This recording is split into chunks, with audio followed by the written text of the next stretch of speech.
Alright, hello. Hello, hello, hello, hello, hello. Hello. Hello. Hello. Welcome. Welcome to the stream. Hopefully everybody's doing well. Hopefully everybody's having a good day. Hello. I'm here. Actually on time. Look at this. Unexpected. I am actually early. Crazy, I know. I'm 14. Oh, your other message didn't show up until you sent a new message. That's really odd. It says that you sent the waving cat at 8:20, but I didn't see it until you sent the clapping emoji, or the clapping one. That's very odd. Hopefully that's just like a one-off issue. I don't know what that's about. It still says the correct timestamp, so it wouldn't be like I sent it when you said live. Yeah. I mean, I can see it in the timestamp, but hopefully it's just a one-off issue. We'll see. But I'm actually early today. I tried out a different strategy in terms of starting on time, and it worked pretty well. Look at this. I'm actually like 10 minutes early, like 15 minutes early, actually. So pretty solid. Look at that. 17 minutes, actually. So actually on time, relatively. Well, actually, no, yeah, I am on time. I am actually on time. Not even relatively on time. I am actually on time. I'm actually early, which I guess is maybe not a good thing, but it's fine. Anyways, what is up, Fluffkins? Hopefully you're doing well. Welcome to everybody else as well. Hopefully everybody's doing good. Hopefully everybody had a good Halloween. If you did anything fun, exciting, I don't know. I'm here. I didn't stream yesterday. I did say I wasn't going to stream on Halloween. And I did say I might not stream on the 1st, which I didn't end up streaming because when I did get back home, I was very tired. So, I did not have the energy to get a stream in, but I'm here today. And back on track, hopefully. I did upload a YouTube video today. Nothing crazy, just a little just another little DVD video. Still getting through the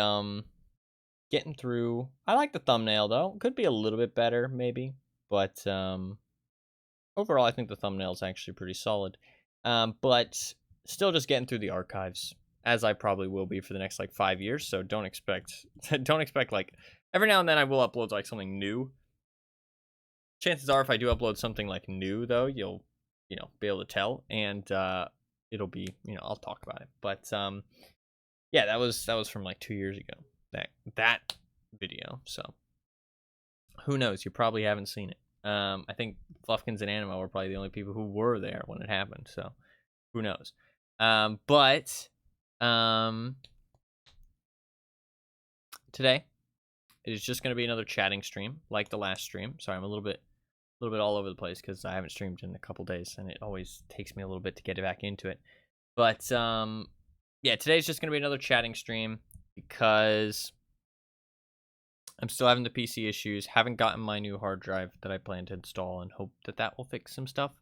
I'm actually kind of not as hopeful as I was before because I kind of thought about it a little bit more, and I think maybe the chance of it actually solving issues might be kind of low.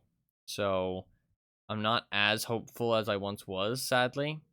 We're gonna see what happens, but I don't know. I'm a little bit concerned, and we will see what happens. But I don't know. It's worth a try. It's worth a try. It doesn't hurt at the end of the day. So give it a try. See if it helps. I don't know. The PC issues that I'm having are really, really frustrating. I would like to just like play some games and stream and stuff, but kind of ruins a lot of the games I've been playing and stuff. So, oh, Ty, what's up, Wolf? See, how you doing? What is up? Hello. Hopefully you are doing well. It's good to see you. Hopefully you had a good Halloween. You did anything special? Even if you didn't do anything special, hopefully you had a good day. At least good Halloween day. It's good to see you. But yeah, I think today is just gonna be like some chatting. Like I said, just some chatting.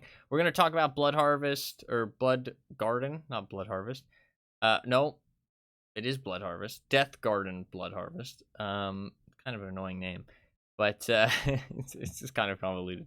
We're gonna talk about that and watch some gameplay because I said we would last time, and then the second half of the stream will probably just be just the after stream credits talking that I usually do, just talking about random game stuff, streaming stuff, my plan for the next couple days, and maybe some movies because I did watch a whole bunch of horror movies over the 2 days I wasn't streaming. I watched like 6 horror movies. Was it 6? What did I watch? I watched Texas Chainsaw Massacre, The Thing, Alien Resurrection, Us, The Empty Man, and Hellraiser. Is there another one that I'm not remembering? That might be it. I think it was 6. It was 6. I can talk about those movies a little bit and how much I liked them and stuff later. I'm not going to talk about that first because I said we'd do the Deathgarden Bloodharvest stuff. So we'll do that first. If you weren't here last time, with last stream, Deathgarden Bloodharvest stuff is it is a game that Behavior made, the developers of DBD, that is very similar to DBD. They released like a year or two after DBD came out, and they promptly shut it down about 2 years after because they just didn't have like the player numbers. They said their player numbers were a little bit too low. They didn't really think of any ways that they could, bring the player numbers back up. So they made the tough decision to shut down the game. And we've just been kind of looking at some of the old stuff, looking at some of the gameplay about it, and talking about it, generally making an assessment why the game shut down, what it looked like it needed, what it looked like it, did well, that kind of stuff. Just talking about the game generally. The reason that we're generally talking about it is because this is kind of a convoluted reason, but I will explain it so that people, can understand. I have a VODs channel where I upload all of my past streams as videos, and I have a playlist for each game that I've played. And I upload every game that I've ever played on stream up on there. But I did not used to save my VODs when I used to stream a long time ago. And so there's a couple of games that I played on stream that I did not save any footage of. Now, Deathgarden Bloodharvest was one of those games, and because I didn't save any footage of them, there's no playlist for the VODs channel, so there's no sign that I ever played them. And the VODs channel, as of now, is it's a very cool way to show all the games that I've played on stream. And so for the games that I've played on stream that I don't have any footage for, I just wanted to go back and play one stream worth of whatever the game is, just to have a VOD saved on the VODs channel and kind of revisit the game. Just so there can be a playlist and, a piece of, a remnant that I've actually played the game. The problem is that the last time I played this game was before it shut down. So there's no way to play the game anymore, although technically there is, and I'll talk about that. But, so I can't actually play the game, so we're just kind of talking about it, just as a way to talk about it and, kind of play it for a stream, essentially. Also, because, one, I like to look at games like this, games that are going to shut down or have shut down. I think it's really interesting. I think it's more interesting to play them before they shut down, and that's something that I literally did with this game before it shut down. I played it once before it shut down. Not for very long. I wish I would have played it a little bit longer, but I was busy with some other stuff at the time, so I only played it for like an hour and a half. But that's originally why I played it on stream, is because I played DBD. I heard that the game was shutting down, and I always find it really interesting to play games that are shutting down like this. I've played quite a few at this point. I mean, if we can think back, let's see. What are the games I've played that have shut down? I played... Gundam Evolution. Spellbreak. Is that it? That might be it. Might be it. I feel like I've played more, but I can't remember. I don't know. That might be it. That might be it. I was going to play VHS, Video Horror Society, but I never got around to that. So that shut down, sadly. I don't know. I always find it interesting. Because a lot of people, and I always mention this, a lot of people, when a game shuts down, they think it's because the game is bad or deserves to be shut down or whatever. But a lot of the time, that's not actually the case. There's a lot of elements that go into it, and sometimes games can be really good and just be in the wrong place at the wrong time, or they can be under bad management, or there can just be, a perfect storm of reasons why they just aren't as successful as they should have been, and they, don't hit the mark. So I forgot about Gundam Evolution, another game to add to my game graveyard. Honestly, Gundam Evolution was pretty fun. I enjoyed it. I genuinely enjoyed the time that I spent playing it. It was actually a fun little game. It was like Overwatch, but different. It felt different to Overwatch. It had fun gameplay, I felt like. It had unique mechanics. Like, it was pretty cool. I actually enjoyed that. Spellbreak, also, again, very cool concept. Different to other games, different to other battle royales. It's always sad because, like, these games, like, they are cool. You know what I mean? And this game included. There is some unique stuff going on here. I do think that it's very similar to DVD in a lot of ways, but I do think that there is some interesting stuff going on in the game, and so it's sad to see it be shut down and be deemed a failure.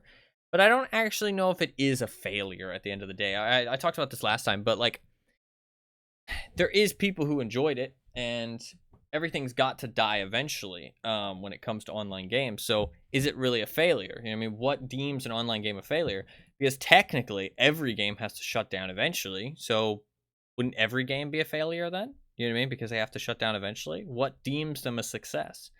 Because it's not success because eventually they fail. So it has to be, if you're basing it off of success, then it has to be success for a specific amount of time. But what is that amount of time? What arbitrary number are we assigning to the success? 1 year, 2 years, 3 years, 4 years, 5 years? Like, what is the arbitrary number that we're being like, the game has to be successful for this amount of time to not be a failure? You know what I mean? So it's like, at the end of the day, what really is a failure when it comes to a multiplayer online game? I don't know. I don't know if there's actually a good metric to deem that. I think that with a single player online game, you can easily say something that pays itself back. You know what I mean? It made a profit for the people who made the game and the developers and all that kind of stuff. You could say that. I mean, you could say that with an online game as well, but the idea is that these online games nowadays, to be fair, which I guess is why it gets kind of muddied, online games nowadays, they go on forever, right? Until the servers have to be shut down. It's because there's upkeep costs, whereas with a single player game, that's not the case. You release the game and it's done, essentially. You know what I mean? You can make DLCs for it. Those DLCs are essentially making smaller games, and also DLCs are more confirmed payout because you already have a audience to ship it for, if that makes sense. Kind of the same thing with sequels, for example. Like, a sequel already has a confirmed audience. A new IP is probably the riskiest, but new IPs usually are mostly made by like big companies, or indie games, for example. And indie games are always super risky. So, but like, big companies also have a guaranteed audience. They have a confirmed audience that they're selling to from day one. You know what I mean? So it's not as risky for them. I don't know. I don't know what deems an online like live service game as a success. And to be honest, like, kind of every online game is a live service if you really think about it, because you have to keep the servers up. I think one of the best things we could do, I don't understand it enough, but I think one of the best things that we could do for like the progression of online gaming is make some kind of like safe peer-to-peer hosting. Like, I feel like that would be like the best progress, like improvement, advancement in online gaming, because then these online games that shut down, they don't have to shut down. You know what I mean? They can stay up, and if there's a small amount of people that want to play them, then those people will still be able to play them. I feel like that would be, because my understanding is peer-to-peer is just inherently unsafe in the current way that it's designed, and I don't know if that's ever fixable, because the idea for a server is that it's like a place for both people to connect to, and that way they're not connecting to each other, because that's inherently unsafe. So I don't know if there's any way to go about that just on the way that the internet is like designed. I don't know that there's any way to do what I'm suggesting, but I think that would be like such an amazing advancement in terms of online gaming, because then these games, they can stay up even for a small amount of people. You know what I mean? Like, even if there's only 50 people that want to play a game, they can still play that game. Whereas now, if there's 50 people that want to play a game, well, those 50 people don't pay for the servers, so servers go down, those 50 people aren't even allowed to play the game, which sucks, because they deserve to have fun even if there's only 50 of them. You know what I mean? So it's a bit of a shame that it's just not enough. But I mean, it's just the case of how the world works, sadly, is that just because you enjoy something, or just because a group of people enjoy something, that might not be enough to actually do it, because pretty much everything in the world costs money. So you have to spend some kind of money to, like, it has to be profitable, whatever you're doing, or sustainable. So it's a bit of a shame. But we can watch some stuff, because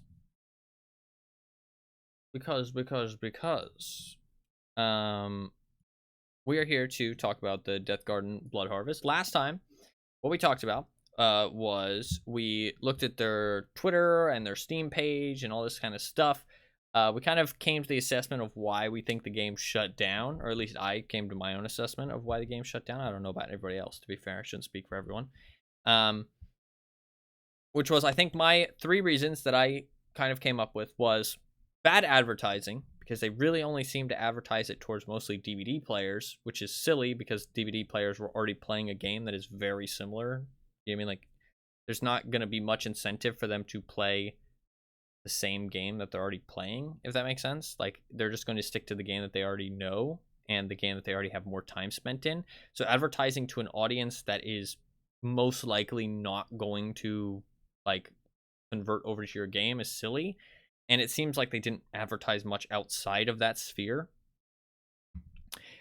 Secondly, they designed a game that, like, competed with themselves and didn't really provide much reason to play one or the other, in terms of it's kind of a small genre already, and then they already had hit success in that genre.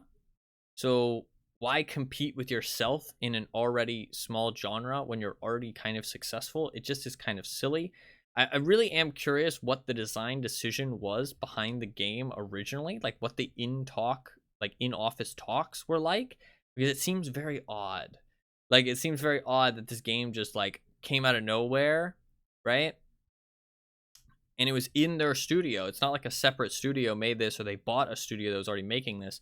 My assumption was that they had the game already kind of mostly finished, and they were just they were just like, hey, we have the game, like, we already have this, like, prototype, it's, like, mostly done, we can add some more to it, and then we can ship it.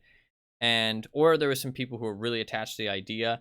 I also said that the DVD management does seem kind of impulsive at times, and also not really able to backpedal and admit that they made a mistake. So I wonder if that had anything to do with it, where they released this game and they were like, hey, let's, like they decide to release the game, and then once they realized it was a bad idea, they didn't want to backpedal and admit that it was a bad idea, so they just followed through with it, and obviously it ended up failing because, like I said, they're competing with themselves in an already small genre when they were already successful. But, like, that's one of the weirdest things to me, because, like, if they had released this game when DVD wasn't successful, then I would say maybe they just really wanted to be successful in the asymmetrical, like, sphere, and they had these 2 prototypes, like these 2 versions of the game, DVD and Deathgarden, and they were like, fuck it, ship them both and see which one does well. But that's not the case, because DVD was already successful by the time they released Deathgarden. So it's just kind of a big question mark. And it does seem like there were some people who were maybe very passionate about the idea of Deathgarden, because it seems like they were very attached to the idea of the lore and everything. Because that's my third point, is that it seems like they were very attached to the lore. Like, they were very focused on the lore. They weren't as focused on the gameplay, weren't as focused on the other aspects, and more focused on the idea, the concept of this Deathgarden and the world building and all that kind of stuff. So maybe just not the best media for what they were going for, but I don't know. Like, it's a cool idea, and I don't think the gameplay looked particularly bad. I think I did say that it looked a bit repetitive, but not at the point. I just typed repetitive into the YouTube search bar. Not at the point the game was at. I don't think it failed because it was repetitive. I think it probably failed because of the reasons that I said. Because I don't think it reached a point where people had played enough for the repetitiveness to be the failure reason, if that makes sense. Because like I think there was enough gameplay for it to do well in the time that it was out, but I think later on it would have gotten more repetitive a bit.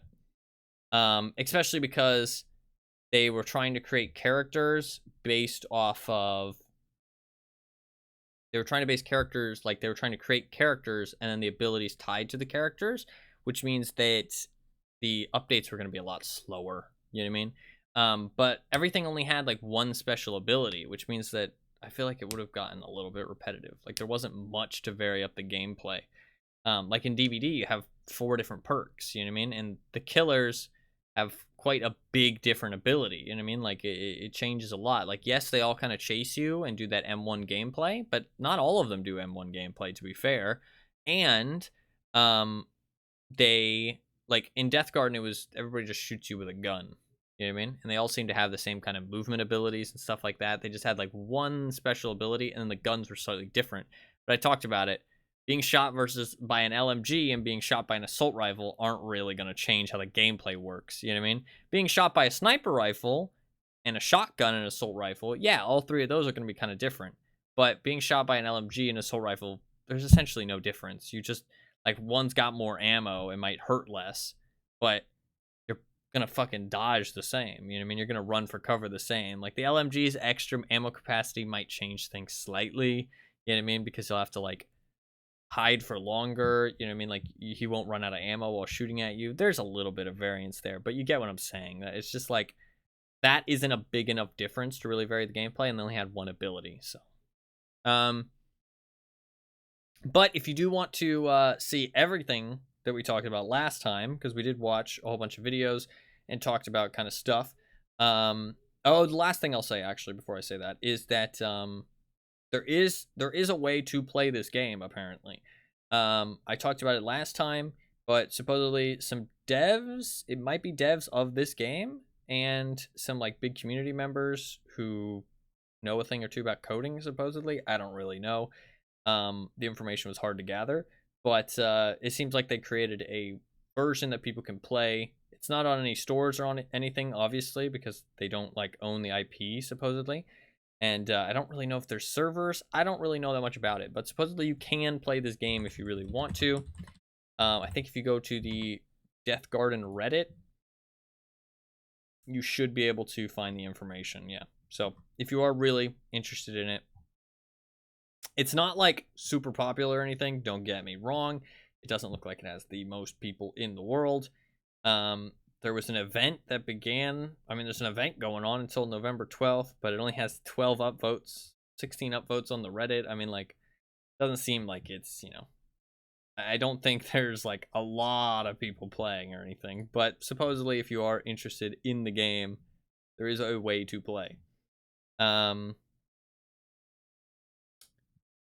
so it's called Deathgarden Rebirth. The game brought back as a community mod called Deathgarden Rebirth. You can download the launcher here to play it, and there's a website. The website is playdeathgarden.live.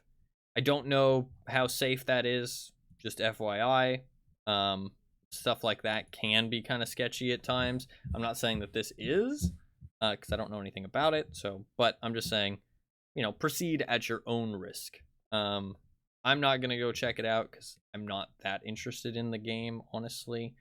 But I also am like, I mean, it's just, I don't know. I'd rather just play other stuff. But if it does interest you, it is there as an option. Last thing I was going to say is that if you do want to see anything that I talked about last time and the majority of the talking that we did about this game, you can check out the last stream. It will be up on my VODs channel in like a part 1. This will be part 2.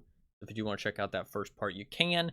But we're going to continue today where we left off, basically, which is what we're going to do is we're going to watch the rest of these YouTube videos that they have talking about some lore, some stuff before the game shut down. These are official videos on their channel. Then we're going to look at some gameplay, and we also will look at some Rebirth gameplay, because that might be interesting. And we're going to... there's some images I can show on stream, just some kind of like fan art and like images from screenshots from the store page, stuff like that. Post them in the stream chat. Yeah, there's a whole bunch. So I'll show those at the end. We'll cycle through them, and that should be about it. Yeah. So that is the plan. So let's crack into videos and continue where we were before.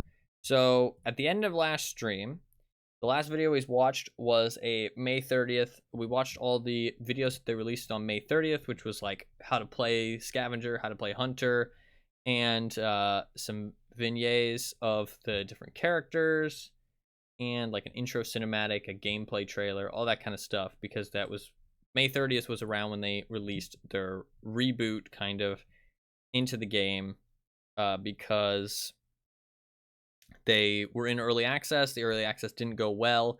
We can kind of give a rundown for people who weren't here last time. If I look at the Steam charts, I can give you a rundown of kind of what happened with the timeline of this game, which was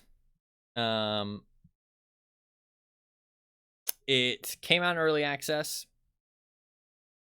in July 2018 at about 3,000 players, and in August 2018 it kind of died. It was down to 100, and then it went 30, 50. This is month by month. 16, and it stayed around 15 for about 4 months or so. And then in April 2019, about the end of April 2019, they released their like kind of reboot. And then they had April and May where they had about 5,750 players. This is just a rough timeline, by the way. It's not going to be perfect. And that went pretty well. Obviously, the reboot, they had 5,750 players average for those 2 months. That's pretty fucking solid. And then it dropped down to 1,000 the month after. So that kind of reboot was them desperately trying to like give it an extra breath of life after the early access started out good, but then the player base quickly fell off. And so they kind of revitalized a lot of it. We watched all of them talking about that and what their plans were to revitalize it and all that good stuff. And obviously it worked for 2 months, and then it failed again with 1,000 players in June. Then July, they must have done some kind of update that brought it up back into 2,000 players. I think we'll actually see what update brought the players back in July when we watch these videos. It should correspond with what I think it will. And then August was 500 players, and then September 148. October, because maybe they did like a sale or something, it was back up to 600 players. And then in November, it was 188. And then in December, it was 80. And at this point, this is when they announced that they were going to shut down the game because it just failed at the end of the day. So you can see that they had a couple tries, you know what I mean? I mean, they definitely didn't shut this game down too early. It's funny, actually, because yesterday we read a review where somebody said they did shut the game down too early, that they didn't give it enough chance to be successful or whatever. But if you really think about it, I mean, they tried. I mean, like, the early access, it flopped, and it's like, okay. And so then they tried to reboot and, like, tried to really release the game with, you know, like, a reboot from what they learned from the early access, and then that failed. And then they tried an update, which I think contained extra characters, and that got some players, but then that also failed. And then they tried a sale and probably some advertising around October, and then that also failed. So it's not like they just threw it out the window as soon as something went wrong. I mean, they tried the early access, they tried a full release and a reboot, they tried, you know, a big update with new characters, they tried probably some advertising and a sale, you know what I mean? And it all just fell flat after a little bit of success, which is never a good sign, because it's not like, oh, what you did just didn't work. It's, oh, what you did, like, your product just might not be good enough to hold people's attention. You know what I mean? So that's actually kind of worse than seeing no response, because no response can give you, it's ambiguous information, if that makes sense. But the thing is that with a game like this, if you get a good response from something you do, but then it fails after that, it means that, like, something about your product is wrong. It's not what you did. It's not that you didn't find enough people. It's not that you didn't reach enough people, or maybe you need to focus your attention elsewhere. It's that something about your product is not holding people. And so that's not a good sign. They gave it a decent chunk of time. No, yeah, I mean, they gave it a decent chunk of time, and I think they did everything they should have done. I mean, I think it's like I said. I think that just multiplayer games aren't, like, the lore is not what people play multiplayer games for, and I think they focused a lot of attention on the lore when they could have made the gameplay a little bit smoother, a little bit more intricate, and a little bit more just well-polished. And they focused on the lore a lot, and like I said, they were competing with themselves in an already small genre when they were already successful. And I think the advertising just wasn't the greatest. So I don't think it was the game itself. I think it was just those three things, personally. I think that the game itself could have been good, could have been successful. So this is actually an 11-minute video we're about to watch. I'm not even joking. It is literally an 11-minute video. So I don't even know what this video is about, to be honest. I guess they're gonna tell us. So this is June 12th. This is about 2 weeks after the May. I'm gonna leave the Steam charts up so we can correspond and see what it looks like. And kind of cross-reference. So June 12th. So this is about yeah, obviously like 2 weeks after the May thing. June was a pretty bad month for them. That's when the player base dropped a lot after the reboot. So this is when the player base started falling off. So they probably would have seen like maybe a little bit of the first trend of the player base falling off at this point. But maybe not like completely. You know what I mean? Like it would have been all right, I think. At this point, there is a Deathgarden Bloodharvest stream that they did. They did tons of streams, actually. I say tons. They did 8. I mean, we could look at these, but they're like hours of content, so we're not going to look at them. It's a little bit much. This is a patch that they released, supposedly. This is another insider, so they're going to be talking about the dev stuff for... It was for 11 minutes. It's called the Fire in the Sky patch. That's what the video is called. So let's watch and see what they got, shall we? This is an 11-minute video, so we're just cracking straight into it. Okay, why not? Right? Why not? There's the right volume. Hey everyone, welcome to DG Insider 6. So today I am joined by Jonathan, our marvelous marketing coordinator. Hi folks. And we'll be joined by 2 other people, Jan, who's our product manager, and Matt Jackson, our design director. So first and foremost, I really want to thank you guys, thank the Deathgarden community for these past weeks who have been wonderful, incredible. We received a lot of love. Oh no, and that's we read painful all of your to hear. messages, so it's really, really heartwarming. That's pretty painful to listen to. This is done. We are going to introduce kind of a new concept for the DG Insiders. So, what's it gonna be? Well, we are now live, so we have plenty of surprises and new upcoming things to discuss. So yeah, DG Insider will move to a multi-section video, talking about highlights of past things that happened, upcoming things that will be out in future patches, and also we will share with you a couple of tips and tricks about how to behave in the garden to be a better scavenger or hunter. So that being said, gameplay let's roll. tips. It's always awkward when you're sitting somewhere like that and you don't know where to look. Like he doesn't know whether to look at the camera or whether to look at the person, because obviously the camera isn't a person and he's talking. So you feel like you should talk to the people who are listening to you. It's always awkward. It like genuinely is awkward. I know, to be fair, I know like kind of what he's experiencing with like the stream. You know what I mean? But it is always funny to watch like so switch welcome, between Jen. people. So you're our product manager, and since relaunch that happened on May 30th, a lot of things happened. We're really happy to see that the community is embracing the reboot, and we had a little surprise in store for them. We immediately on the Saturday of the reboot added already one new map called Dust and Blood, as well as a prestige system for those players that already maxed out progression. So from now on, people are able to go over progression all over again and complete all the challenges in order to get some fancy bits of cosmetics to show their dedication to the game and how cool Let's go a little bit of surprises. And can you talk to us a little bit more about like all of the players that we had, because we started everything with a free weekend, so that's pretty awesome. Yes, so since reboot, we're really pleased with the amount of players we got. It blew away our expectations. We reached over 180,000 players. So what the thank you so much for. What the fuck? That's crazy.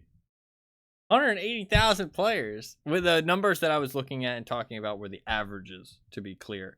So they averaged 5,000 players across the month, but obviously they peaked. I mean, it says all-time peak 5,787. Is this game ever on console? Either they're talking about like people's accounts and people who logged in, which is never a good number to go off of, or they're talking, or the game released on console. Deathgarden, Bloodharvest, PS4. I guess it would be on the PS4.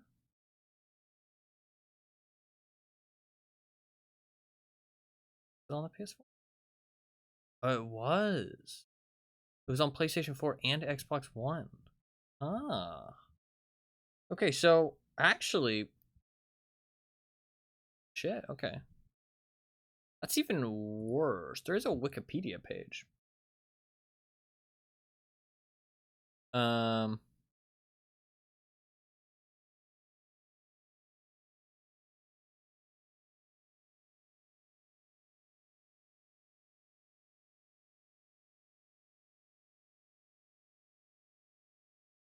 There's a Wikipedia page. Should we read this or should we go back to the video? Not very long. We can read this real quick. Deathgarden was an asymmetrical multiplayer first-person shooter game developed and published by Behavior Interactive with gameplay similar to another of the studio's games, Dead by Daylight. It was initially launched in Steam Early Access in summer 2018 and was later relaunched as Deathgarden Bloodharvest in 2019. However, the same year it ceased development and went free-to-play after failing to maintain a sufficient player base. The game pitted a single invincible hunter against 5 scavengers, previously called runners, who had to try and escape. While praised by critics for its central concept and lore, it also criticized for unbalanced gameplay caused by its asymmetrical design. On the 12th of August 2020, the game's servers closed. In the story of the relaunched version of the game, the Bloodharvest is the only way for the scavengers to earn a spot in the rare, high-class enclaves that are left after a global apocalypse. Each map was randomized upon the start of every round. Scavengers had to capture control points that grant them a chance to escape, but could not kill the hunter. The hunter, who was the only character who got a gun, had to shoot scavengers to knock them down and was then able to execute them. If the hunter killed all the scavengers, they would win. If the hunter should not choose to execute the scavengers immediately, they earned bonus experience. However, a mercy mechanic was added later in development that allowed runners one knockdown to respawn before they could be executed, because the instant execute was still used too commonly.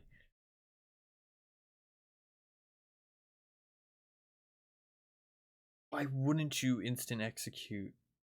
I mean, I guess you can like toy with people a little bit, but like if that's the way you win, then why wouldn't you just win? It seems very strange that they didn't think people would just instant execute. Like that's how you win the game. Like imagine if there was a way in chess that after you got a checkmate, you could like let your opponent move his king to anywhere else on the board. Like for free. Just like, you know, you got a little bit extra MMR for it if you just like gave him an extra chance. You know what I mean? He got a couple pieces back. He can move his king somewhere else and kind of, you know, give him a second chance into the game. Why would you ever do that? Why wouldn't you just take the win? You know what I mean? It's like that doesn't make any sense. I mean, you could, get some better rewards, but it's not even MMR because, like, it's about bonus experience. I mean, you just get that for playing more matches. So it wouldn't even be MMR. It'd be something even sillier than that. It'd be, like, you just get some cool points, basically, essentially. I don't know. It seems silly to expect anyone to do that. Like, maybe some people would do it occasionally just to, like, toy with someone. You know what I mean? Just to, like, show off. But the majority of the time, you're just going to instantly take the win, because why wouldn't you? You know what I mean? The game suffered from a troubled early development, with the player base drying up only a few days after it released on early access. Rather than canceling the game, the developers decided to continue developing and relaunch the game as Deathgarden Bloodharvest. Cass Marshall of Polygon called the game The Hunger Games combined with Judge Dredd, praising the concept of the game but criticizing the maps as disappointing due to their generic nature, and calling hunters too powerful when played by a skilled player, despite scavengers being more fun to play. It's interesting because it seemed like they wanted the scavengers to always lose.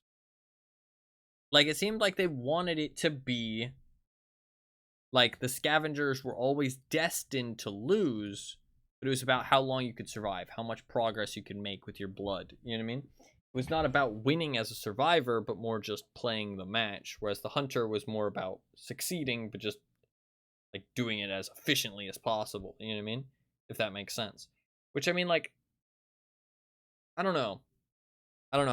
Like, that's always going to be a little bit of a mixed match, because it doesn't seem like the killer or the hunter was supposed to, like, play the match for fun, whereas the survivors were kind of designed for them to lose and to just want them to try their best to succeed and survive as long as possible. That is kind of a mismatch just in its case. I don't think the inherent design is bad.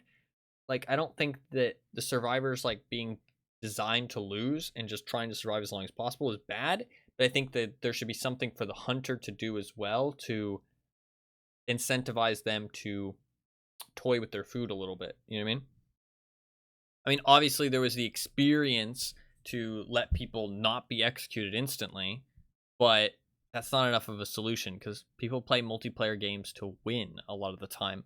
Unless you're playing with your friends, then it's a different story. Some people still just play against their friends and they try to win as hard as they can.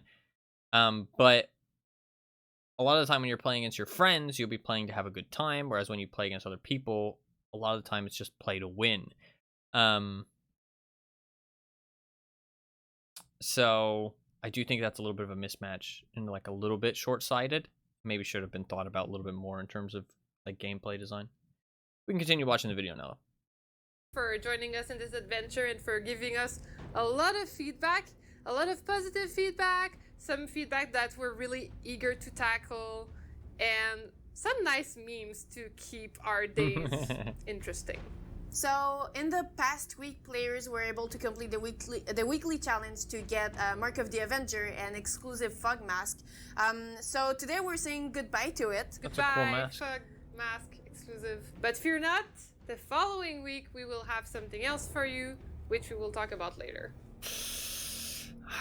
It sucks because they're already talking about like stuff they plan to do in the future. They were doing like exclusive cosmetics for like a week, which is kind of cool. It's a good idea to like keep people interested, you know what I mean? But obviously we know how it all went, because obviously the player numbers fucking plummeted in June, so not a great sign. So we are also, I saw you said that you never would have guessed it was on console too, but I mean, a lot of the time games like this, they will release on console. If it's an multiplayer game, it's very smart to release on console.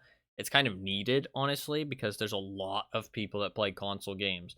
If you're a PC gamer, I know that you love to think that PC gaming is where it's at. Not saying anybody in chat specifically, I'm just saying in general. I suffer from it too, but genuinely, the majority of people just play on console. Like, the majority of gamers are console gamers, which is very strange. It is shifting more now. I think PC gaming is getting more and more like kind of more mainstream, but if you want to make an online game, you want to be available on console. Like, you kind of need to, honestly. And there needs to be crossplay. Like, it's a big deal. So I don't know if there was crossplay. That might have helped kill the game a little bit. I didn't even think about that. that might have helped kill the game, honestly, the crossplay situation. I don't know if there was crossplay.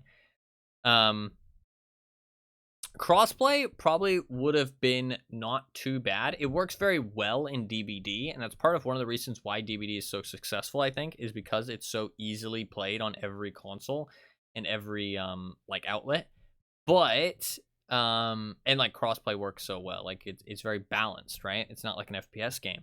But this is an FPS game for the hunter. For the scavengers, it wouldn't really matter whether you're on controller or keyboard. It wouldn't really have much of a difference. There is the abilities, but you could obviously add some auto-aim towards your teammates for friendly abilities and add some auto-aim to the drones. It wouldn't really be that big of a deal. But the hunter would have auto-aim on their gun, and that could be pretty fucking gross. Or you could do it the other way around and put very little auto aim, but then when you go up against a PC player, it's going to be pretty fucking gross if they have good aim all of a sudden. But then you got to put in some MMR to try and keep the PC, like really good PC aimers away from the lower level players. And yeah, it just gets a lot more convoluted in that aspect because the game isn't as balanced. Like DBD, it works perfectly fine. Like if you go up against a really good Deathslinger, obviously, or if you go up against a really good Huntress on PC, then obviously, you know, it's a little bit scarier. But I mean, it is just one match, and matches are quite fast, so less of a big deal. But I don't know. That could have been part of it why the game failed. I don't know what the crossplay situation was. I mean, I don't think it had crossplay because I'm not seeing any signs of that. So I think it was not crossplay. Joined by Matt, our design director. And we'll be talking about upcoming features for the next patch. So I heard that we will get a 6th map. Mind talking about it a little bit? We are leaving the hotness and the forestness and heading into the Arcticness. Oh, it's true. This is a completely new biome for us. That's cool. As it was alluded to. We have a lot of interesting new structures in the map. There's kind of an old school, like a blast furnace, if people know what that is. That's going to be the central point of the Oh my lord, it's pretty map. cool looking, actually. We also have a lot of new and interesting gameplay with 2 kind of levels that have different trees and shrubbery on them. There's a bit more cover above the trench, a bit less cover in it. It's a big departure from our other maps, and we hope the community really I think the maps it. are fine, honestly. We also have, what do we have in there? We have the Northern Light Sky. Or Aurora Borealis for those scientists out there. So we will be introducing That a new cut feature was to the not game great, that but it's okay. community asked for a long time. So mind talking to me about it? We are super happy to be already introducing the Proving Grounds. It's our first iteration at kind of a leaderboard. Do you want to talk about it more? Matt? Yeah, for sure. So we have a weekly reset leaderboard that takes your best match that you've played during the week and puts you in a group of 8 different categories. And each one of these categories has a percentage associated with them. What I mean by that is, are you in the top 50% of players for that match, top 25, et cetera, et cetera? These are shown in the Proving Grounds. And so you can get a real sense of how well you're doing against the community. And every match.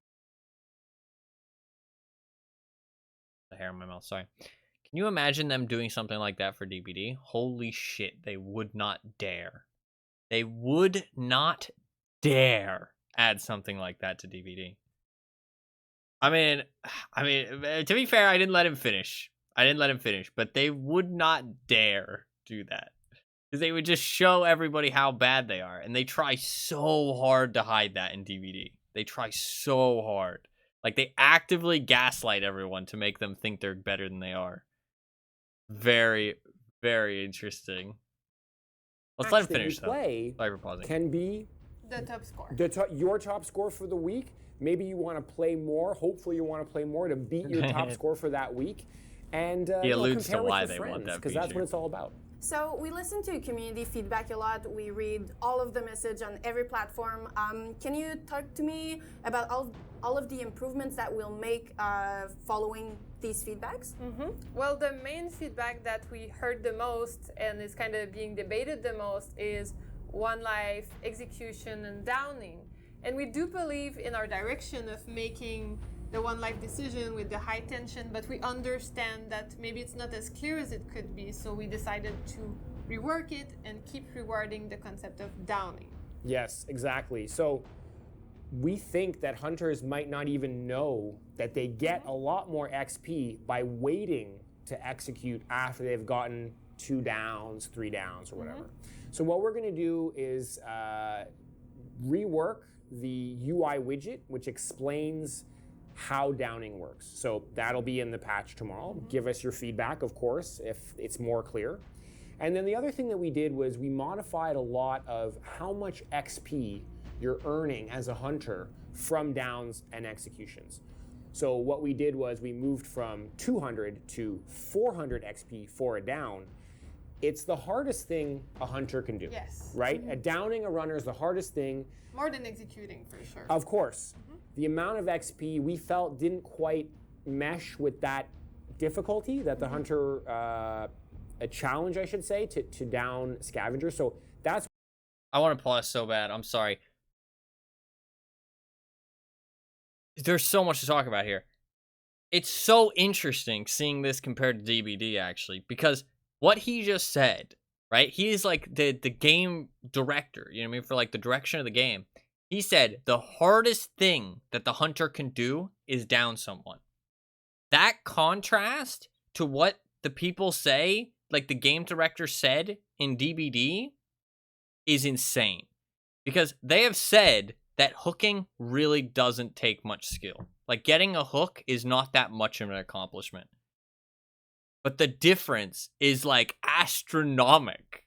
Like, he's saying it's the hardest thing they can do, and the game director in DVD says, it's not really that skillful. It's not really that big of a deal to get a hook. It's quite easy to get a hook. That is crazy. That is crazy. Also, again, I reiterate that, like putting more XP on the bottom of the screen, it's how you win. Like, if you give me an option to be able to win the match, why wouldn't I take it? You know what I mean? Like, why wouldn't I take the way to win? You know what I mean? Like, yes, I might get more XP if I let them, you know, stay alive, but it's the way that I win. Like, I want to win eventually. You know what I mean? And also, it would be probably pretty smart to kill and execute the first person that you down, because that puts you at a much bigger advantage going forward, because it's an asymmetrical game. The less people they have on the enemy team, the less people you have to keep up with, the less people you have to chase. You know what I mean? It's just kind of, you know, makes sense.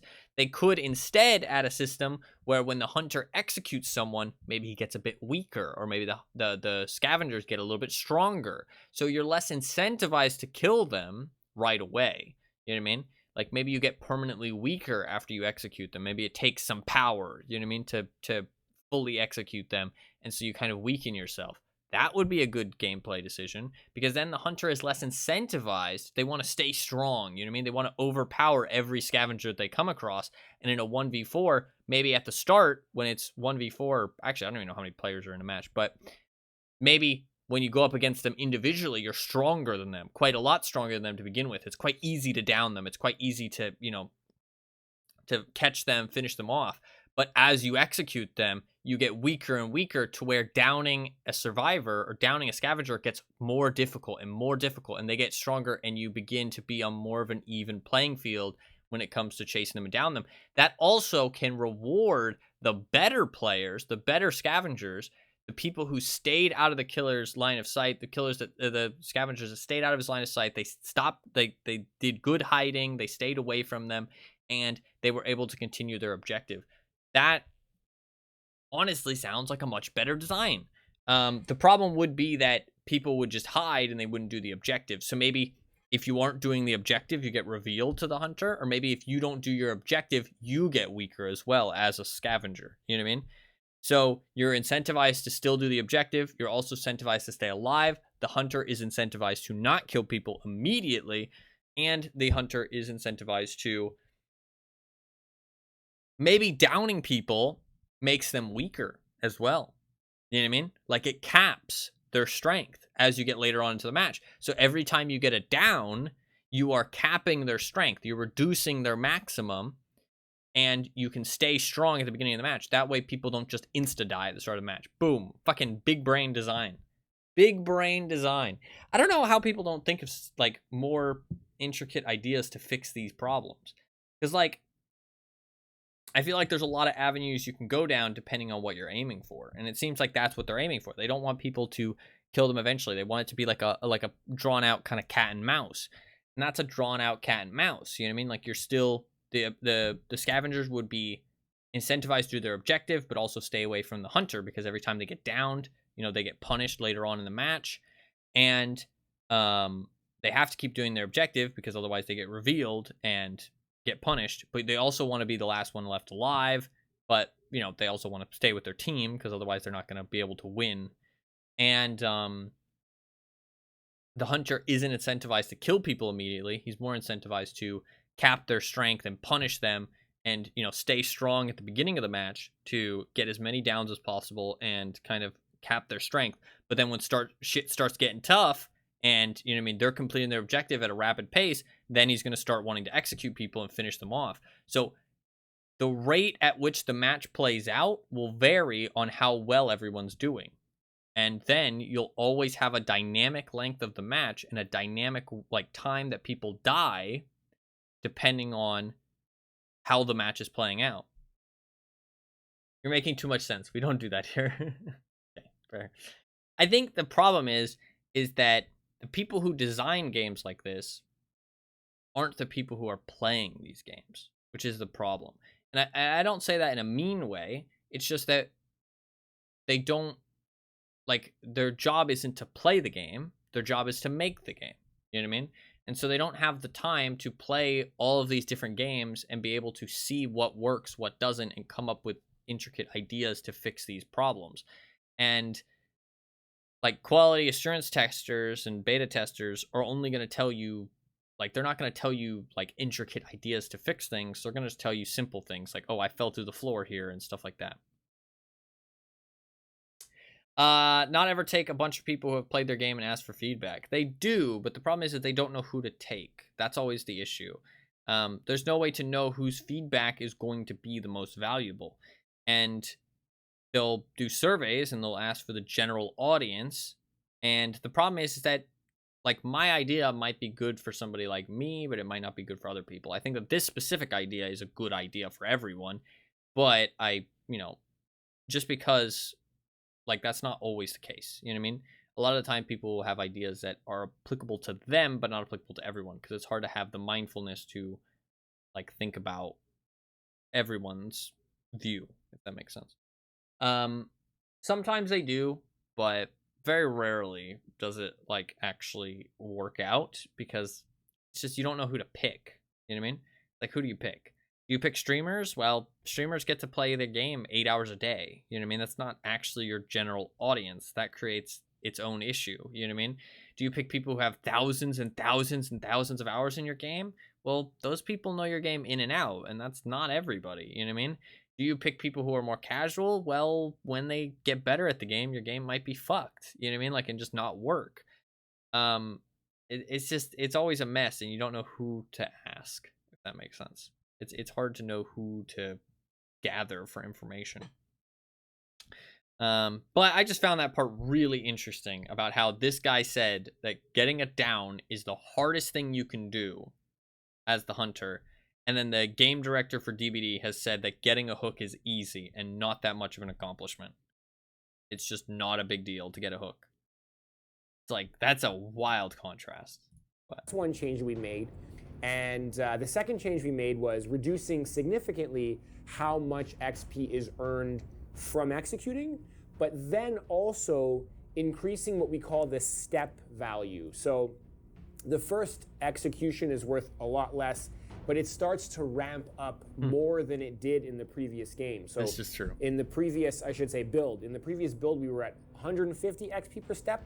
Now we're at 250 XP per step.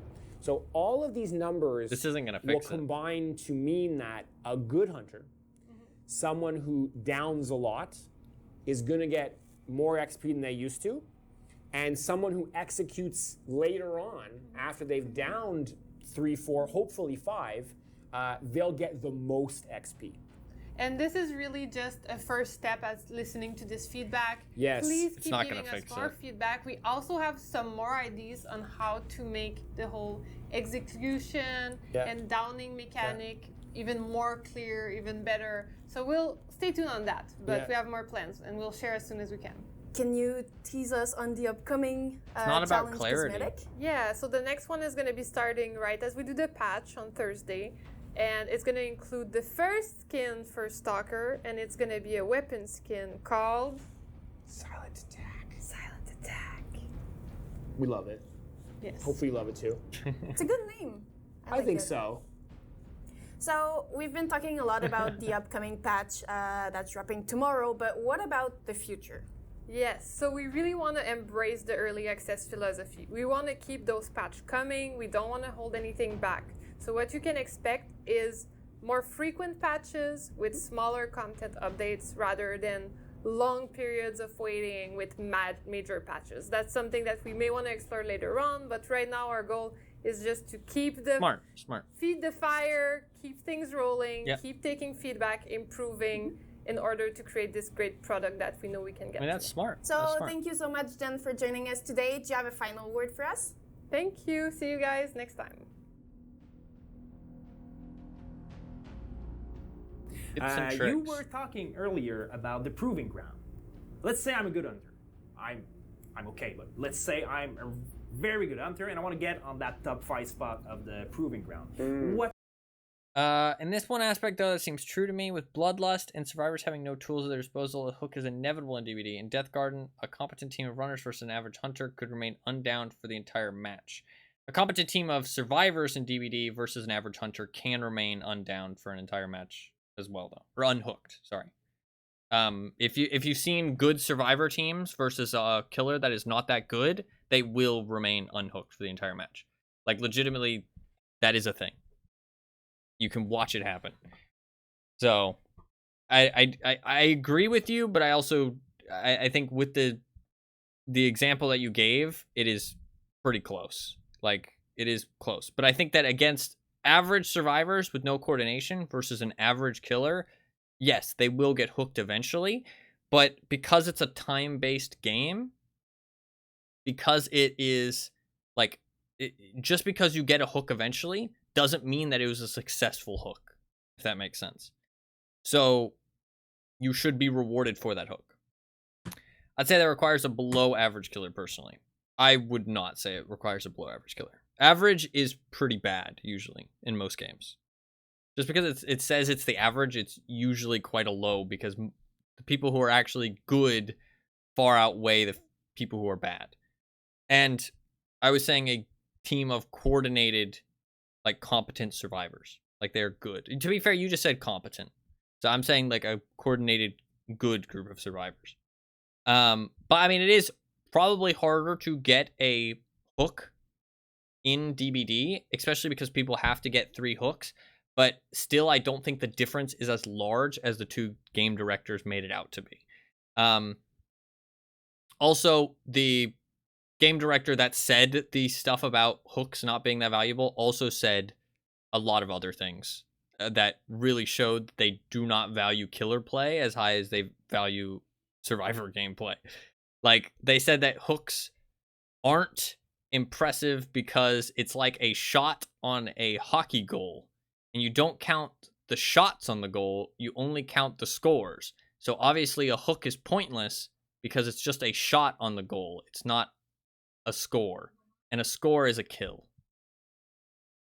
That was their analogy to why hooks don't matter, which seems very, very detached. That's a terrible analogy. Exactly. If you can't give good analogies, it's usually because you're not that like well versed in what you're talking about, or you don't have a good grasp on what you're talking about.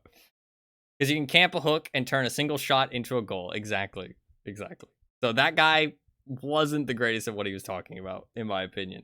And that's kind of my whole point, is that game director was not great at what he was talking about.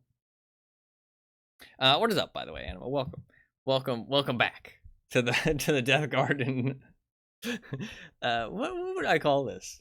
Discussion party. It's a discussion party. You haven't missed much. We've just recap what we were talking about, and then we're on the first video, which these videos are a lot longer. This is an 11-minute video. We got some tips and tricks now. Tips and tricks. I'll start from the beginning here. I'm excited to hear these tips and tricks. Talking earlier about the I really want to become a better player. I'm okay, but let's say I'm a very good hunter and I want to get on that top 5 spot of the proving ground. What should I do? What I would say, the best way to earn XP, especially after the changes that we put in, this is where he tells you not to execute, is try to get as many downs as you can. The more downs you get before you start executing, the higher you'll be on the proving grounds, the greater chance you'll be in that upper tier, and you'll just get more XP. Yeah, exactly. I've been hunting. You've been hunting. What would be for you the first behavior that scavengers should avoid if they want to survive in a chase? So, as a hunter, as you mentioned, what I've seen often is the use of jumping by scavengers. Yeah. So, obviously, this is a mechanic that's part of our game for a reason. It provides a lot of value. We have a lot of ascending structures. These things make sense. But not really often jumping in a chase anywhere, situation, jumping is not your best option. What would be your best option is using our evade system. So, too good to let mechanic, live. True. I should say. It keeps you lower to the ground, so that allows you to blend in more easily with. Oh, do they both grass, use stamina? Does jumping use stamina? Rocks, things like that. We can see actually. Wait, we can see. Sorry, I don't mean to interrupt what he's saying, but I'm curious because. So, or mechanic, I should say. If they both use stamina, then this is actually a very good tip. So that allows you to blend in more easily with the hiding grass. Doesn't look like jumping uses stamina, rocks, to be fair. Things like that. It makes you move faster compared to jumping. Yep. So you do move faster. You can use evade to break line of sight, which does help a lot. Yes, it does. Get behind a rock. Still a decent tip. Get in a bush, in a hiding bush. Get behind a structure. There's a lot of structures on a lot of the maps. Oh god. Keep in mind, Hunter plays in first That was some person. cool gameplay. So getting behind him or her, and then starting to jump even, it's better than jumping when you're in front of him. Yeah. Well, thank you, Matt. Oh, you're welcome. Man, these devs seem like so different. So different than the DVD devs. It's funny. I mean, the DVD devs up today, to be fair. Thank you guys for joining us today. We hope you enjoyed the video. So tomorrow we'll have a special event, right? Yes, when the patch drops, we'll have a special play with the dev. 1 hour with Matt Jackson and 1 hour with Geneviève Forget. They'll be commenting on their playthrough and also answering some of your questions. So be sure to drop by. And we see you guys in 2 weeks. DVD used to do that back in the day. They don't do that anymore. All right, so the 2 weeks. So after, why 2 weeks? Oh yeah, that's when they did the last one. So they're doing it every 2 weeks now. Yeah, it's just 2 weeks. So you could see that they were happy. They were happy in that video. I'm not sure how happy they're going to be in the next video, because the next video is less positive, I feel like. Because it'll be at the end of June, and the player base started to only went down. So yeah, end of June. Oh no indeed. No. This is another insider, so this is gonna be their next update that they were gonna do. Their next update. Hello. I don't know. Calm down for a second. Can I up the quality at all? Their camera isn't the greatest quality. Alright, we should be good. It also looks like, I mean, she's giving us the death stare already. No, I'm just joking. Where have all the players gone? I'm sorry.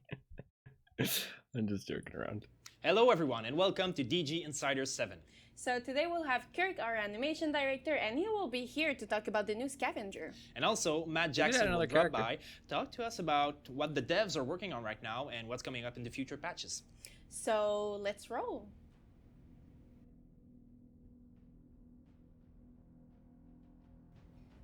Welcome back, Kirk. I hope you're doing good. I'm doing well. Thank you very much, Mary Lou. My pleasure. So, why is his name blurred out? That's strange. We have a new patch coming. Maybe just a error we also in the have a editing. new character. Who is he? Well, his name They is didn't want to Barry dox Shaw, him. but we call him Dash. He's a fantastic character. He's an African-American young male, around 17 years old. He's gotten into a garden under different situations than a lot of them. He really was about the sport. Okay. You know, he No was like longer a with the fan. company, He right? watched it. He Because just he's wanted really to be young to participate in the yeah, Deathgarden. he is pretty young. You know, it's like could be kind of illegal, but he's in there. You know, but and it's going to be great. The guy's all about efficiency and speed. His main power obviously goes along that line, which is speed boost. Okay. The speed boost. It's pretty fantastic because when people are running around and he starts Oh, shooting look his at bow, that. Yeah. you know, That's I mean, pretty he's going cool. to help himself, but he's helping his teammates, and they all start having that sort of effect behind It looks them, pretty and cool. I it's- like the mask and the They're glasses. going through everything, and the hunter's going, "Oh my God, it's pretty vicious." So he's more of a mobile character. Like he can run everywhere, and that's Yeah, mainly all of he's- his perks probably too. Yeah, his perks are along those lines. Okay. You know, like when he goes to do something, it's going to be faster. He goes to pick up a crate, he picks up the ammo, and then it fills up even faster. So if other people are around him, they're all going to benefit. Cool that they from added his a new character. abilities. Cool. So he's really like a good addition to the actual roster of the scavengers right now. Yeah, he's really a good complement to the family. Look at that movement. So you Kind were of talking wicked about though. his animation. I guess you'll see like some flares and all that stuff when he goes fast. Oh yeah, like there's a Honestly, it visual looks pretty- effect it looks that pretty when cool. when you hit that speed boost, you see like It looks like a bolts flash. coming off of him. You see blur nice. effects. It does it's actually really look pretty good. obvious that you've suddenly gained more speed, and you zip through the level pretty quickly. Awesome. look That pretty fun. sounds really cool. Yeah, it will be. It will be. So, which scavengers do you play? Do you think Dash will be your next main? You know what? It's really tight. You know, It's tight. because I love Ghost, and from the beginning of being a Ghost and Sawbones sort of person, and now with him, it's like he does the stuff that I love the most. I've always loved the fast, quick characters inside of video games. Respect that. He's a bit smaller than the other males, Okay. but he's. I wonder if they he's actually made the fastest. hitboxes. He's pretty cool. He's slick. Awesome. He's slick. That's cool. Yeah. Well, Yeah. thank Seemed like you. the way he said you're that, but he welcome. could just Thank you meant for like having from me. visually. Tips and tricks. Hey Matt, How's it going? I'm doing fine. I think it's time for another session of pro tips. This guy needs help. He's asking So for all the let's tips and focus tricks. on drones today, from the hunter side and the scavenger side. Obviously, drone is an important mechanic in the game, but how can we, as hunters, use their full potential? I see what you mean. So there's kind of like different strategies you can use with This the is fair. drones. I've seen Makes you some feel people, which is an effective strategy, placing them near blood needles, blood delivery points. So that's kind of an obvious strategy. It's a good one. Nothing negative about it. You know, there's also people who put them near blood pickup points, the body piles where you collect the blood. So that's a kind of a different strategy. I've seen people do that or a combination of the first two. Me, I focus a lot on using them while I'm in a chase, kind of. So I'm in a chase, the scavenger may elude me, and I think that they might be close. I'll use the power cores that I not have bad. to put up drones nearby. Not a bad idea. And what often happens is it'll flush them out, or they will get revealed or whatever. So that's how I use them. I've also seen another strategy which is a focus on less downs or less other actions at the beginning, and just putting up drones. Preparing the hunting ground. Preparing it and kind of like waiting till it's kind of cool. There's a little bit of part of the game to kind of start a doing your different downing, playstyle, or downing and executing. And I've seen people be effective with this. So basically, a lot of the map is then covered. It makes blood harder to be delivered. It's harder for the scavengers to move. So there's all those different types of strategies. I think what matters is having a strategy. Like thinking about what you're going to do beforehand and kind of executing on that. No pun intended, or pun intended, I guess. And not just going into the map willy-nilly, like really deciding on what you want to do beforehand. As scavengers now, is there a way to take advantage of those drones, or at least a better way to get out of their sight or their web of influence? Yeah, so that's it. So even though it is a hunter mechanic focused on the hunters, there is some things that the scavengers can do. So what I like to do, and I've seen people do it, I think you do it sometimes too, is kind of shooting down drones far away from your current position. Yes. And kind of tricking the hunter into thinking that maybe there's someone nearby, or they're maybe one tile away or whatever, kind of manipulating them into going in the wrong direction. Yeah. I like doing that. It's tricky, but it's effective. There's also an element of marking, right? So marking is a mechanic for all of the crates in the environment, the blood needles, things like that, but the drones as well. And when you do that, you help your team, and you indicate maybe you're going to use it to tell where the hunters are, if you're playing in a group, things like that. So that's kind of one way to mitigate and to take some of the power away from the hunter and his drones. Cool. Well, thank you for this second session of Pro Tips. Oh, no problem. Dude, I'm becoming a better player already.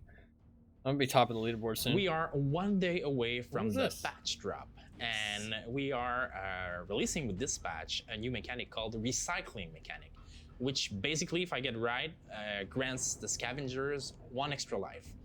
Do you care to explain to us what this mechanic will bring to the game and to the garden? Well, that's it. You said it. Scavengers get an extra life. So this is a feedback that we've gotten across all of our social platforms since we've started, and what they did before didn't work. Who could have guessed? I mean, like, I don't know, man. It just seems so short-sighted to not realize why people are executing instantly. It's because that makes you win. Like, why wouldn't you do it? I don't know. I don't think any XP reward is going to make it like more influential. Like, they did try to go for the carrot versus the stick, though.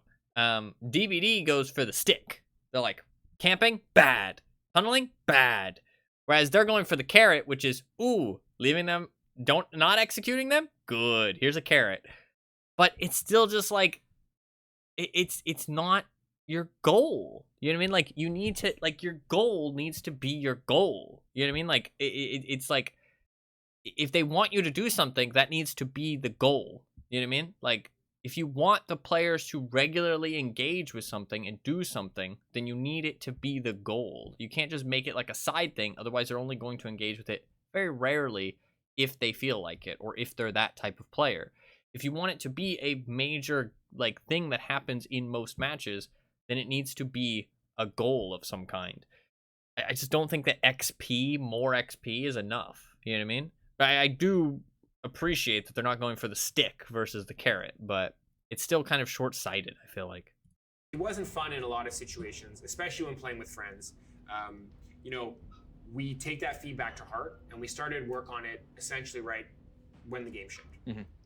We went through a couple of different iterations, but this was the one that we came up with that we liked, where scavengers have an extra life. So the way this works is that when a hunter downs a scavenger, they have the first time. Of course. Why would you? Recycle that scavenger. Okay. And what does recycling mean? Recycling means the scavenger goes back into the ready room and is newly born again. So they start with exactly what they would have started with when the match started. If they're carrying blood, it's lost. If they're carrying any Vambrace shots, they're lost. So like I said, it's like as if they're starting the game again. Okay.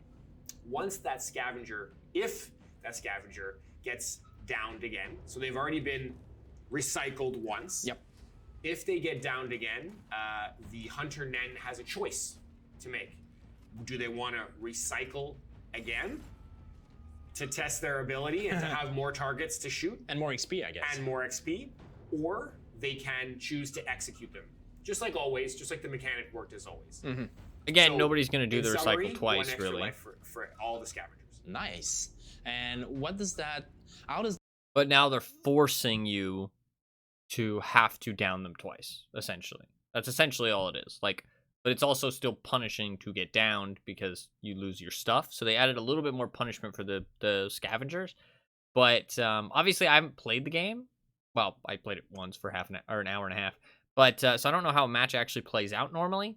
But I think that's maybe a bit much of a punishment on the scavengers. I don't feel like it's really needed as much.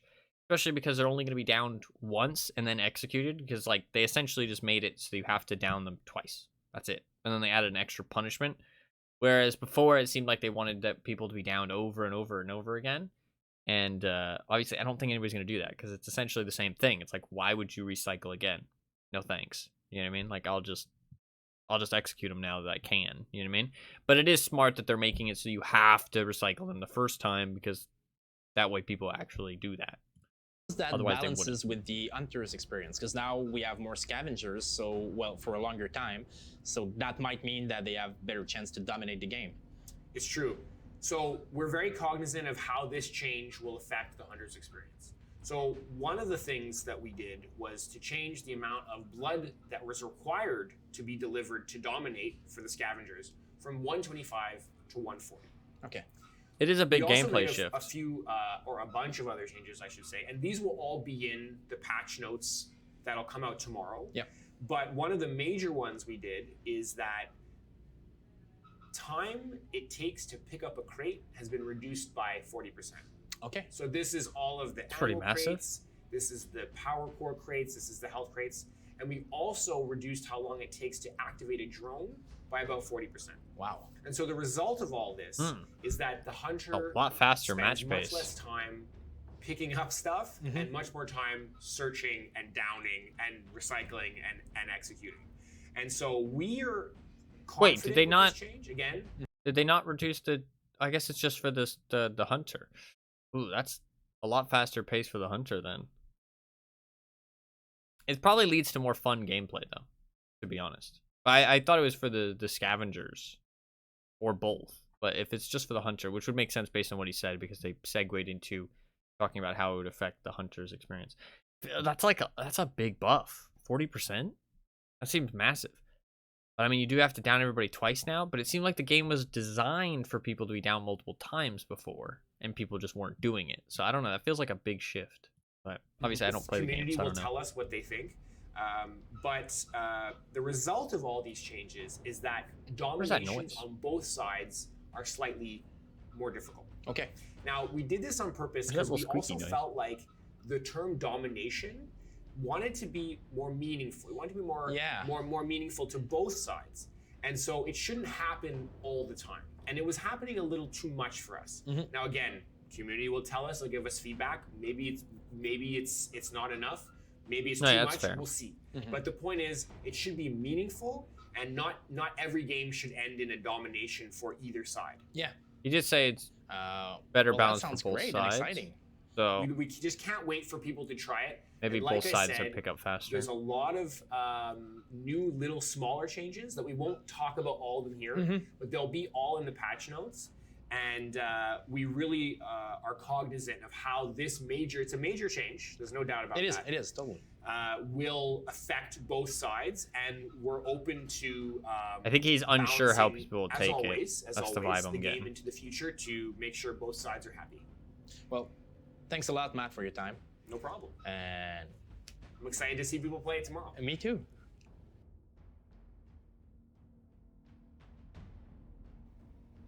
Thank you everyone for Matt watching. seems If you're cool, though. curious about the Like Matt. upcoming patch, we'll release the full patch note tomorrow. And also, This week's weekly challenge is all about currency.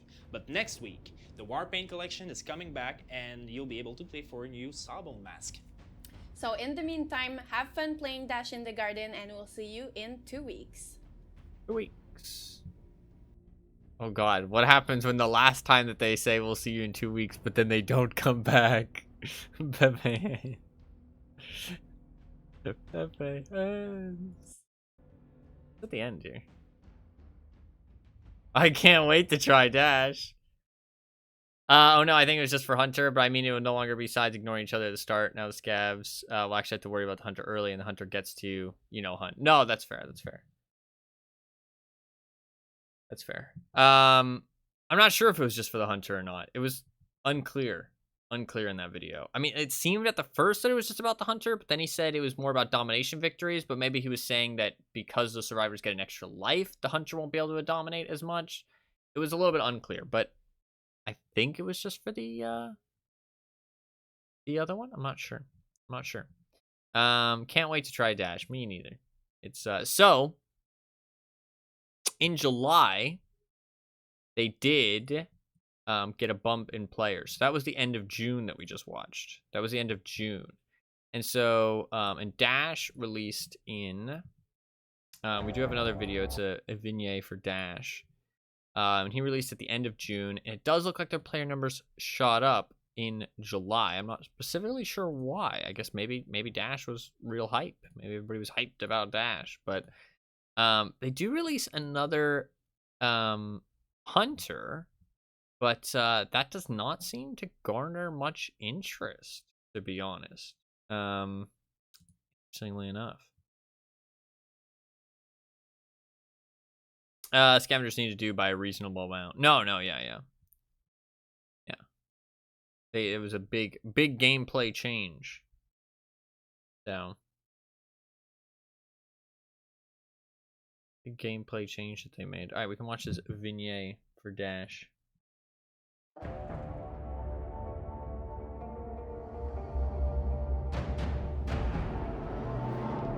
I like the red trim. It's got a cool mask.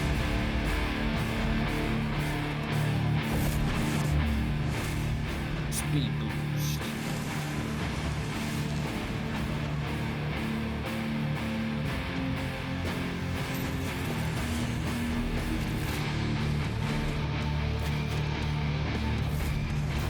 Honestly, I mean, the game does look fun. I'm not sure how long it would stay fun, but the overall concept looks fun. Like, I don't think it looks like a bad game. Alright, that was it. Just a little vignette. Nothing crazy. I think the game, like, doesn't particularly look good from, like, a watching perspective, though, because it looks a bit clunky and, like, not the most smooth. I think the gameplay was never, like, that smoothed over. There's a tribute to the community, which I guess is a compilation. Yeah, there's some fan art and some clips, I think. That's what it looks like.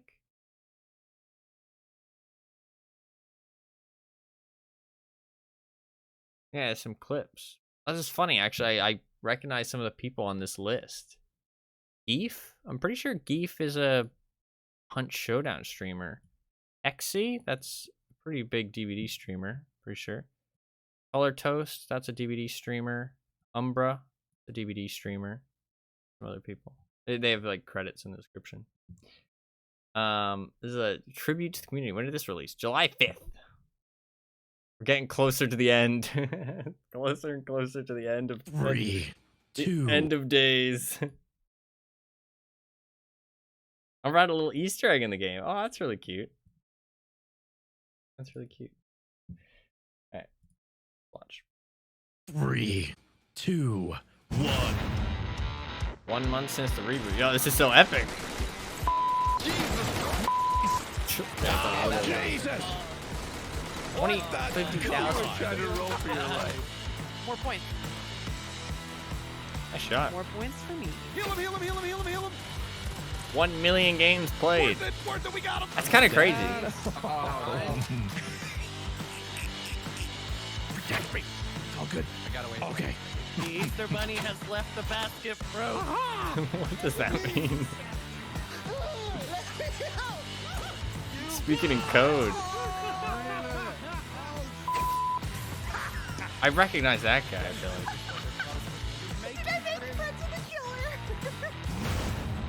That's very DVD energy right there. That was fucking sick. I got you. Oh my god, that was so sick. Am I? I'm dead. Oh. How did he do that? He lived. Wait a second. I want to watch that again. How did he live through that? Oh my god, that was so sick. Am I? I'm dead. Oh.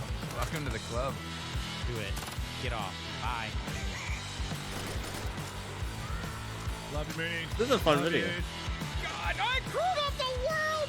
I'm done. I didn't mean to do that. That was a fun Whatever we video. did, we need to do the complete opposite. That was horrible. I think how he got revived actually is that a one of the healer characters shot him while he was in the air. That's wild. Sorry, I shouldn't have paused because it was a faster paced video. I apologize. I realized after I paused that I shouldn't have, but I really wanted to see what the fuck happened because it was cool as fuck. 3, 2, You can watch it one more time. 1. They Oh, Jesus! I mean, it seemed like the game was like kind of successful, More points for me. Heal him, heal him, heal him, heal him, heal him. which is kind of sad, but it just did not hold it at all. Worth it, we got him. Dad. Which makes me wonder why didn't it hold it? Protect me. It's all good. I got away. Okay. The Easter Bunny has left the basket, bro.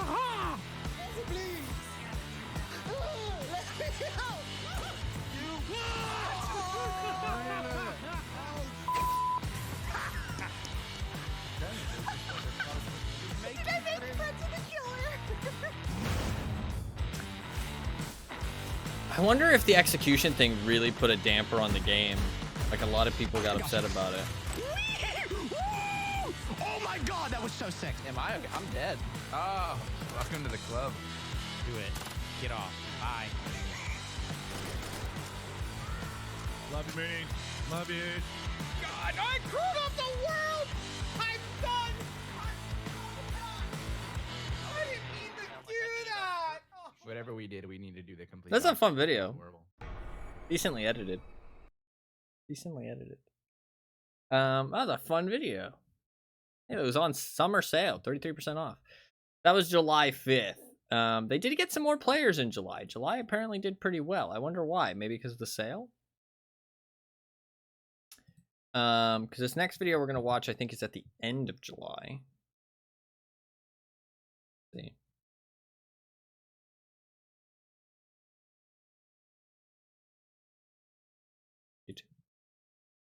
I think this next video is at the end of July. It's not early August. Wow. Okay, I think they kind of delayed this video a little bit, so maybe the update was delayed. So this is at the end of August. So July actually went well for them, and it doesn't seem like they did much in July. So maybe it was just the sale. The game got some players. Interesting. Maybe Dash was popular. Game was doing well. Maybe the sale. Maybe some advertising went well. Who knows? But I mean, it only like doubled the players from June up to 2,000. This video is the 12th of August. August was pretty bad. They dropped down to 500. So they were doing a little bit better, but then obviously now it's going downhill. Going downhill a little bit. It does not go back uphill from this point. I mean, just to warn you. There's not many videos left either. We've got like 3 videos left, and one of them's just another vignette. So this is the beginning of the end. Hey everyone, welcome to DG Insider 8. We're now back after a long wait. DG Insider is up and running, and this time we have loads of content to show you guys. So we'll go back a couple of weeks. We'll talk about the execution animations and the cosmetic vendor, and also on my side, we'll talk to Alexandre Cournoyer about the new map that's coming up, and also we'll meet Steve Hamer, who's going to talk about the new little things that we're playtesting with you guys on live. So without further ado, let's roll.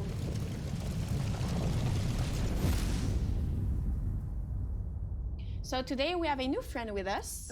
Care to introduce yourself? Yes, I'm Pierre, the new community manager with Marilou on Deathgarden.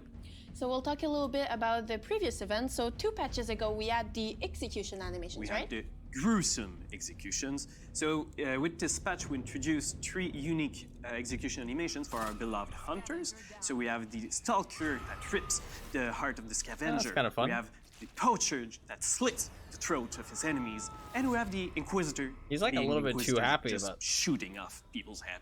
Really gruesome and really awesome at the same time. This is all a little we also clunky, had though. a patch ago, the cosmetic vendor, that basically we have a new tenant in the locker room. So we have right now 45 full sets, so 5 for each scavenger and hunter. And what's really interesting about these is that you can buy them with in-game currency. So right now it is blood and ink cells. And also, we talked about probably was full not sets, a good but idea. You can mix and match all of the parts. So let's say you're interested in one head for the Stalker, you can just buy this one and match it with different pants and all that stuff. So you can really bring your fashion sense into the Deathgarden. So now that we talked about the previous patches, let's hop into the next one. How'd they expect to pay for the servers going forward? That's something I didn't really think about, but there was not a single... Hello, Steve. How are you doing? monetization. Hi, John. I'm doing fine, thank you. How about yourself? I'm doing fine. Nice to have you on our couch today. Thank you very much. Before we jump to the Sounds very main proper. subject of the day, what is your position here in the team? I'm lead game designer on Deathgarden. So what exactly do you do? I'm in charge of the design team itself. We come up with the new features, implement the new characters, we balance the game as it goes through. We're the ones that come up with the designs to basically make things happen. Nice.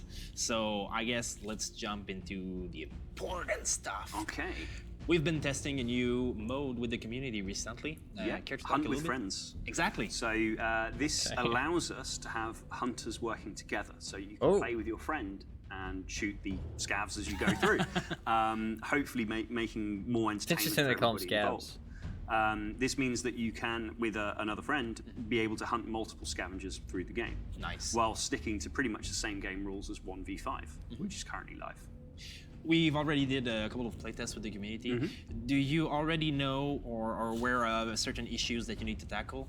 Yes, I mean, we've gathered a lot of data from the online playtests, as well as the feedback that a lot of the audience has been kind enough to give us.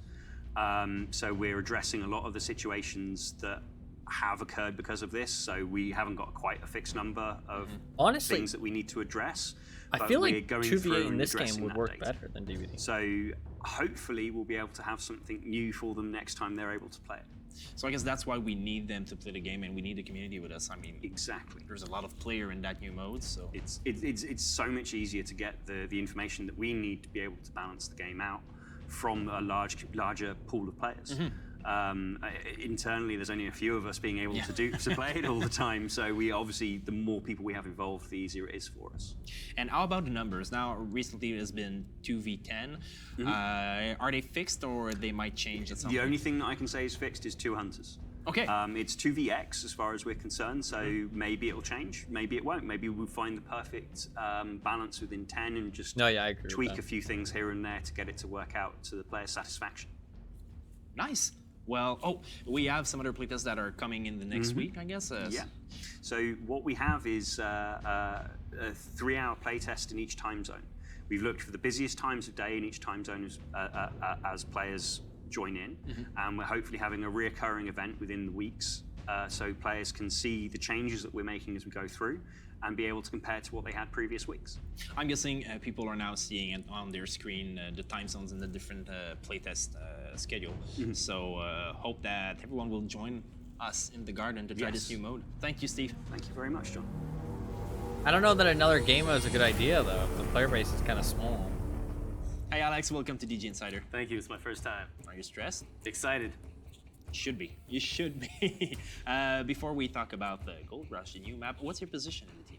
My position is lead artist, so kind of entails like bridging the gap between all the different disciplines, and then just kind of helping out with the new maps and just kind of guiding the general art direction. Nice. We have a new map coming up. Yeah, Gold Rush. Care to talk a little bit about it? Yeah, sure. So the theme is like like a mining town, right? So it's kind of a mix between an old 1800s mining town with all wooden structures, with the new machinery, a little bit that comes with the new mining stuff. Nice. Any visual flares, weather condition that comes with that new map? Yeah, this one's very turbulent. So it's kind of like a mix between Eye of the Hurricane and a dry thunderstorm. So lots of swirling, lots of vortex, lots of wind noise to help you cover your movements. Lightning cool. strikes, a bit of fire here and there. Yeah, lots of motion. It's in the desert biome, right? Yep. There's any new structures that are in the map that weren't there before? Yeah. So the landmark's always different, but this one's pretty funky. There's a lot of ways to climb on it and lots of ways to hide from the hunter. The tunnels are new in this map. So in the old ones, there was kind of like a death tunnel, right? You would just run through and no cover. This one, they're wider, they're bigger, so there's cover. You can run around. There's escape hatches. I think the maps are kind of interesting. Mine shafts. So there's also a wooden bridge, right? Yeah. There's a wooden bridge, like kind of our old bridges, but this one, we kind of just added a bit more opening and a bit more fun to navigate. So if you're a good scavenger, you can do some crazy stuff on this bridge. Nice. Well, that sounds exciting. Yeah. Well, thank you for your time. No problem. And see you next time. Maybe for a new map. Yep, new map, new DG Insider. See you. There was never another DG Insider. Just to let you know. So thank you guys for watching. We hope you enjoyed this video. If They you were wanna never try out the seen new map, ever Gold again. Rush, it will be live today. And also, we hope to see you for the next DG Insider. Bye-bye.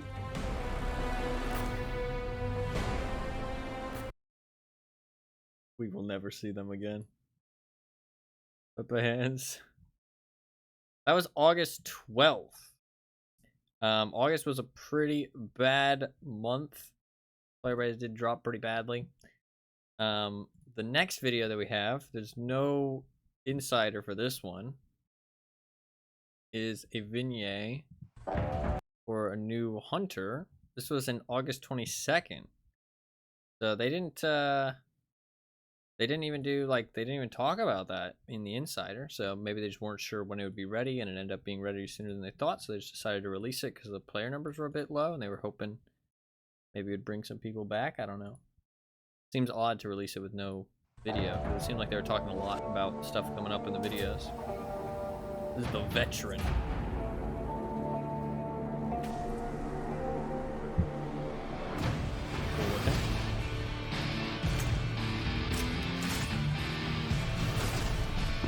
Grenade launcher. Shit. That's some different gameplay. What is that? Is that like the... Yeah, that is like the whatchamacallit gun. The Dead Space. Orbital strike. Holy shit.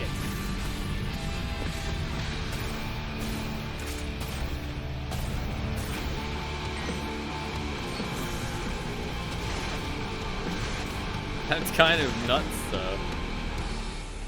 That actually honestly looked like the most fun character. There's a free weekend, August 22nd to August 26th. I mean, that free weekend might have done alright, but August overall did not do good, so. And then we have the last video. The last video they ever made. What day was this? This is DG Insider Express. This is an express one. This is September 11th, which September went even worse. So,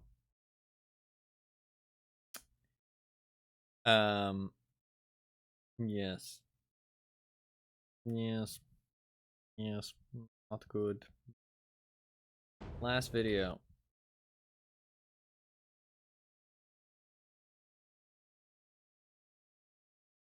Last video. Let's see what we got. Hello everyone and welcome to DG Insider Express. Get to see this guy again. Shorter version than the usual. Today we have only one subject, but it's an important one. Yesterday we released an article about Harvest Your Exit, a new feature that will be available to play tomorrow in our Hunt with a Friend special event. So I had a little chat with Matt Jackson, our design director, and here's what he had to say Matt about again.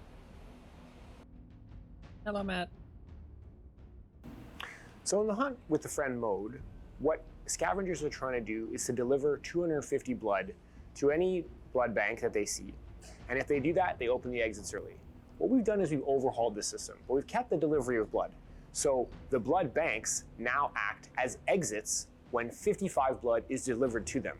If you're able to do 1, that's great. There's up to 5. If you're able to do 5, that's great too. So the big difference is that no exits are automatically opened during blood mode. It's up to the scavengers to deliver, again, 55 blood into a blood bank to be able to turn that into an exit once the timer expires. If they're able to get 1, let's say, well, that's the 1 exit that they have to go to. If they're able to get 3, well, then they have a choice of 3 that they're able to get to. If no exits are open, that means that the scavengers will have to scramble to deliver the remaining blood that's required to at least have 1 to be able to escape. If they don't, they'll be sitting ducks for the hunter. Interesting that they would change it. I wonder why. The intentions behind this new design is to clearly give the scavengers a goal to fight for. If they are a solid team and they're able to open more exits, well, more power to them. They've shown their quality. If they're not as good of a team, or they don't work together, they don't work hard, they'll have less places to go when the timer does expire. People so are that's being really selfish. the core of the reason why we changed some of these rules. Another thing we want to accomplish with the redesign of this is a variety of the experience. It won't always be 2 exits opening at the end of the timer. It could be 1, it could be 3, it could be 5. Again, it's up to the quality of the scavengers and themselves working together to get as far as they can and to open as many good exits gameplay as they change, can. I would say. It also gives the hunter the ability to down and execute all of the scavengers. If they're able to open less exits, well, he has more of a chance to be able to find out where they are. And this gives him or her the opportunity to express their quality in the game and to get as many scavengers executed as possible. They weren't doing the objective, they were just waiting the If you'd timer like to out, know more about Harvest Your Exit, and they were just you being can participate solo in an players, just AMA with hiding. me, Matt, Ask Matt Anything, tomorrow at 3 p.m. EST. You can come see my ugly mug and I'll answer all your questions. No, Hope yeah, you of enjoyed course. today's Insider. We already talked Don't about forget, that. tomorrow we It's have not a hard special to Ask Me assume. Anything event with our design director, Matt Jackson. So if you have any question that you want to ask him, please drop by at 3 p.m. EST. This event will be followed by a Play with the Dead session. In the meantime, if you already have a question that you want to ask, please submit it on our Twitter feed using the hashtag DGAMA. Until then, have fun in the garden. I got some questions for Matt. I'm really excited. September 12th. Shit, I missed it. Maybe next year. Maybe next year. Well, that was the last video. That's all we got. All we got. Sad, kind of bittersweet last video. I was hoping for something good, you know. Would have been good with that last community video. That would have been a good ending. So that was they did that in September. So maybe the end, like the redesign of the exits was maybe they launched that in October, and probably put on some sales for Halloween and stuff. And that is when the player base jumped up to 600 average for the month. But then in the following month after that, in November, it went back down to 188, and then 80, 80, 60, 100, 80, 60, 40. And obviously they announced that the game was shutting down in November. So after October didn't do well, they were like, well, shit, we can't really afford the costs. To be fair, they had no monetization going forward. It does seem like maybe some design stuff was short-sighted. Like, I think your game really needs to be very good for you to be able to survive some short-sighted design decisions, like the execution thing, or like the survivors not like doing things or not working together and just hiding. Like, it has to be quite good and have quite a big following, or like quite a unique concept, or very like, you know, captivating idea, gameplay concept to keep it alive through those like redesigns, because obviously that will drive people away and it will kill some of the hype and stuff, and you're obviously living off that hype quite a lot in early days. So until you get situated with like a good following, stuff like that can obviously kill your chance at success. So maybe just a little bit short-sighted designs. Also, there was not really much monetization, it looked like, because they released those cosmetics and the cosmetics were Like, you could buy them with currency, and at that point, like, I bet you tons of people had farmed up currency. You know what I mean? All the whales, or the people who play the game a lot, would have already had tons of currency probably, and they would have just been able to buy anything they wanted. You know what I mean? So I feel like maybe that was a bit of a miss, and maybe some paid for cosmetics, because like while the game is paid for, the problem is that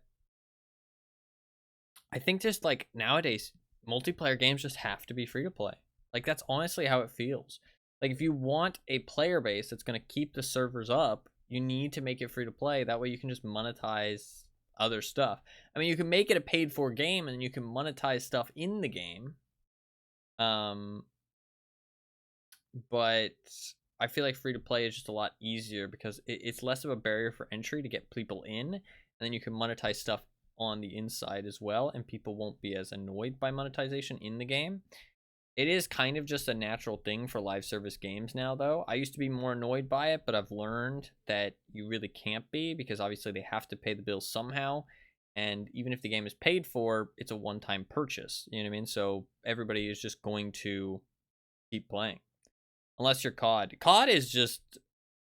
I mean, by all means, COD is unkillable at this point. There will be a group of people who will play COD no matter what crap they shovel out. Like, it's just the truth. Like, it's just the same, like, regardless of, like, little things that they do, it's the same concept, and they just keep re-releasing it, and people buy it. Like, it just doesn't matter what they do. It's just not, like, that game is always going to be around, honestly, at this point, I feel like. Like, it would take a lot for COD to die. Like, I think the only thing that's going to kill COD is itself, like, at this point. It just needs to do something, like, completely unsavable, which I don't even know what it would be. I mean, like, just completely switch up left field and change completely, but that's not what it wants to do. It wants to just stay the same and keep making money, right? So I don't think COD's going anywhere, for better or worse, I guess. But I mean, I don't hate COD. I hate that COD gets respect. That's my opinion. I think COD, for what it is all right. It's a bit of fun, fair enough. I hate that it keeps shoveling the same shit, though, and everybody just, like, fucking eats it up and, like, praises it and says it's, like, a great game. It's like, no, it's not a great game. It's a decent game. Like, if everybody was just like, oh, yeah, COD's some stupid fun, you know what I mean? They just keep releasing the same stuff. It's some stupid fun. Then I'd be like, okay, you know what I mean? Like, people aren't giving it any, like respect that it doesn't deserve. But people give COD way too much respect. Like, they're not breaking any molds. They're not doing anything extravagant. They're not doing anything commendable. They're just making the same game and shoveling it out, and people buy it. It's like, it's a bit of fun. I don't deny that. It looks like it's a bit of fun, but it's like stupid fun. You know what I mean? It just kind of pisses me off, the respect that it gets, and people give it for some fucking reason. Don't know why, but people give COD a lot of respect. Well, that is all the videos on their official channel. The next thing that we're going to do is watch some gameplay. We're going to watch some gameplay. Deathgarden, Bloodharvest gameplay. So this, we're going to look for gameplay of... we're going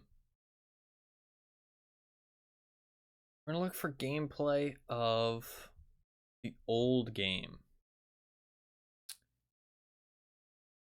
The old game. I want to look at the old game. Hunter gameplay. Here we go. From Indie James.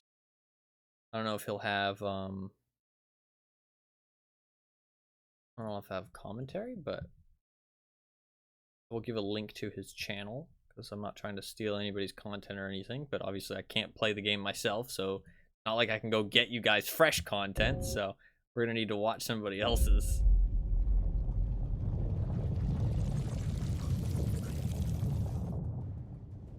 Don't know if there's commentary. Doesn't look like there's commentary.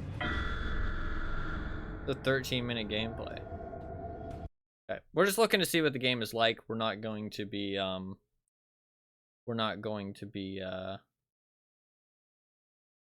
you know, talking about this guy's gameplay in specific.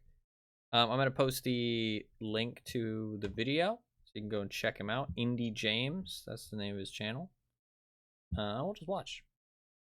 Just enjoy what the game looked like, see what the gameplay was like. Because obviously all we've really seen is the dev gameplay. So this is June 2019, so this would have been like after some of the videos we saw, like after the rework and stuff. So yeah. Check it out, shall we? Doesn't seem like there's commentary, but maybe he'll talk at some point, I'm not sure. That's cool looking. Very intense. That's like hide and seek. The scavengers are going in. They're doing things already, you can hear them. Timer to when he's able to go in. He has to wait.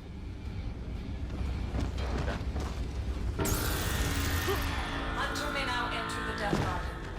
The hunter has infinite ammo, interestingly enough. Oh no, he doesn't have infinite ammo now. Gotcha, okay. So he's collecting power cores and denying health. Activating a drone.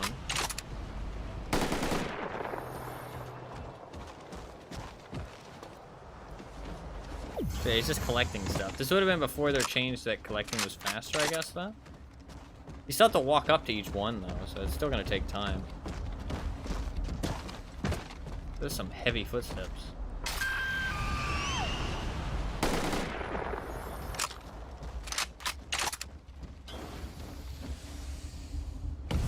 So you see somebody destroyed his drone, I think, so he's jumping over here. Yeah, they're shipping blood. He's chasing them down. Over here, motherfuckers! Oh, he's hiding in the bush, maybe? Oh, he thought he was. That's fair. I thought the same.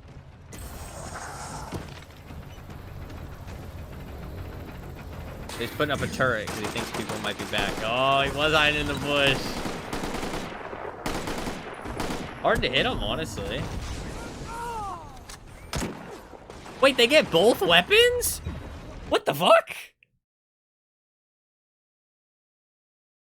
I did not realize that. I thought they had to choose one or the other. I did not realize that the hunters get both of their weapons. I thought they would have had to choose. He's in that bush. 100%. Does he just execute instantly? Yeah, why wouldn't you? I don't blame him. That's one down. So this is before the execution animation. It's 1v5, interestingly enough. That guy was still in that back in that bush, I bet you.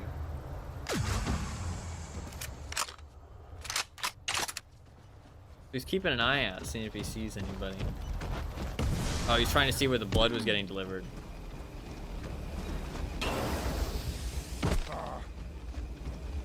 No, yeah, maybe. I just didn't think about it. I thought it was just for, like, the video, you know what I mean? Just showing them have both weapons. But didn't think about it. They delivered. Seems hard to find people, I guess. But as the match goes on, I guess, because it's like a 5... Man, matches are short, huh? Very short. He's waiting to see if they... So his strategy is just to wait to see if they deliver blood. Wait for them to deliver the blood. Interesting. And try and, like, get them when they're delivering. Is he gonna go over there using his, like, power boost? Yeah. Yeah, his strategy seems to be to wait for them to deliver and then jump on them when they're delivering. I don't know where they went either. Maybe an invisibility power? That's the golden crate. I guess he's gonna go for it? Yeah. It seems really hard to deny the golden crate to the hunter if he wants it. But maybe that gives you a chance to... Oh, he's gonna camp it a little bit. Interesting. Interesting. Okay. That's interesting. I feel like as a survivor, I would just fucking ignore the crate then. Yeah.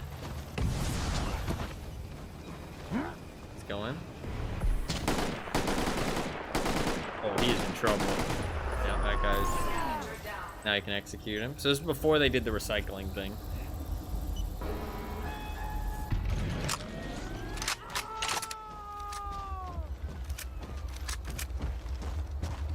He sees that there's somebody over there. He's gonna use the superpower boost. Golden crate expired.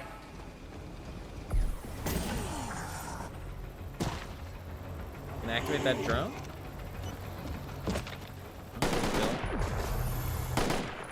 So is there a point to hacking a crate if you're gonna pick it up? Does the crate disappear after you hack it? No, it doesn't. Okay. It just takes a while to come back. Okay. Gotcha. You can see where people have been then. Interesting. So you think there'll be somebody around probably when that is going up. Interesting. It's very like slow paced, but then like sudden bursts of action, weirdly. I expected it to be more like fast paced. But maybe that change that they did with the crates being picked up faster on both sides. Implies. It's like DVD, you walk into the bushes. Oh, that was a nice shotgun shot. There's 2 of them left.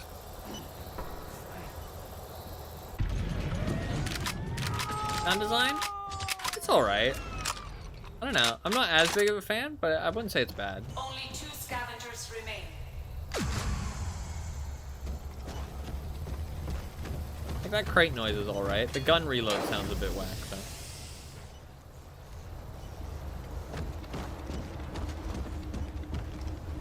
He's really taking his time, which honestly might not be a bad idea. I would go more for like the running around strategy, but honestly maybe taking your time and just like waiting a little bit, waiting for them to run to you might not be a bad idea.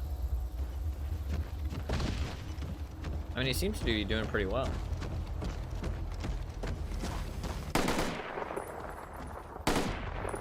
Drone activation noise, that's fair.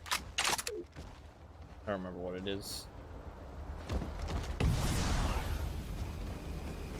This is a very good display of some gameplay. I don't know if we can find some... Yeah, this guy's got a very set strategy. He's definitely played a decent amount. That turret seems pretty solid, honestly. Oof.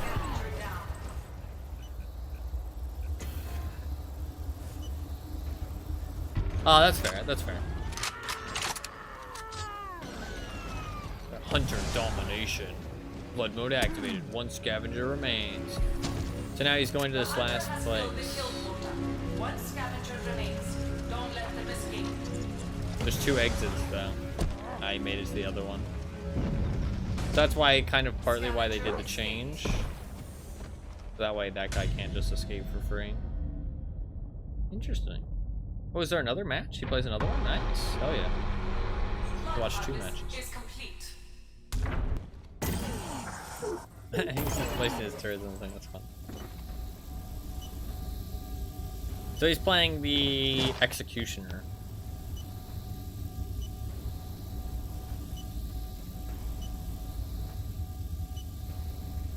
It's got like a little bit of a sci-fi with all the sounds and the abilities and stuff for sure. Bloodharvest begins. So I guess the scavengers are over in that thing over there. Oh no, I guess there's a whole bunch of them. Look, there's one here.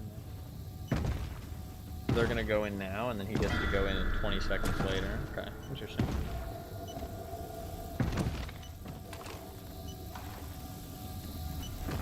The hip fire seems really accurate. I don't really know why it aimed down sights, but I guess it makes you a little bit accurate at range.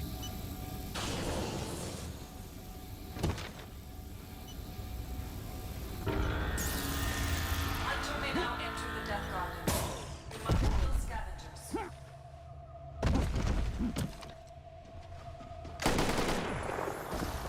I hate the, like, having to shoot stuff to hack it thing. I think that's a really dumb mechanic. Time play before you actually get to play, yeah.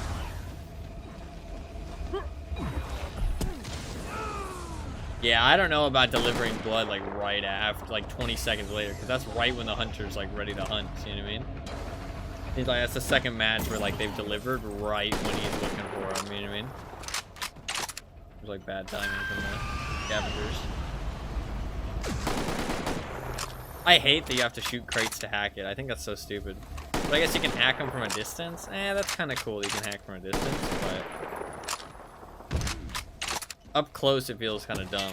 Maybe you should be able to hack anything that you walk next to.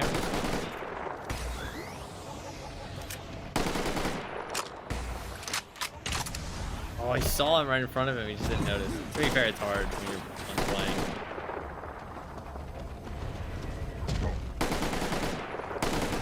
Good shots. See how that guy was jumping? It's like they said in their tips and tricks video. Don't be jumping all the time. The person's trying to res, but it didn't work. Maybe it's because they were holding the execution button at the time. 4 scavengers remain.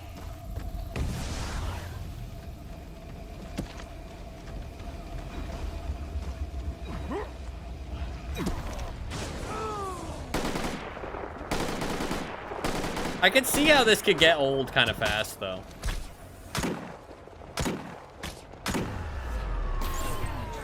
Like, if you look, the gameplay is being had. Oh.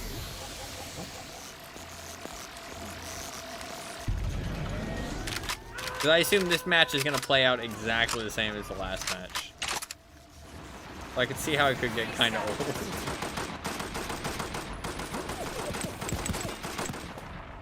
Tries to cut him off. Smart. Hits him with the shock. That stealth ability seems powerful. The turrets kind of counter it, though.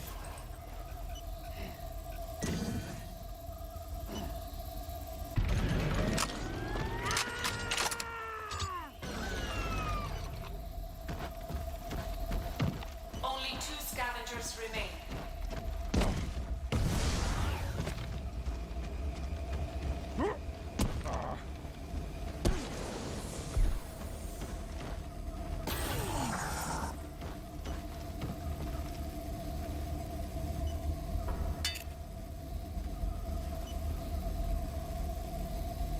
A golden crate has spawned. Gonna go camp the golden crate, I guess. No. Place a turret on it, smart. And just sit, stalk the prey.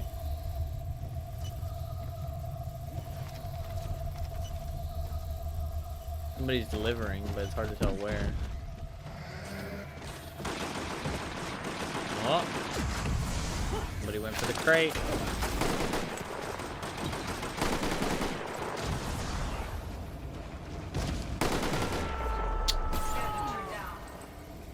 And that's all she wrote. Domination.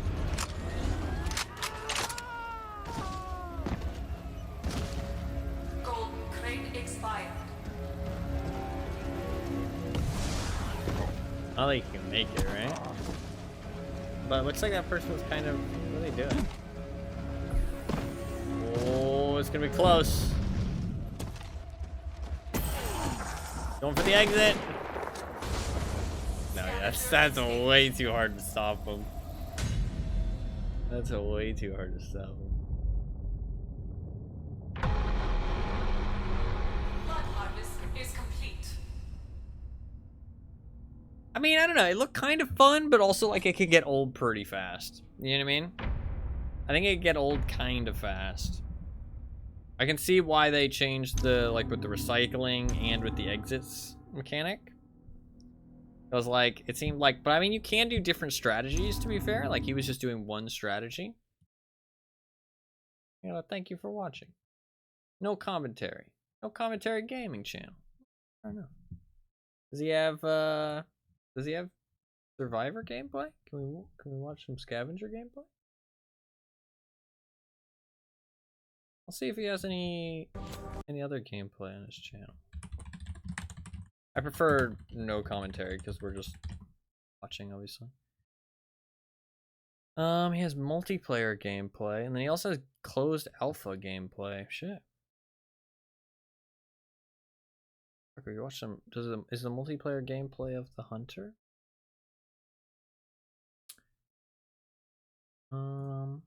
Is closed alpha gameplay.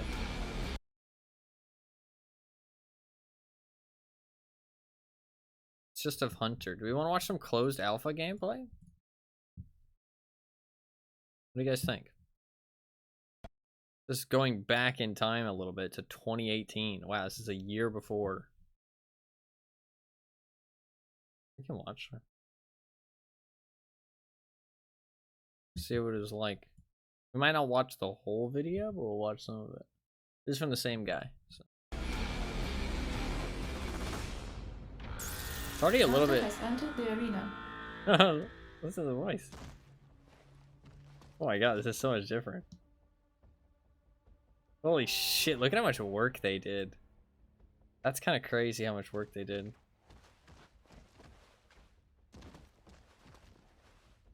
Because this is like super different. Look at this. What the fuck? He has a sniper rifle and an assault rifle. Oh, is he playing Stalker? No, he's playing Executioner.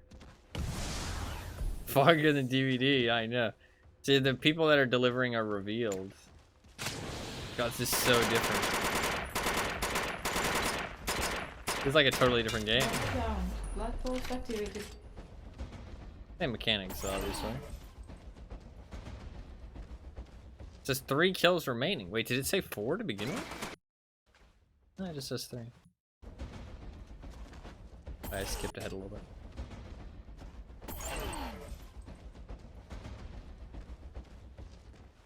It's very foggy.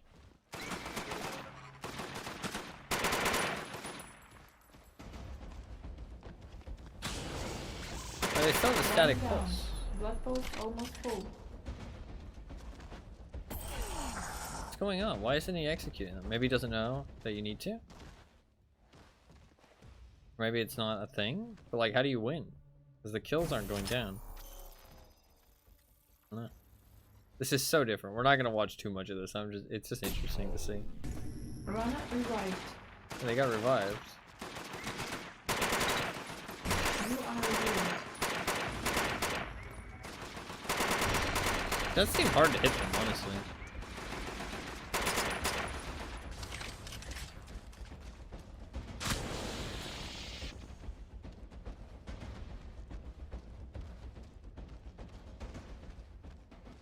Runner revived. Yeah, so the 2 people that they downed. Slugging in 2018, I know, he's a slugger.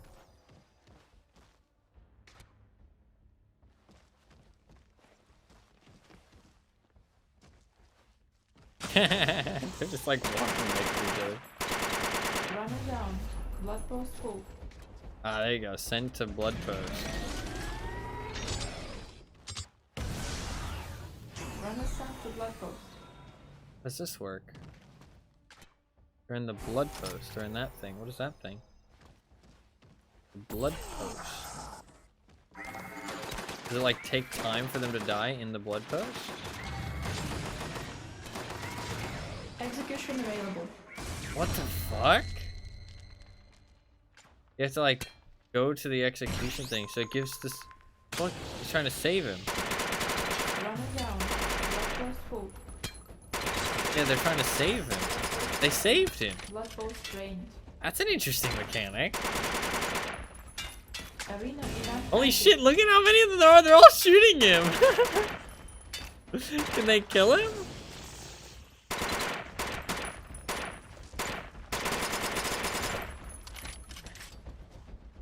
He's hiding down there. So sneaky. Runner down. Blood post almost full. This seems so much harder. Blood post level 2 low, it says. Wow, they revived him instantly. Dude, these survivors are OP. Why is the turret shooting him? What the fuck is happening? He is getting bullied. But how did the survivors win? This is wild. They have to fill that up? They have to hold it though? Looks like they have to hold it. Runner down. Blood post full. Okay, so you just get blood post by injuring people, I guess? They sent him to the blood post, but now it's gonna take time, right? Yeah, it's gonna take time to fill up. But like they're here. They're just like they're hitting him with a virus, they're shooting him with arrows. Like they're all fucking him up. Look at this. Runner down. This is a completely different game. Going for the execute, and then they just come up to they show up to save.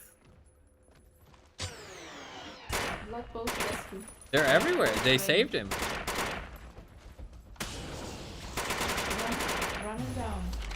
There's no timer, by the way. This game can go on fucking forever. This is like a Survivor Bully Squad. I'm getting DVD flashbacks right now.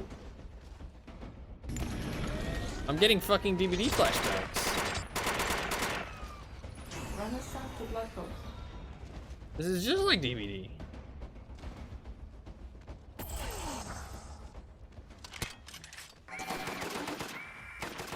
They're fucking everywhere, and they won't let you fucking get a hook. They're protecting their teammate.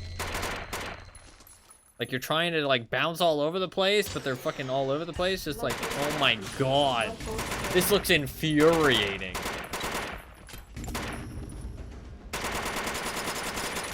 I'm infuriated just watching. He fucking climbed the tree. He's getting shot. He's getting slowed. He's running out of ammo. They're doing the thing. So the game before, you had to like, it's like, oh my god. No, you're not wrong. You're not wrong. So they got it halfway on A. So that's like, it's like a fucking generator. That's crazy. This is like a completely different game.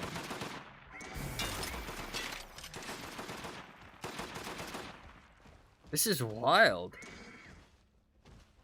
This is interesting to watch.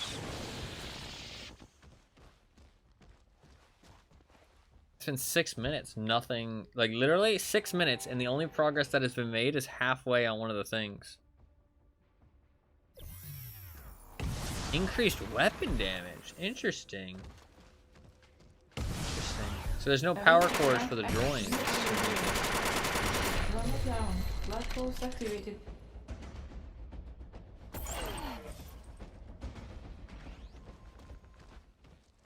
I feel like I would pick up that golden crate, to be honest. If it was me. I saw him climb up to the right.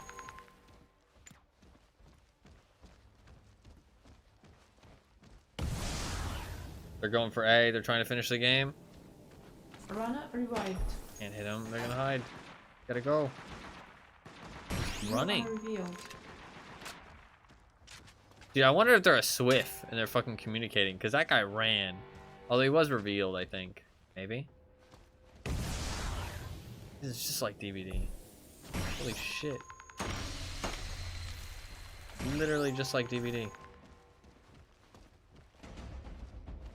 They're doing A at the same time. Dude, they are... These guys are so coordinated. This is true, this is true. You are revealed. Yeah, he's going for the sniper shots.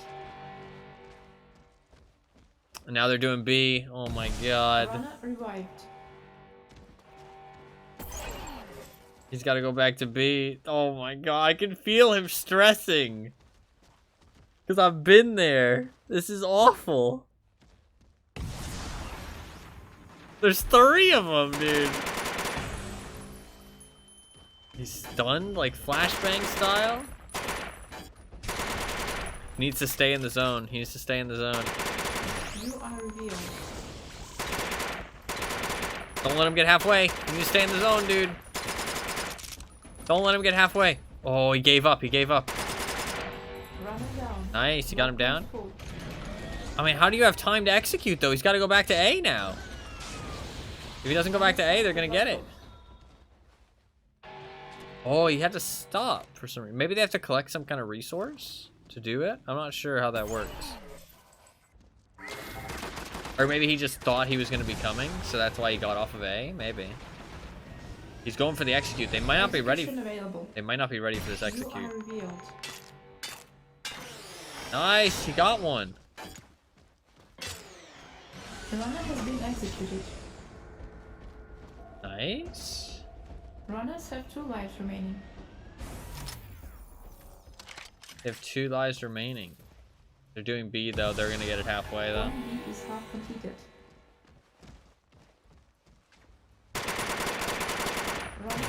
This is a completely different game. Blood post level too low. Runner revived. And they have heal syringes and You shit. are revealed.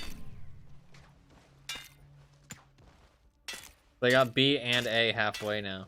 I mean, it's a lot more intense, to be fair. The other game was kind of a little bit boring, to be honest, to watch, but this is a lot more intense. But it also looks fucking infuriating to actually play. As the hunter, at least. The scavenger looks kind of fun. But to be fair, maybe this is like, maybe the enemy team's just super coordinated. Maybe it's like a sweaty team. You know what I mean? There's no way to know for sure.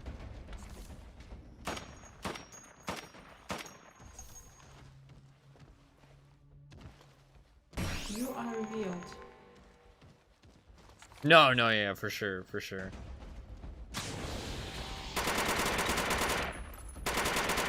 That was a good down. Blood post almost full. Can't use the blood post though. And now they're on B and they're doing it. Can he even make it back in time? I don't think he can. No, they're gonna get it. He can't stop it. Point B has been completed. Wait, shit, do they have to get them all? Oh, okay. I thought they only had to get one for some reason. Okay, well maybe this is more even than I thought. I thought they only had to get one. That's just the way it seemed. With like the bouncing back and forth. Oh shit, he died. Runners have 1 life remaining. Because nobody went to revive him. Interesting, okay. Okay, maybe it's more even. I think he's gonna win, honestly. Maybe they only have to do 2 out of 3. Maybe they don't have to do all 3. Doing all 3 seems a bit unrealistic. Because like he would just be able to camp the final one, you know what I mean?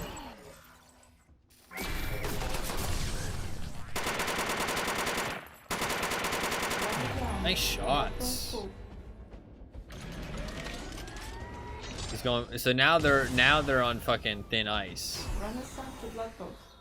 They're capturing A right now while he's doing this. Oh, they stopped it though because they know if he executes, then the game's over. So I think they're gonna come and try and stop him.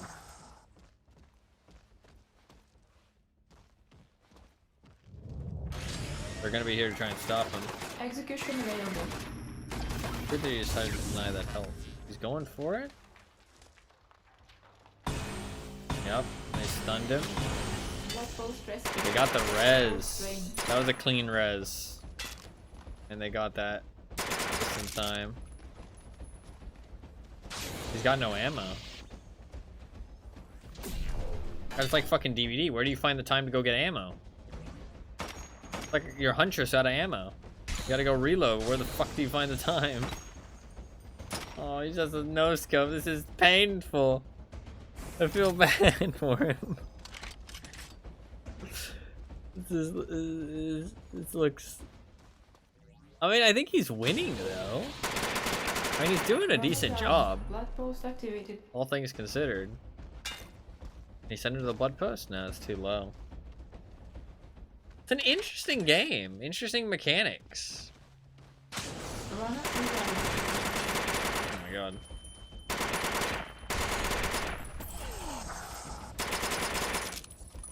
Putting some good shots on him.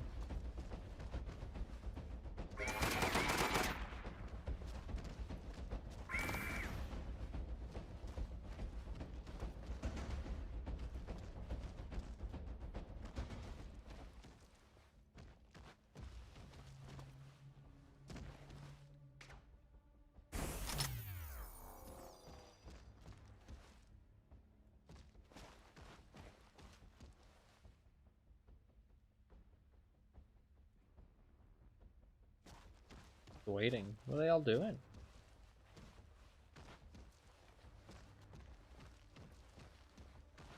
Maybe they're like communicating. Maybe they're trying to formulate a plan. I don't know.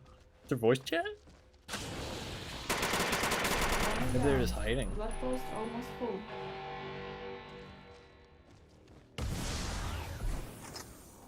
But any down that he gets at this point, they have to go and res. They died. I think he won. Yeah, he won. Event active. How does this work? Run it down. Oh. wins, and that's it. Okay. Interesting. Interesting. That was a wild thing to watch. That was wild. That was wild.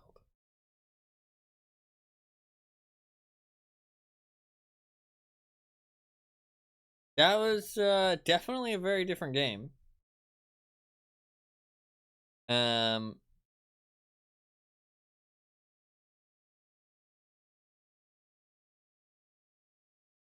Definitely a very different game.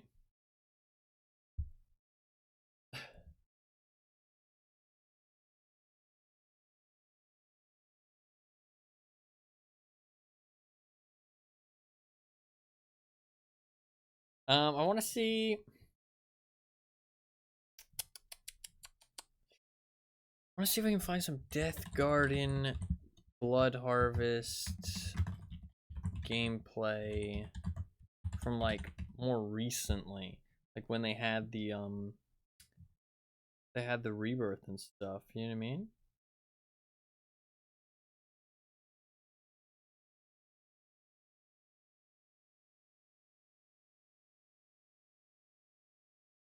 Playing as the veteran. Here we go.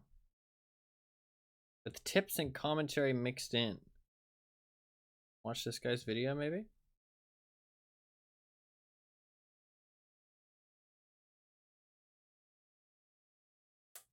Like the best video I'm gonna find. Let's go for this. So this is from a guy called Pain Reliever. Of his channel, Pain Reliever. I'm gonna post a link in chat. All one word.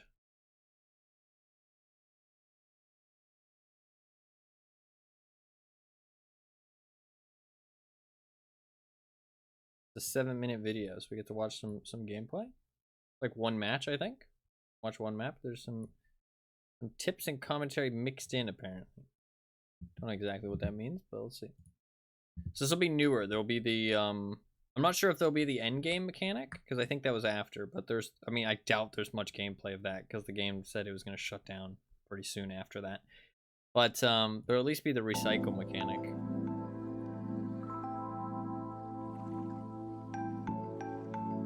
Listening to the comments. Like shit, he's pretty high rank. We're showing what he's got. Okay, so wait, this actually shows how the perks work a little bit. Interesting, okay. I like the editing of this so far, actually. Calls in death from above that does damage in a designated area. So that's the perk. Or that's just the power. Okay. And then he has do not translate. This is placeholder text for Orba. Okay. So he's got these perks. Bring a friend. Chance to activate a second nearby drone when activating a drone. Consecutive failures increases the chance. Interesting. Huh. Some lore text. Okay. These are the perks that he's using personally. Increase the explosion radius of the Rattler RX-35 grenades. So it's not really stuff that changes the gameplays. It's just like a little like tuning of what you like. So it's not really super gameplay altering. This person actually has 3 weapons. Maybe there's a default weapon that every hunter can choose if you don't like the other 2 weapons. Maybe that's a thing. Because there was no mention of any 3rd weapon before. Not on the veteran specifically, so I feel like maybe there's a default weapon that every killer can get. He's using the grenade launcher. And this video will feature a full-length match playing as the veteran with some commentary mixed in at key moments. People in the comments said something about that, about the pause. Well, look at that. They liked the it. Scavengers have already revealed which direction they're heading. Those drone explosions can be seen and heard even from the spawn chamber. Let's see if I can catch one out early. I feel like he's seducing me right now. I'm not totally against it though, to be fair. Not specifically a bad thing. That was a very good kill. That is the veteran's burst combo. Airstrike, followed by grenade barrage. It almost feels unfair, to be honest. Okay, that's fair. That was pretty destructive. As a veteran, I usually only hack blue crates and blood piles, because I see them as the most important objects to deny scavengers. Interesting. Tell us about his strategy. I like the other. He's jumping around a lot more and stuff. Oh, he's hiding in that bush. Nice job. The explosion radius on these grenades is so large, even hiding behind cover won't. Maybe the fully veteran protect was a little OP. scavengers. Surprised the ASMR boys. Hey, he's kind of killing it though. You just slid into the wrong neighborhood. This character might seem a little OP, honestly. Just a grenade launcher seems pretty strong. Even if the scavenger uses camouflage, you can still spot the dirt they kick up as they run.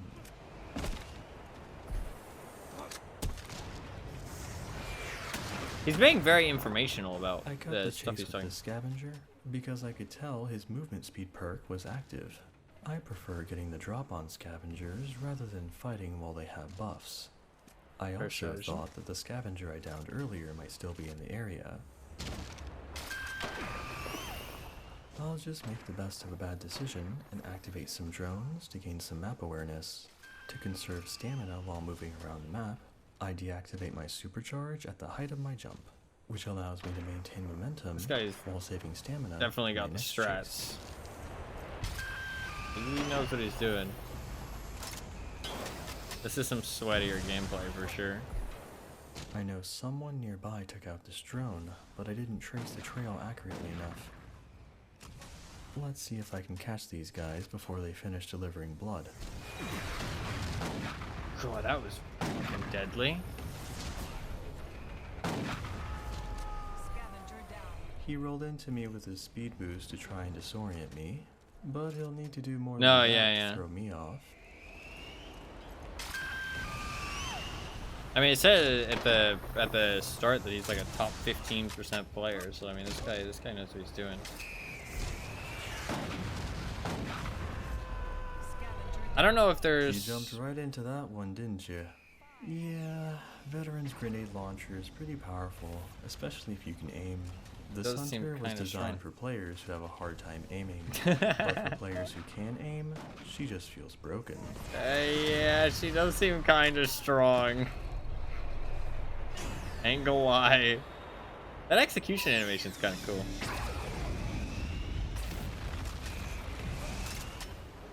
It is not very. It doesn't make much sense because she'd blow herself up for sure, but.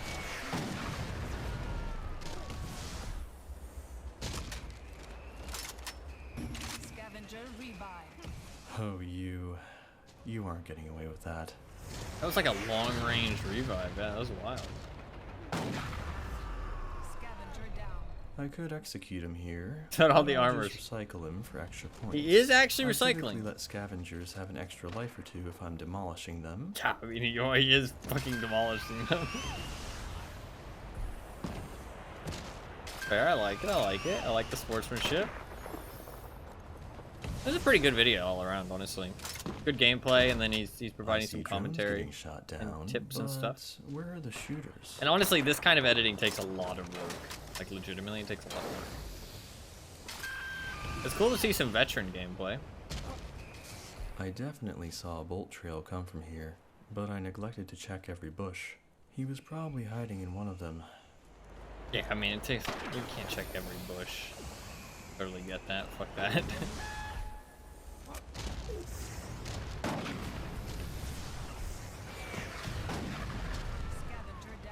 Wait a second. Did he cancel that? Good to check every bush. Did he cancel that orbital? Yeah, he chose not to cast it. Yeah, that's pretty wicked. Instead Gotta watch out for those hacked blood piles.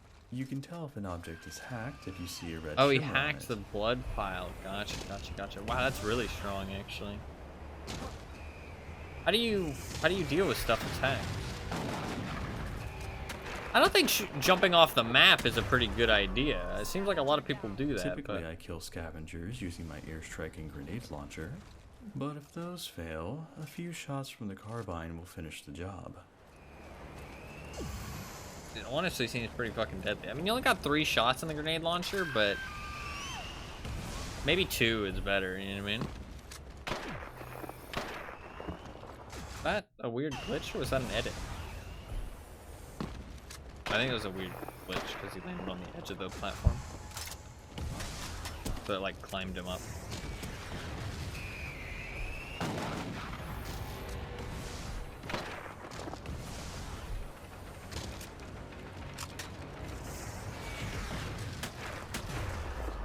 That was good, Chase. I think I've given them enough chances. Yeah, honestly, at this point, just finish him off.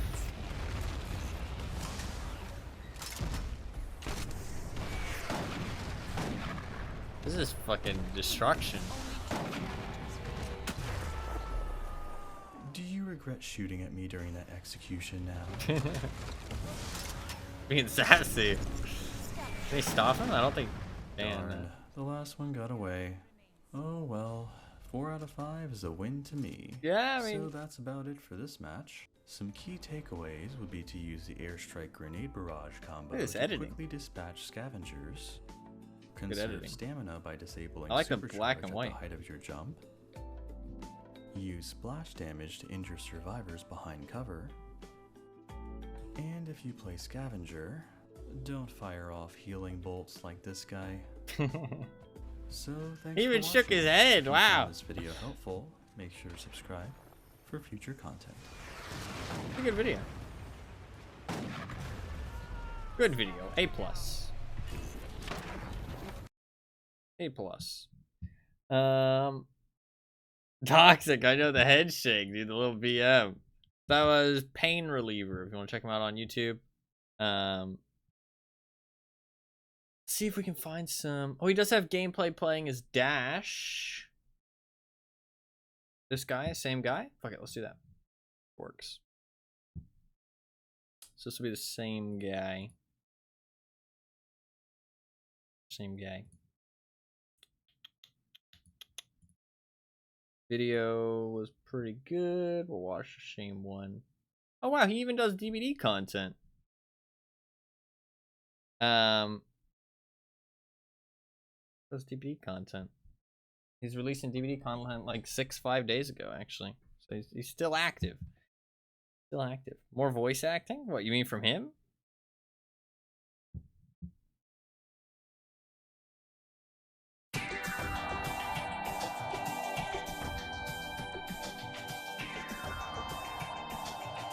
Like top 5%. So that's a speed boost. Let me see what perks he has. Increases blood delivery speed by an amount. And increased crate interaction speed by an amount. So it's just little. Oh, and then he has. These are his unique bonuses, which is increased blood carrying capacity and increased regeneration speed of crates, ammo, health, and power.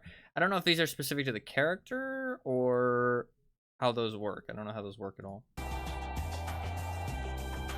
It looks like maybe passives specific to the character. This video will feature a full-length match playing as Dash, with some commentary mixed in at key moments. I don't know why he does that, but apparently it's a thing on his channel. If the comments talk about it.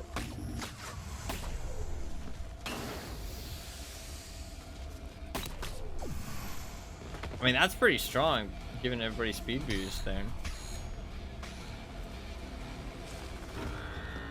God, this is some FOV, by the way. Holy.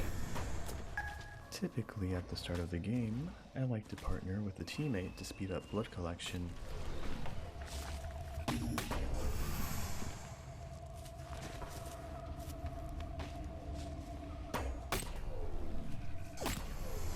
I also tend to spam Dash's speed boost since it's so easy to bounce between crates thanks to his mobility.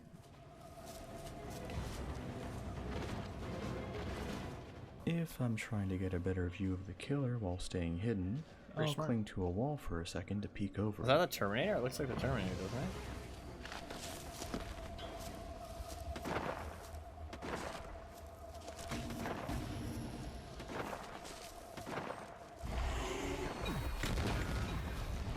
I don't know, maybe it's the Valkyrie.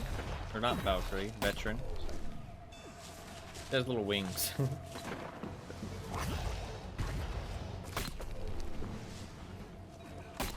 Using speed boost right before picking up a blue crate is a great way to get the power's benefit without spending any arrows.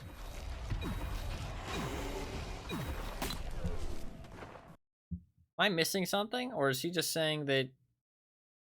Oh, you must have a max. You'll notice that I roll and jump a lot. That's probably what it is. You have a max capacity. Performing a rolling jump while speed boost is active increases your movement speed even more. Oh. Trying to give some speed boost to get his teammates out of dodge. Pretty good. Team player.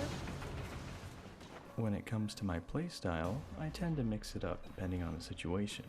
If I see a teammate being focused by the killer and I'm nearby, I'll try to hit them with the speed boost. But I also make blood delivery a priority as well. Okay. Mark?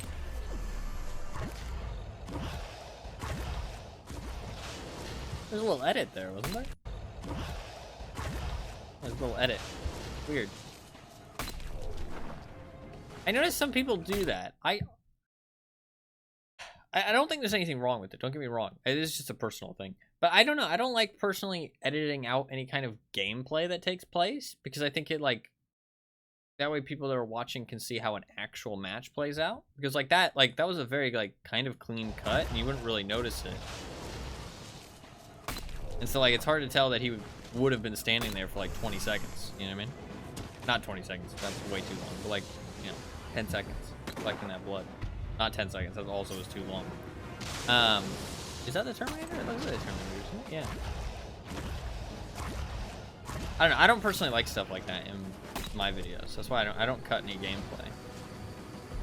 I cut like load times and stuff, but I don't personally like cutting gameplay. I'm hanging around this area since it seems like a lot of the action is taking place here. I'll be close enough to help my teammates, but I know doing so will shift my focus away from collecting blood. I know why people do it though, because they don't want like, it's just like a boring part of the video, and it's like, oh, well, everybody knows that I'm gonna be sitting here collecting all the blood, so, just cut out a little bit of the downtime. Make the video a little bit shorter, a little bit more like succinct, a little bit cleaner. It makes sense. I just personally don't like doing it much.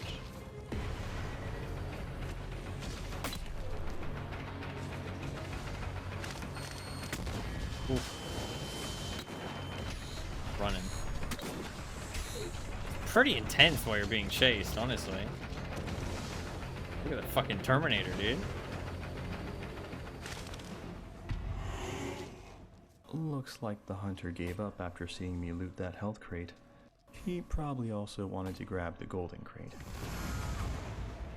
I feel like it's pretty hard to deny the golden crate to the killer. I'm not sure how much of a buff it gives. Not quite sure how he missed me there. I mean, first person perspective, that's why. But it's still funny.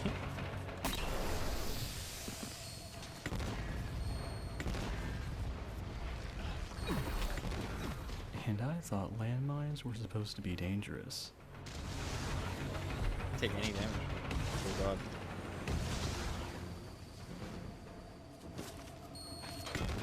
Hunters you can just truly are short-sighted.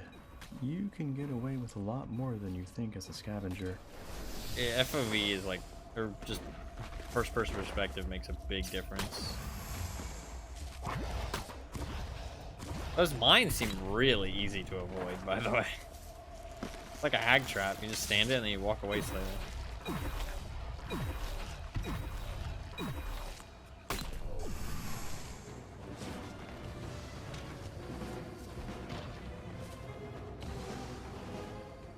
We're doing really good on the blood. Is so versatile. Whether you're collecting blood, delivering blood, making an escape, or helping teammates, extra movement speed always seems to help.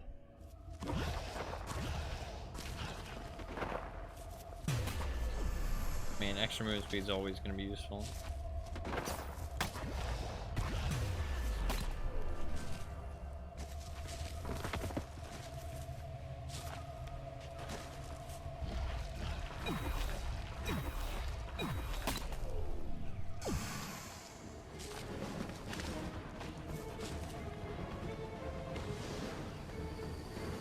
Yeah, I think so. I think there was. That was a nice find by the hunter. I wonder if there's MMR in this game. Jeez, it's so easy to get away. The hunter probably only had a fraction of a second to track me before I rolled outside his line of sight.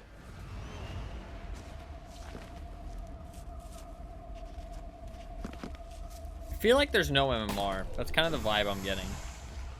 You may notice that I've been split from my team for a while. It's an effective strategy for blood farming, since the hunter can only be at one place at one time. If he comes after me, my teammates get to deliver blood, and vice versa.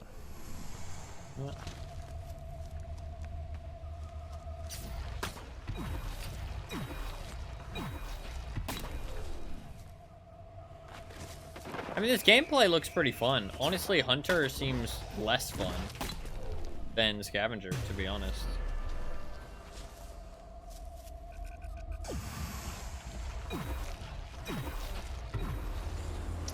I think Dash... Whether you like playing solo or as a group, Dash seems to be effective Yeah. either way.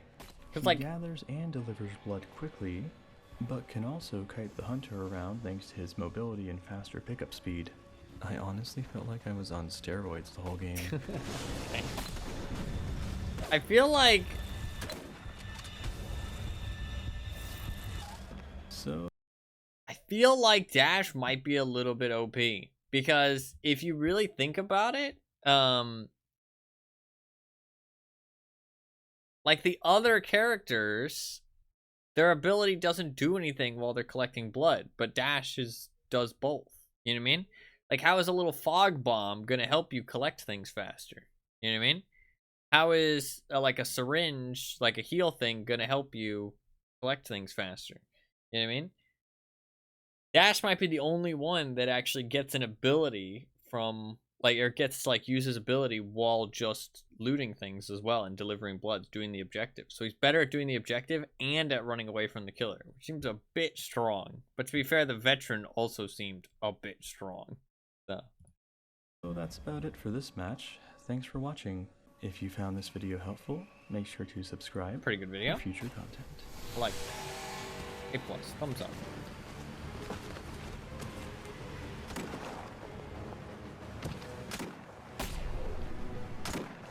He gave him a speed boost. Another speed boost. Yo, what a homie. That's good. That's a pretty good clip. I like that. Then the end of the video. There's another video from Pain Reliever. His name on YouTube, all one word. He does make Survivor gameplay now. He also has a Twitch channel, Pain Relievers. Twitch. He does DVD videos. Yeah.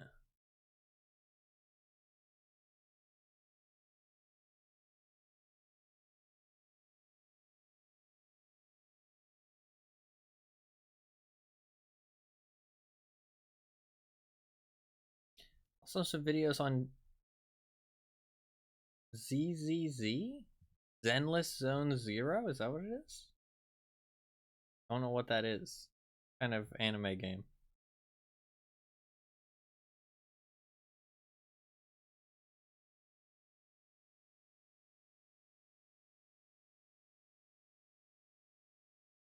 A+. You know what? I'll even subscribe.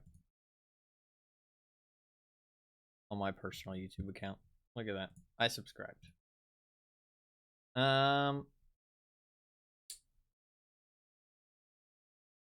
Now let us do we want to look for some more gameplay or do we want to look for Rebirth gameplay? We could look for some more Hunter gameplay. I feel like one more bit of Hunter gameplay would be good. Just to get like a little bit more variety, you know what I mean? Because we got 2 bits of gameplay before, so maybe we can get a little bit more gameplay as well.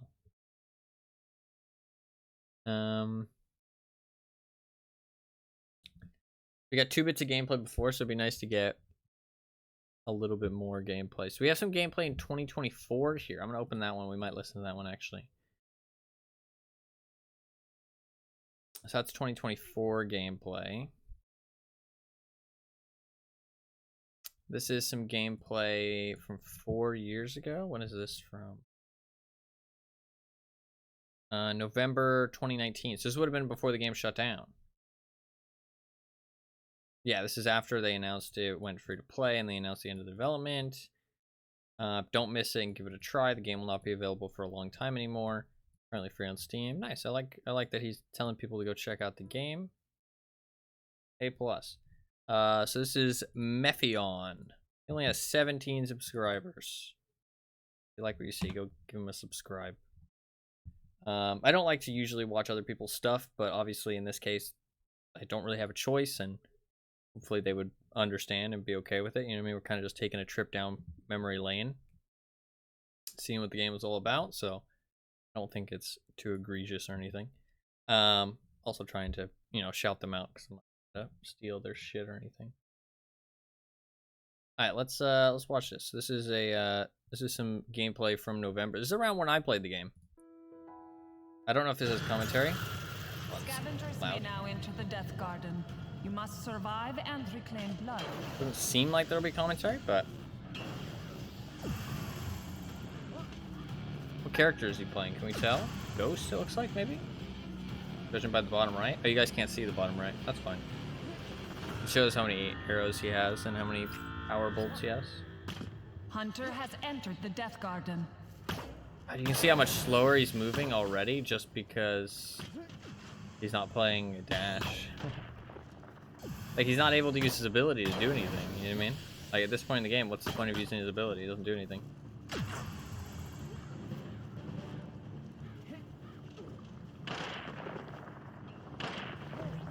Dash seemed kind of OP, honestly.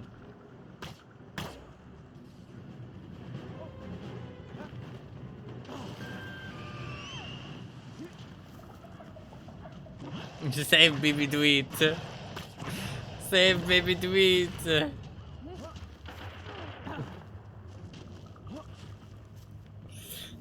DVD player right there.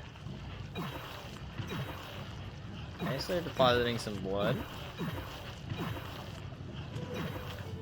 Good progress. Also, I think this is after the exit change, because look at the top left. They're filling up each individual exit. It's not one full bar. Gotcha. Okay. So this is after they implemented the exit change.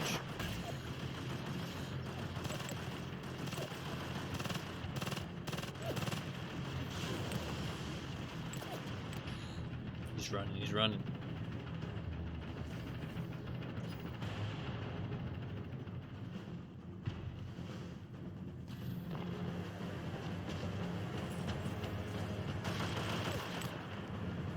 Aiden. I think the killer knows you're here, dude. Aiden. It's only 4 survivors. Look, it's 4 out of 4. He's spamming it. Hunter nearby. The music's kind of cool. The turret can see him. That's what it is. The turret can see him. Is the killer gonna catch on that the turret's spotting him? Oh no. But he stood still for too long. I think that's what it was. He's just hiding. Okay, he feels like he can get out now. He survived. Getting his power back so he can use more arrows. I think he's playing Ghost, right? The invisibility guy? It's like hard to tell though.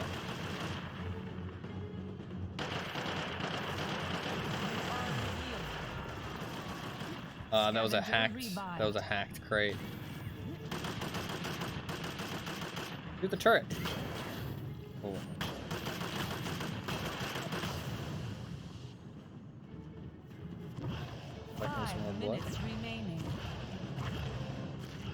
Okay, so he's got full blood. He needs to go deliver now. A golden crate has spawned. There's some delivery things. Does it not show you delivery things on the map? Oh, they're big icons. They're grayed out. Hunter has activated the golden crate. So he's just going for B. He's probably just going for the closest one. It's probably not a bad idea at this point. Oh, he's activating his ghosts. He's hiding.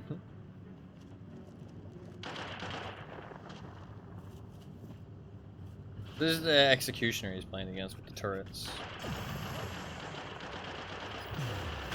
Scavenger down. Hunter golden crate bonus ended.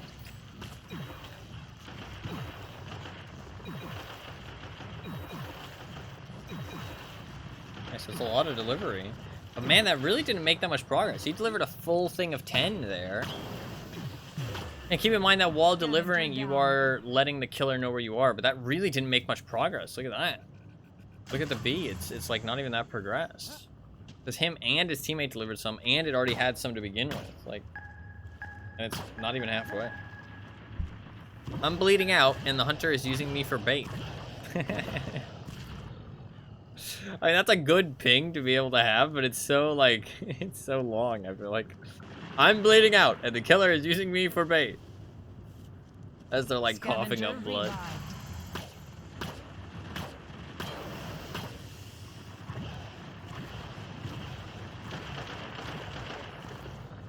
I don't know what the killer is doing. It doesn't seem like he's doing much, to be honest. Seems like kind of an easy match.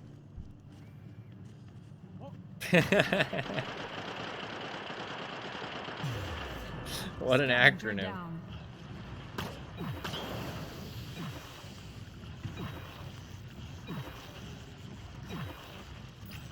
Scavenger revived. Simon.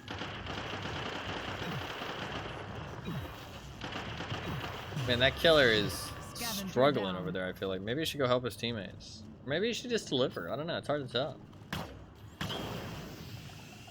Yeah, maybe just delivering is a better idea. Scavenger revived.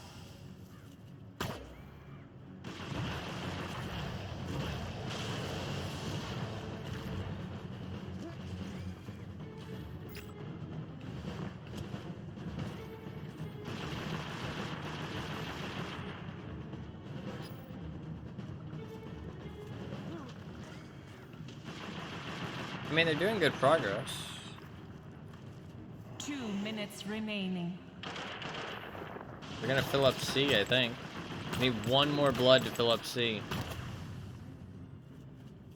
Filling the turret seems like a good idea. I don't know if they have a turret. They completed C. They have 1:45 left. I think this killer's getting kind of owned, to be honest.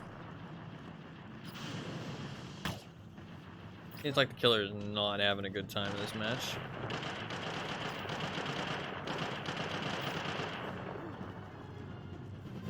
It's gonna be hard to find a match where the team that we're watching loses, though, because people don't normally upload videos where they get owned. You know what I mean? Like, especially in a game like this, where probably when you get owned, it's not very interesting. You know what I mean? So it makes sense that everything we've watched so far has kind of been a stomp for the side we're watching. It's just kind of natural. YouTube content, nice little teamwork. 1 minute remaining. Love to see it. He helped his teammate get away there, get some distance, so he's still getting owned though. He tried to help him at the end. I like the gameplay of trying to help your teammates with darts from a distance. I think that's really fun, actually. I think that's really fun.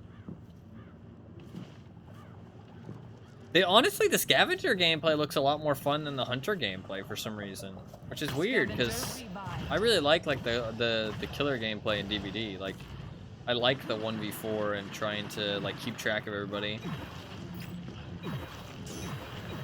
This seems like there's a bit more. Oh, nice arrow to make everybody disappear. Pop himself again. Oh, he might go down here. I think he probably goes down. Oh, we got distracted with a teammate. Getting shot at by a turret. Time to leave. The time has elapsed. Escape or die. Time to leave.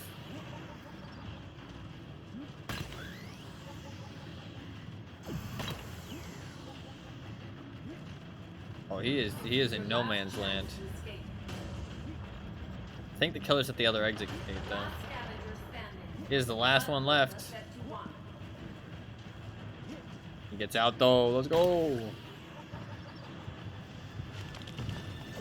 Oh, he went for what, though? He's playing with fire. He got out, though. He did get out. We could watch some Terminator gameplay. Do we want to watch the Terminator gameplay? This is from the same guy.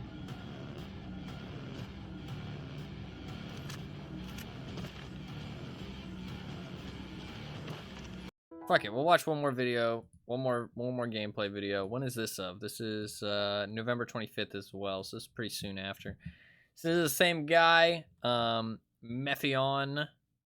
I'll say how to spell it. M-E-F-I-O-N.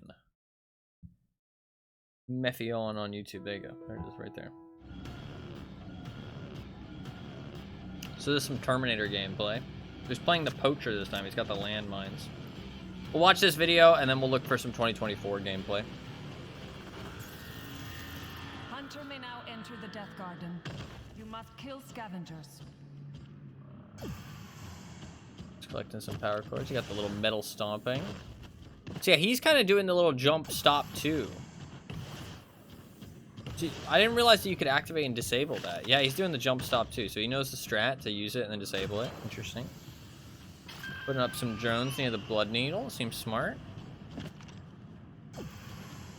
This is before the game shut down, like in the very end of its active lifespan.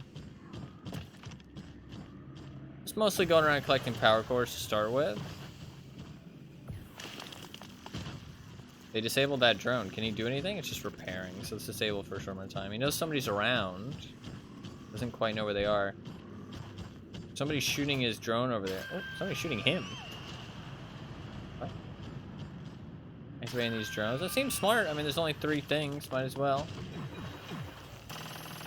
Oh my god, there's so many of them. He's placing down landmines all over the place. Those were fakes. Oh my god.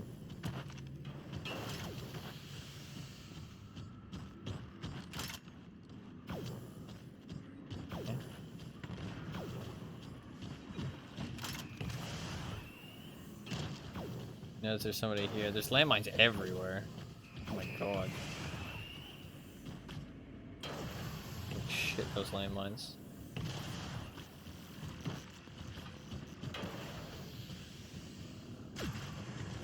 They haven't delivered any yet.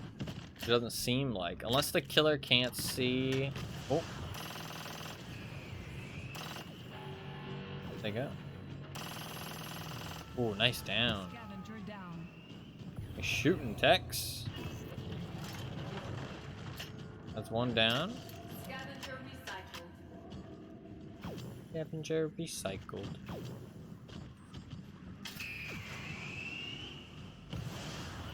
So they've disabled these drones over here. I think that is what that means. Yeah. But he knows that that's how they can deliver.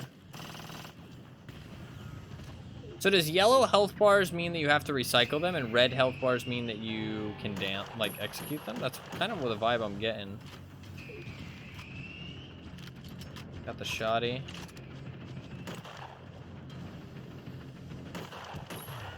Nice job.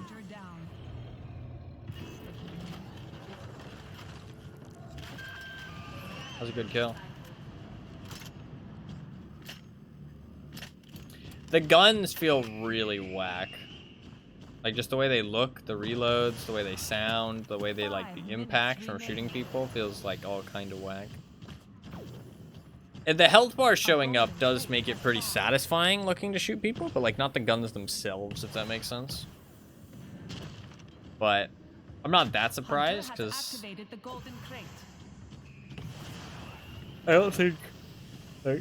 I doubt any of the behavior devs really have that much experience making like gun models and sounds and stuff like that, you know what I mean? That's kind of the vibe I'm getting.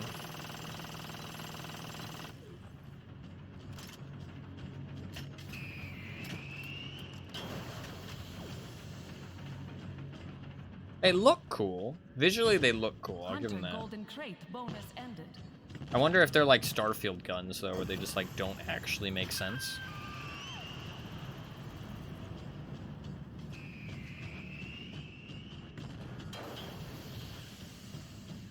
So he can't see how much blood they've delivered. That's really interesting. I really hate that mechanic. I feel like there'd be cool gameplay around the fact that if you could see it, because then you know which ones they're aiming for, and then there might be like double bluff strategies, you know what I mean? Where it's like, oh, I know the killer thinks that we want to go to A, so I'm actually going to go to B, and the killer might be able to predict that, you know what I mean? Because if he can't be everywhere at once, then it doesn't matter if he knows which one's the most important, because survivors should have the mindfulness to not go to the one that is the most obvious, you know what I mean? But instead they just make it hidden.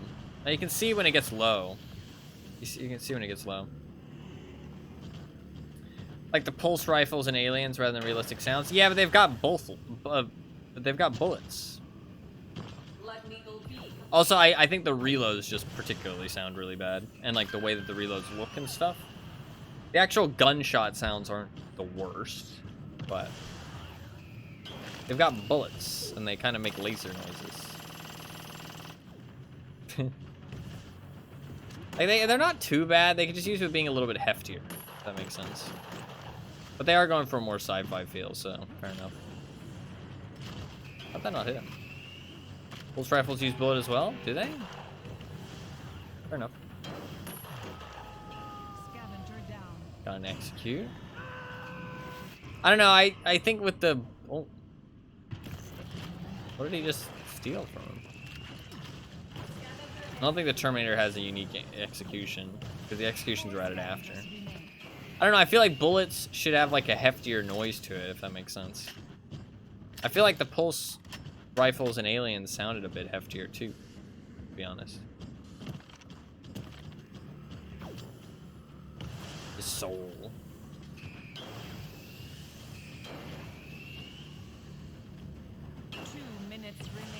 Somebody's shooting down all the drones. He's trying to find them. Where are they at? Where are they at? Let me at them.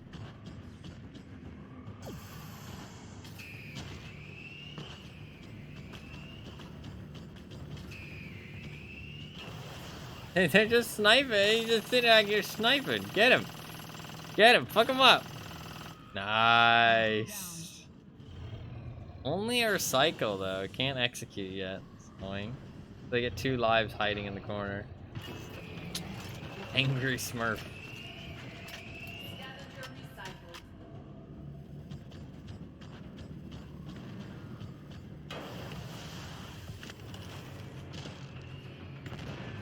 There's still 4 of them left, but honestly... So yeah, red health bars mean they can be executed. Nice down. Then you can execute. Nice. It's interesting that they let you know who you can execute. Yeah, so you just like stabbed into the heart. Maybe that is a unique animation, actually. For the Terminator. Hard to tell. I thought the poacher like slit their throat, but maybe it's because the Terminator's bigger or something. It like looks weird.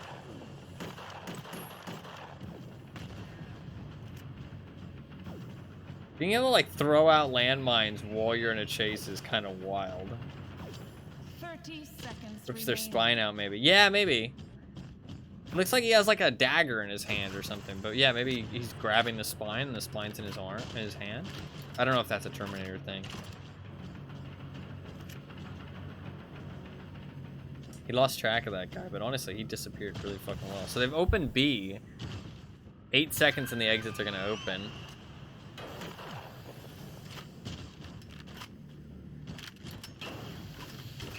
Honestly, with the exit redesign and the recycle mechanic, it does seem a little bit better balanced. Like, that shotgun just does not seem satisfying. More of a Predator thing, that's right. I think I've only watched like 2 Terminators. Terminator 1 and 2. It was a long time ago. Oh no! Scavenger down. No, both of his guns had to reload. Oh, that's so sad. He does a little emote. That's fair. Scavenger revived. Hey, that's pretty cool. Pretty wicked. Oh, got revived. Something get revived. Get him. Oh, nice kill. Yes, he got that guy that was hiding in the corner. The emotes on him. Just one emote. I appreciate it. I appreciate it.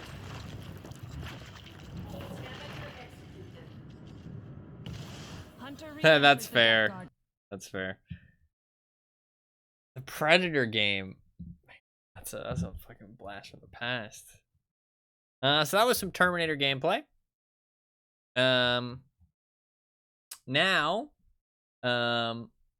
let's watch, lastly, some 2024 gameplay. Because the game is still playable now. So wondering how this is possible, the team at Project Cronus has managed to bring Deathgarden back in a pay-to-play state, or peer-to-peer state, after years of development. Join this Discord to play.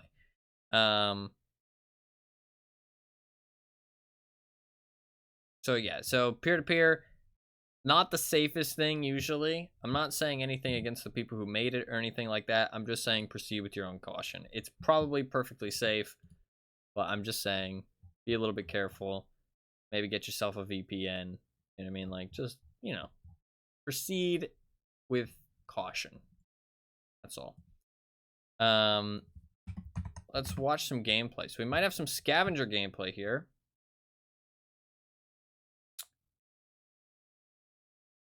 Yeah, I think we got some scavenger gameplay from this, from this guy called Fern. This guy called Fern. This is from February 8th, 2024. There's a link to their channel. Just Fern, all lowercase, one word. And let's see. Let's see. I don't think this has commentary, but let's see.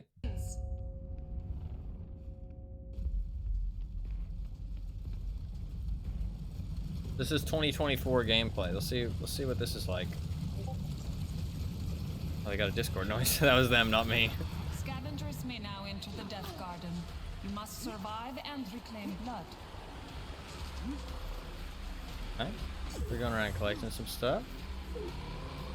So this isn't 2024. It's a blood bar again though. So they've reverted the change that it was they reverted the change that it was you had to fill up the objectives, interestingly enough. That might not have been on purpose. It might have just been a case of bringing the game back. Hunter has entered the Also looks like you don't start with any ammo. But maybe you start with all your powers? Probably checking that Discord message. There. Never know. Could be important. Oh, thinks he hears the hunter nearby. Hiding.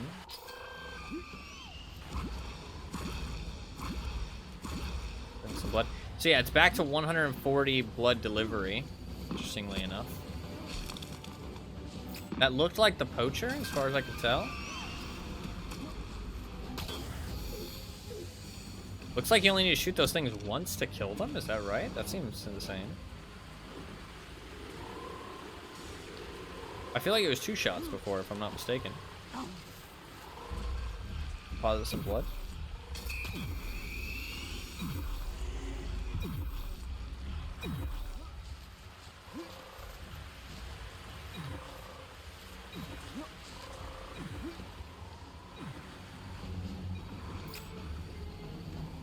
The third person animations look a lot cleaner than the first person animations. I'll say that much.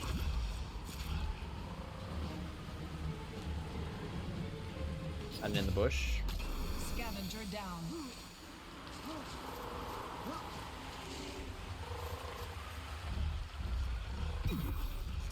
Ha ha ha.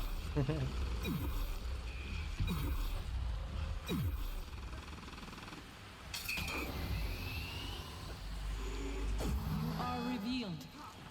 That was a hacked crate. don't know if anybody's been downed yet, have they? So it looks pretty similar, honestly, to what we were seeing before. Very minimal changes to what the game was like previously. So they probably just straight up brought it back. Didn't really do much else than that. So we got 1 recycle. There's no indication of how many people have been recycled, which is, I feel like, a bit of a shame.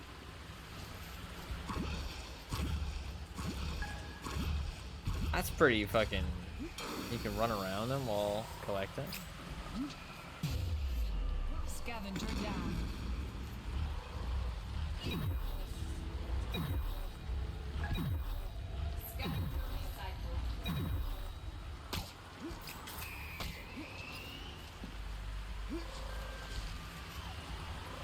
Alright, collecting. Fuck. It's like hit a nerve in my elbow. Gonna take out the drones for his teammates.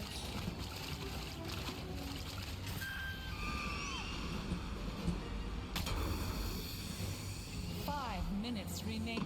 Oh, he found ya. Can he do anything at this point? I don't know. He's kind of caught way out in the open.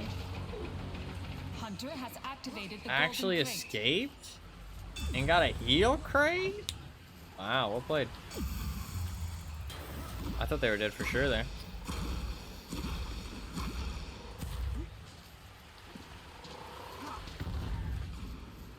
Poopy poof. That was some poopy poof. Trying to help his teammates with some smoke grenades. You'd love to see it. I really like the mechanic of helping your teammates with your your power. I think that that's a really fun mechanic.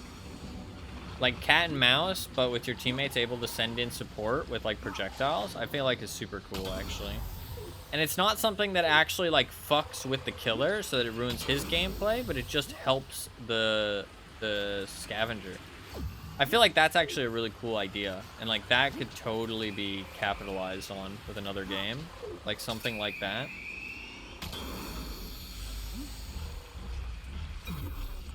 Because like DVD doesn't really have anything like that. Like the best you can do is body block, really. The only thing you can really do is body block. Which really isn't as fun or interactive. His power just does not seem as good as Dash's, honestly. Dash seems kind of OP. I don't know, I feel like there wasn't really much for him to do there. I don't really feel like that was their fault. Like, that was tough.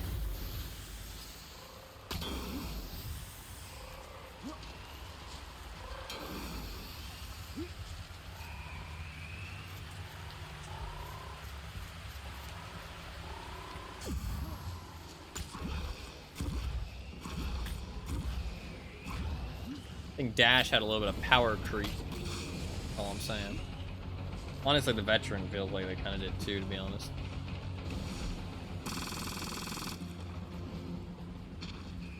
I think the third-person animations for the scavengers is pretty clean, honestly.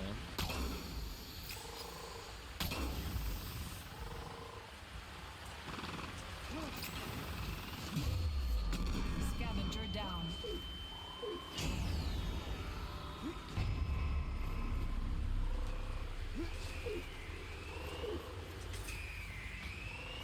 Scavenger executed.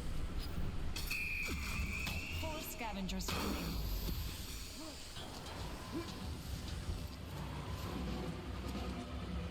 Match is taking a long time, I feel like.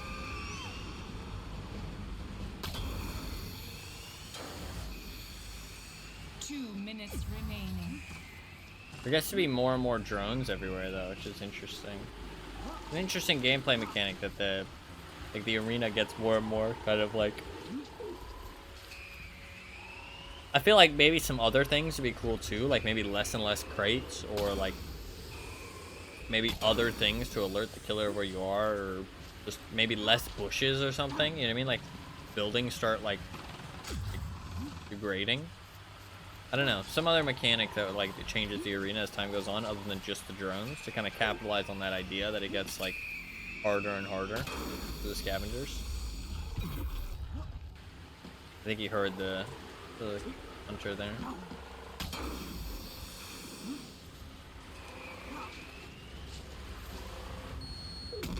Oh, that was a nice landmine, you gotta admit.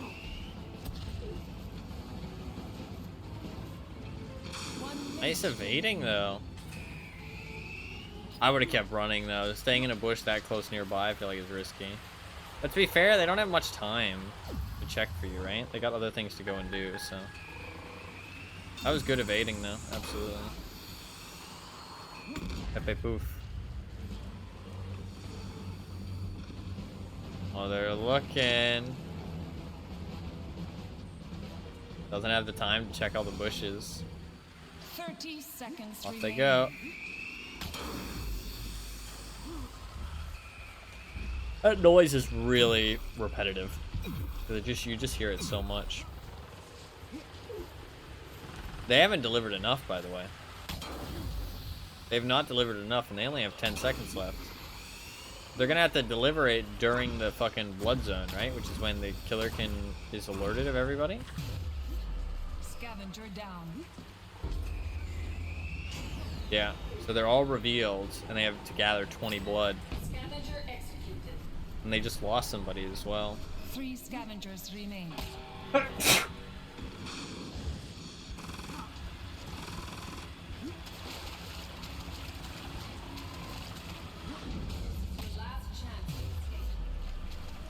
Oh, there is one exit though, right? Wait, is there one exit? Yeah, I guess there's one exit. Less you think. And they still get the 2 exits, even if they don't collect all the blood? You escaped the death. Seems a little silly. Well, what's even the point of collecting the blood then, if you still get the same exits? Wait, what the fuck?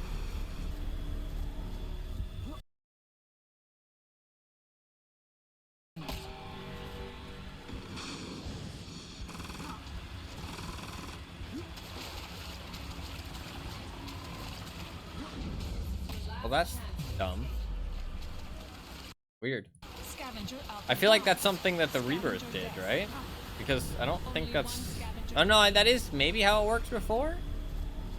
No, yeah, that is how it worked before they did the, That is how it worked before. I think the Rebirth just reverted back before the escape change, where you had to fill up each separate pillar. I think this is how it worked before that. And, the blood was just like an extra thing. You know what I mean? Like, because surviving wasn't actually winning. Like, they didn't really have clear win conditions before. So. I mean, in the description, they say, go easy on me. I haven't played this game since it originally went offline in 2020. Honestly, I feel like they did a pretty damn good job. I feel like they did a pretty damn good job.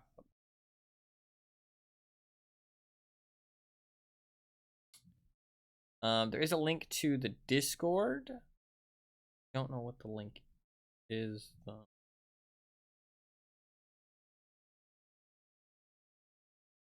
Okay, we got some killer gameplay. Got some survivor gameplay. We'll try and find another little bit of killer gameplay.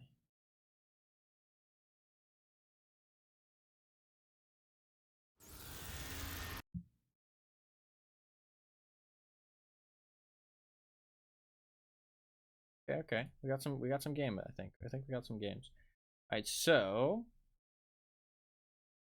let me close out some of these tabs. I think we've got 2 things. We got 2 games of killer gameplay and 1 more game of some survivor gameplay. Let's do a killer game first. So this is, don't think this will have commentary, but it might. This is recorded in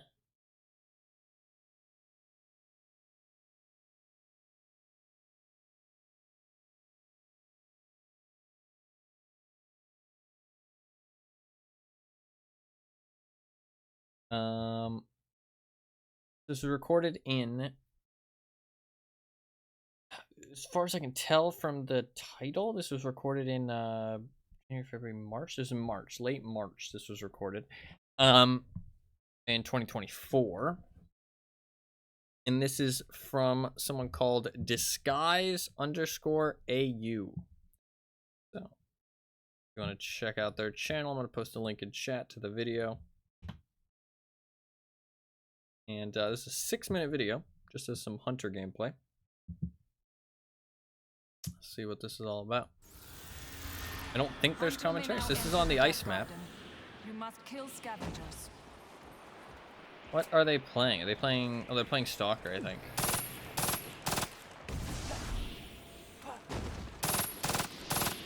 They're going for some burst shots. So wait, this is in 2024, and it has the exit mechanic. Huh. Weird. Maybe they updated it as well? Because the last one was before this one, so maybe they updated it to... What are you doing hiding in that bush? Okay, that is some bad hitboxes. Scavenger down. Okay, that was an interesting exchange.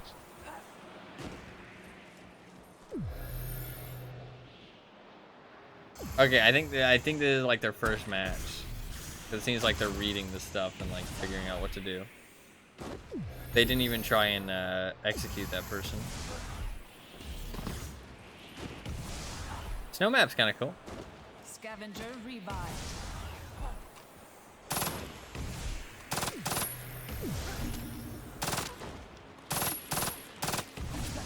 I want to see some sick sniper shots. Best map. It is a pretty cool map. I like the burst rifle, honestly. The burst rifle is pretty clean.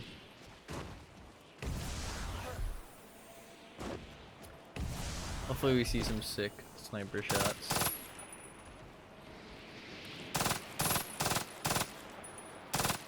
Whoop. Hard to shoot straight down in video games. Oh, so close. They got a heal dart as well. Oh no. Nice. Wait a second. That person plays Deathgarden. They followed me after the last stream. That's super funny. They like stream it too. That's pretty cool. That's so random. I mean, I guess it's a pretty small player base at this point, right?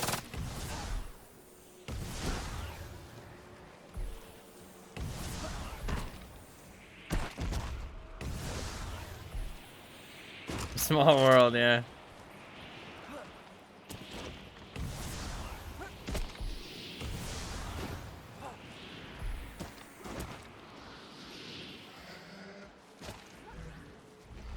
they're just playing Ring Around the Rosie with them.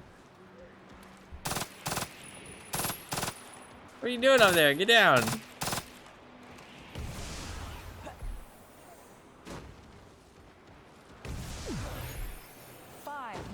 Remaining. Honestly, it does seem a bit overwhelming if you don't know what you're doing.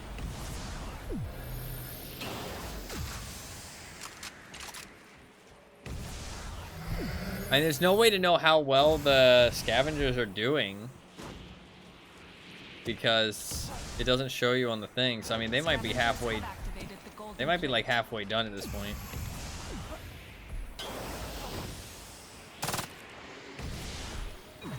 Honestly, it doesn't look like the gameplay is really any different from the 2019 version. Just seems like they were able to bring it back and let people play it. So. Scavenger golden crate bonus ended.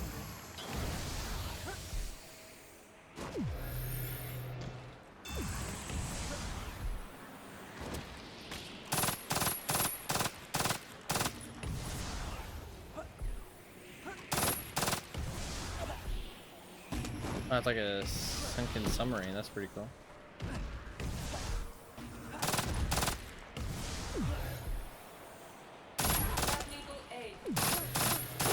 I need like a melee. Oh, he doesn't know about the shock, though, to be fair. Oh, he got that health crate.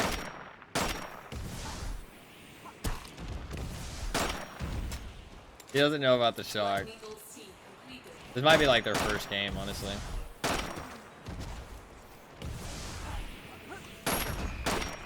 This game seems tough if you don't know what you're doing.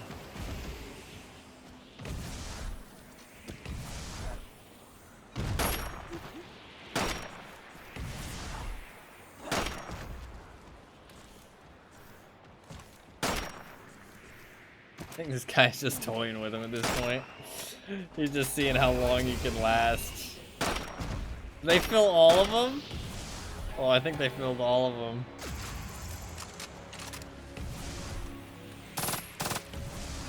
Hey, that person, they are red.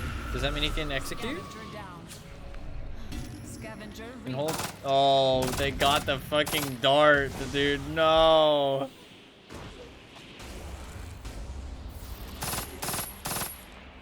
Oh, come on. Oh, no, out of ammo. Oh, no. Oh, no. Oh, nice down. Nice down. They're going to go revive.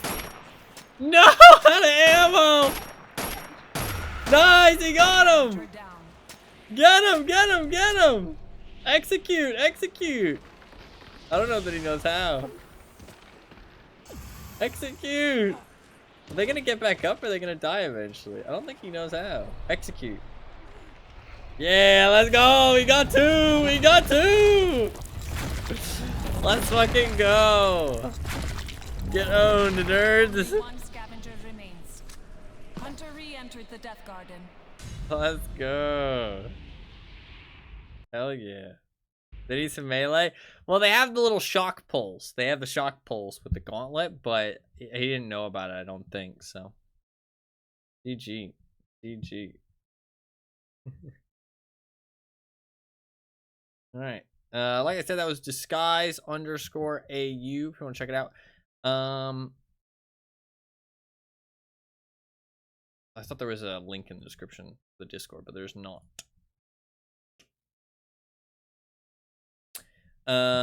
We've got another killer. So this is actually also Stalker, also on the snow map, weirdly enough. This is from somebody called Ragdoll, all one word, all lowercase. I'm gonna post their link in chat as well. I don't think there's any commentary, but there might be. This is a 30k XP XD game as Stalker on Desperate Expedition. Bloodharvest begins. So we're about to see some wicked gameplay potentially. Harvest begins. So this is also from 2024, obviously. I got some skins as well.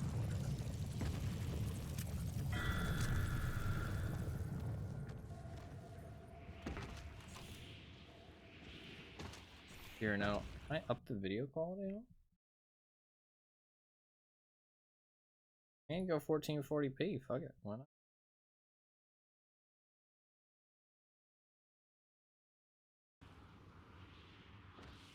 It's like very sharp, very like sharp game.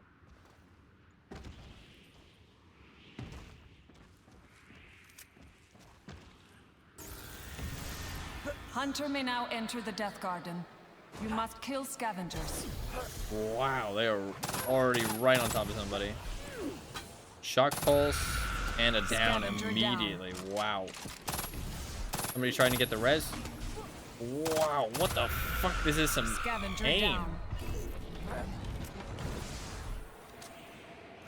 Okay, this is some gameplay. This is some fucking gameplay.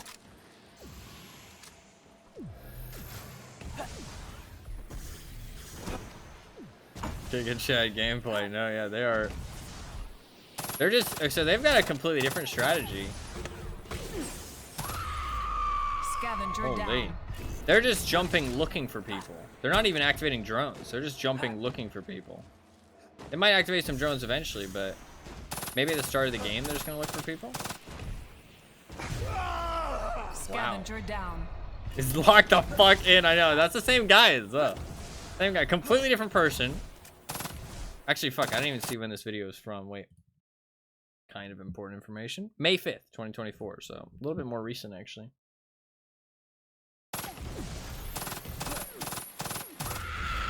Scavenger down. This is some locked-in gameplay.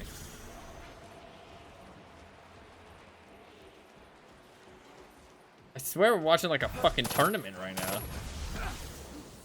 This is wild. Scavenger down.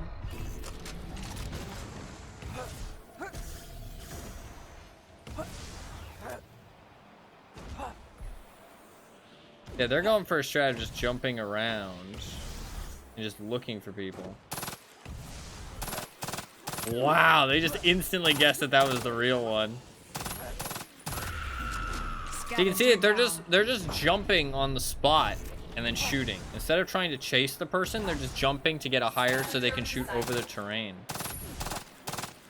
I feel like maybe after this person, they've already recycled everybody once. Oh no, this is red, so this person will be dead. That person's dead. No, they're just... Oh, they're just recycling. They don't even care about executing. They're just going for the... I mean, they're just dominating, so... They're going for max XP. Scavenger down. This is some locked the fuck in gameplay. Holy. I didn't expect to see this much sweat.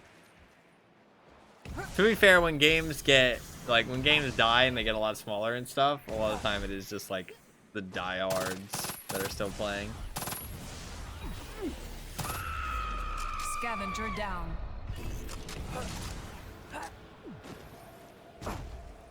Delivering blood in my neighborhood? No, down. thank you. Holy shit. Scavenger recycled. I mean, it does seem like there's quite a, like, decent skill ceiling in this game. Hunter has activated the golden crate.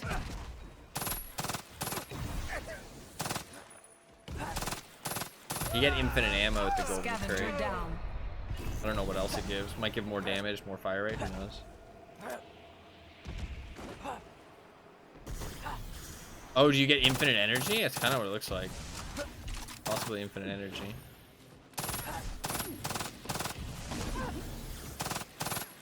Hunter golden crate bonus ended. I mean, I don't even know how they escape. You know what I mean? Like, Scavenger recycled. how are they supposed to escape? Scavenger down. Blood needle C. That was somebody who hadn't been recycled yet, I think. They actually completed one of them. Holy shit. See, it does look like eventually they got the delivery, like, exits thing back into the game. And they added it back in. Scavenger down.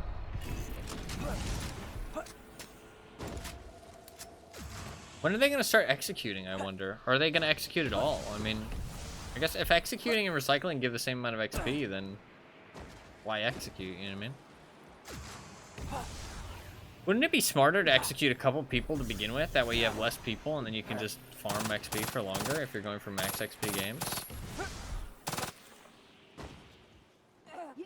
He waited for them to get back up. Because I think if they fall, they die. They waited for them to get back up. Interesting. They want us to keep farming. Keep farming recycles. Scavenger down. I mean, the survivors did finish C though.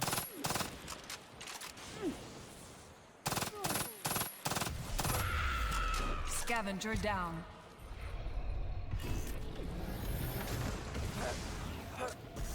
Scavenger recycled.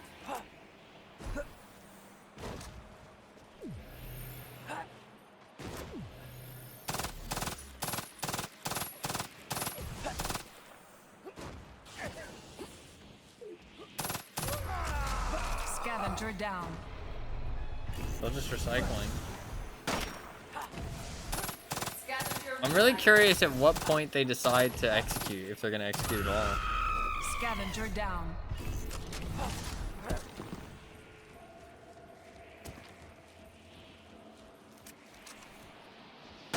Blood Needle A completed.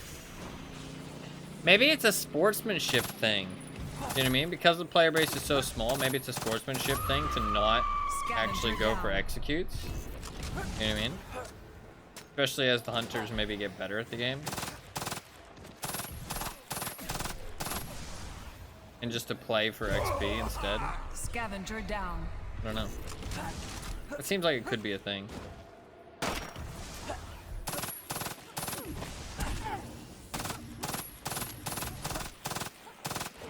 That tracking is crazy through the smoke. Scavenger down. They're doing some good dodging there though for a while.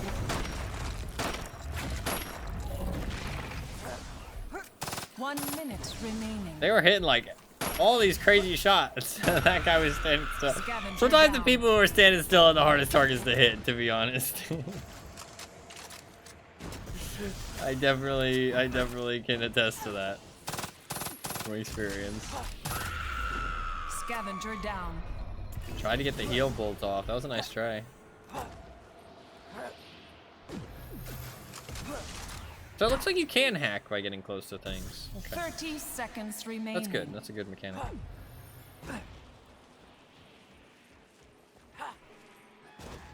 They finished A.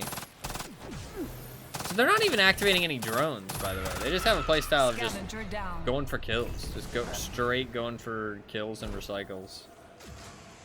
Obviously, this is how they like to play the game. Scavenger down.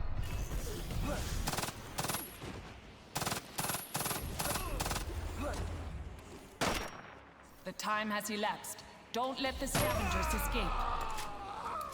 This is blood mode now, so everybody's just gonna escape, I guess.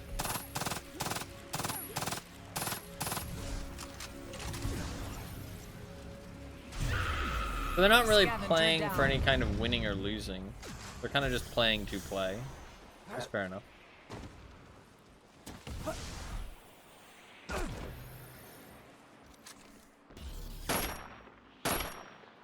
What are they doing over there?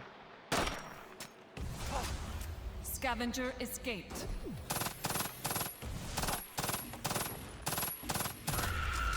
Scavenger down. Like everybody's just beaming around. That was some sweaty gameplay. I wonder how good these scavengers were, you know what I mean? Scavenger executed. Only one scavenger remains. Like I wonder if like it was like Hunter pretty fucking re-entered the hard for them Deathgarden. to fill up all the things, or if it was like and they did a good job, or if they were going at quite a slow pace. You know what I mean? Hunter has executed 2 scavengers. Fair enough. That was that. Do we want to watch another one? Because that was on the same map.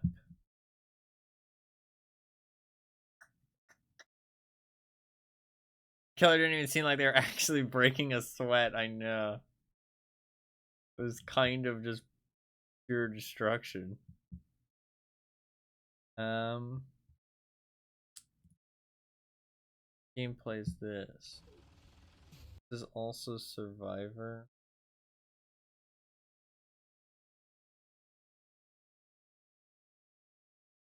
Obviously, we can only watch so much.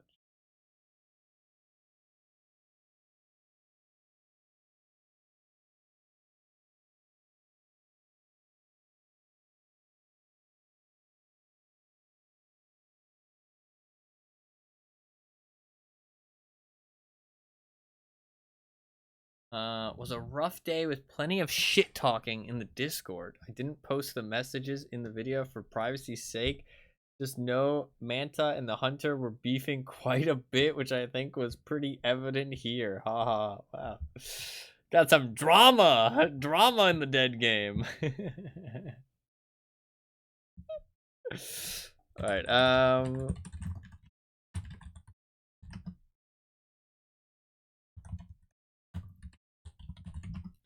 See if we can find some other killer gameplay, maybe. I want to find maybe one more bit of killer gameplay that's just on a different map. Different map, different killer. That's all.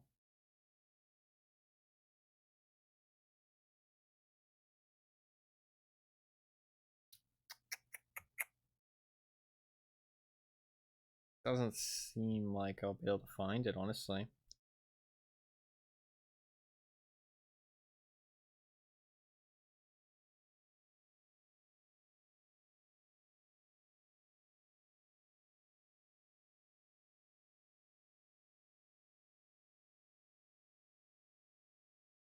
Yeah, I don't think I'll be able to find it.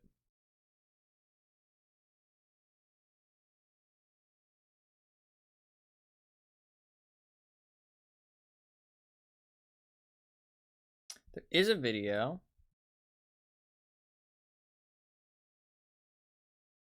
About an installation process.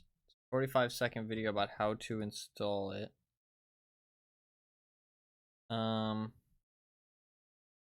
Don't know if this is...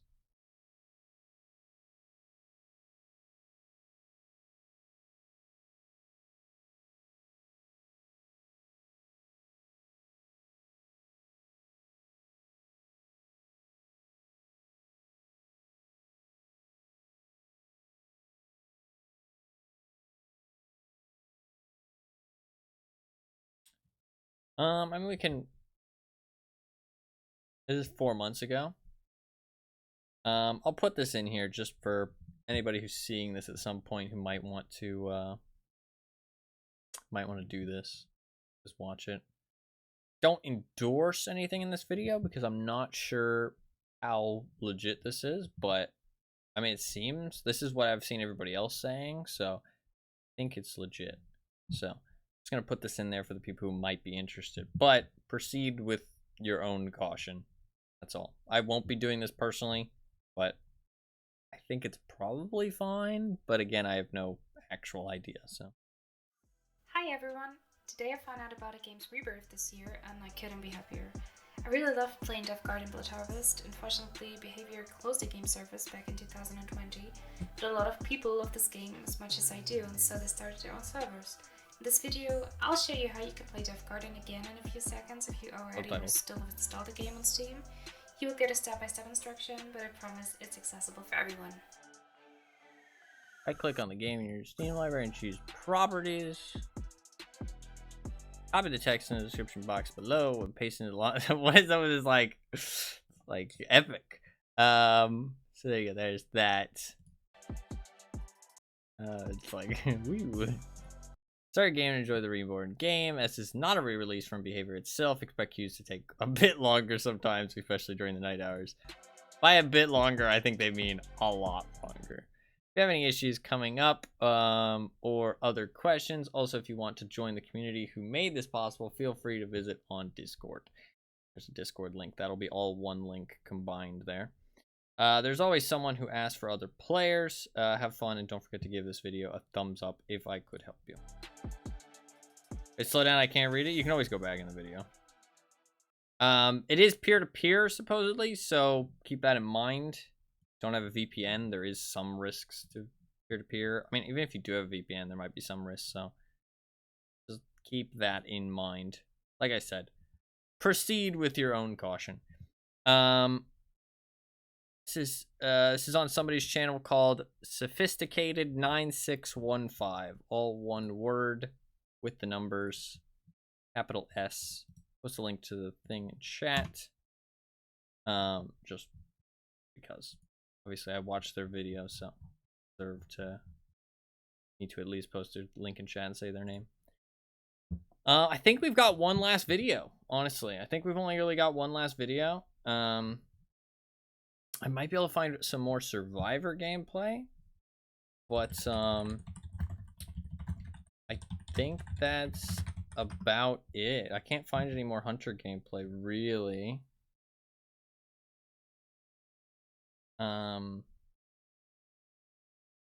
Yeah.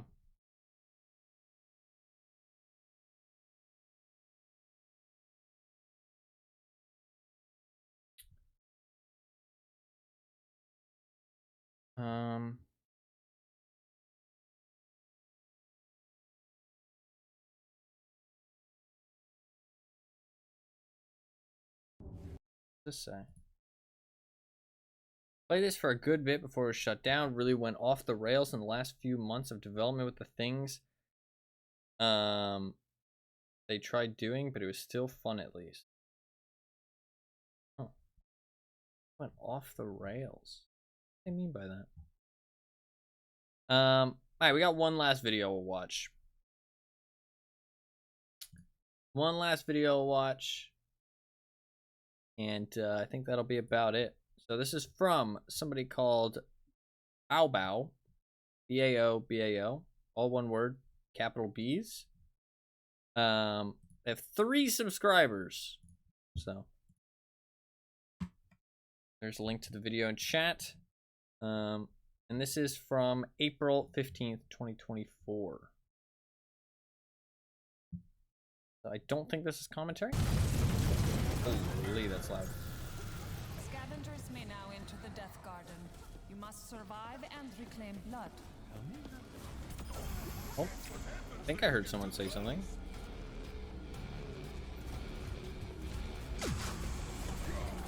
Possibly.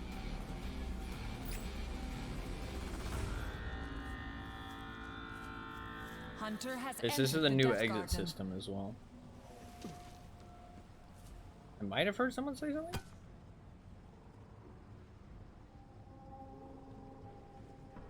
Deciding to hide next to the blood thing, not collecting it just yet. Biding their time. Are they playing Dash? No, they're playing Ghost, I think.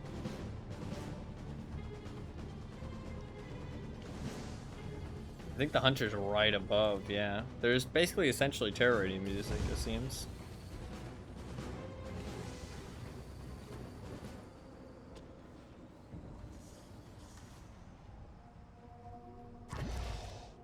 Now they're collecting, it's just barely in the thing.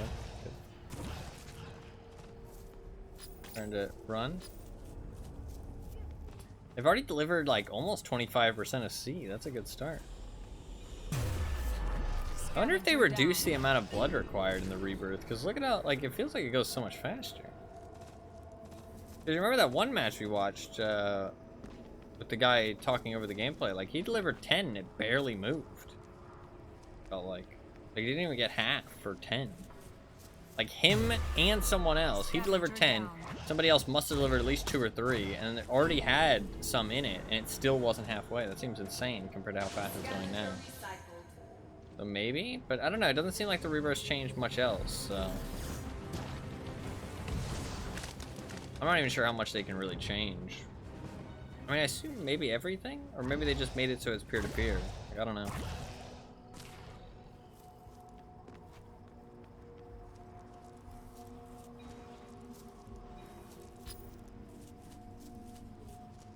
We'll see when this guy delivers. Oh, look, he's able to carry way more than 10 as well. Look at that. That might be a perk or something, though. That could easily be a perk.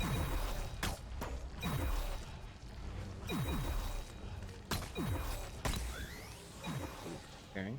Active camo. Hiding in a bush. There's a little shimmer when the camo disappears, though.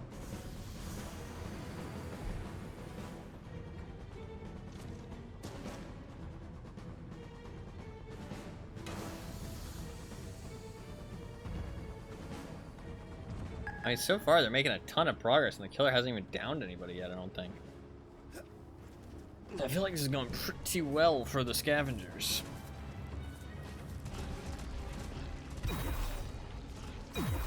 Sneakily climbing up to deliver the rest of his blood. Love to see it.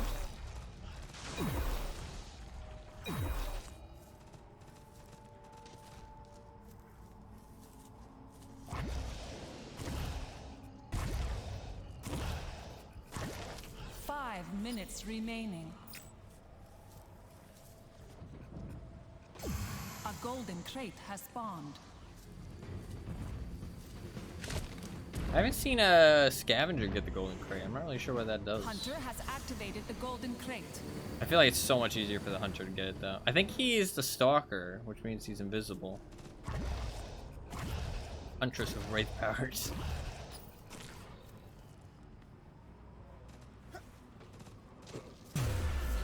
Scavenger down. Okay, we got one recycle. I mean, honestly, it seems like the scavengers are kind of owned in this one. Hunter golden crate bonus ended.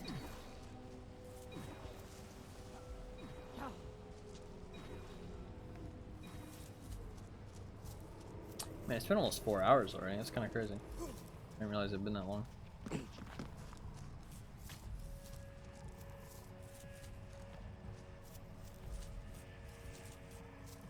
Fucking. Same.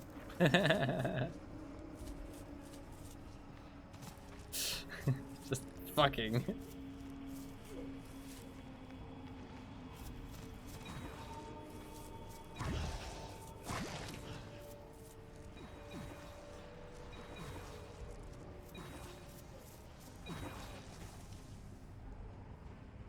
Context?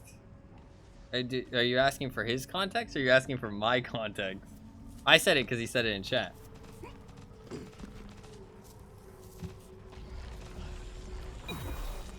Stretch my legs. Why watch but no play game?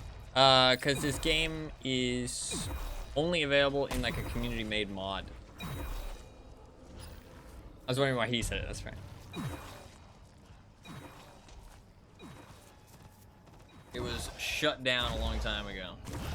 Blood Needle A completed.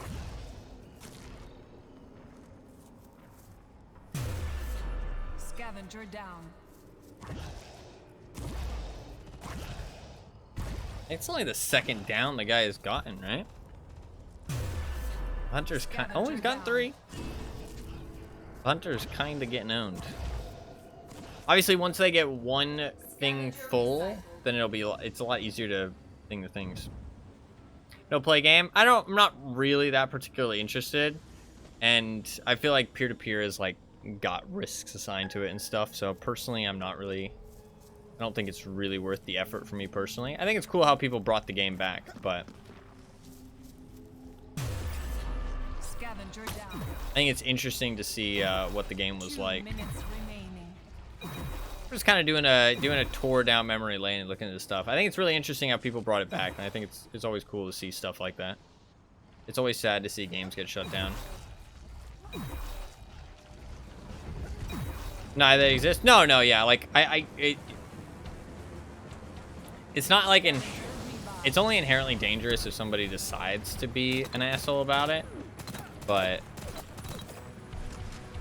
from what I understand, but. Yeah, I don't know. I think if you get a VPN, it makes it a lot safer, but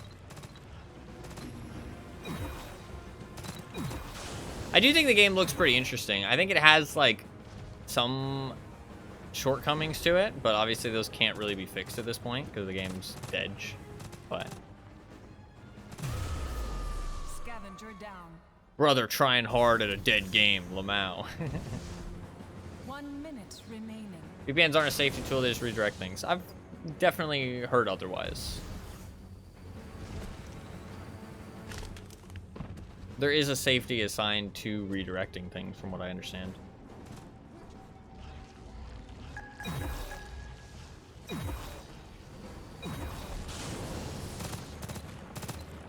Balance patches, but not heavy change things. That's fair. How hard is it for you to be able to find a game? Do you play the game regularly? Hunter is starting to do a little bit of a better job now. Is this B? Was he was hiding next to it the whole time, and he got the blood collected. That was pretty smooth. Pretty smooth. It's a 7 seconds now, so it's actually really good he opened that, because now it means they have an extra exit. So. The time has elapsed. Escape or die.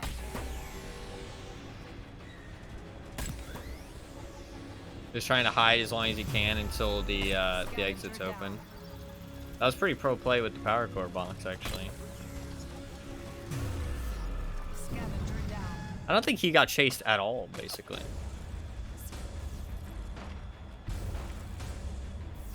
GG.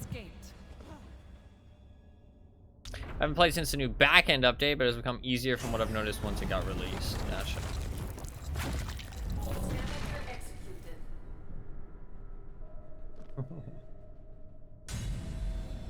The guy said fucking died. Bloodharvest complete. 4 scavengers escaped. So I mean, how easy was it for you to find matches when you did play? How easy was it to find matches? Like, how long would you sit in the queue for? Fucking. So that was Bow Bow on YouTube. Just FYI. B-A-O, all one word, capital B's. If you want to check that out, I'll post a link in chat again. This was from April.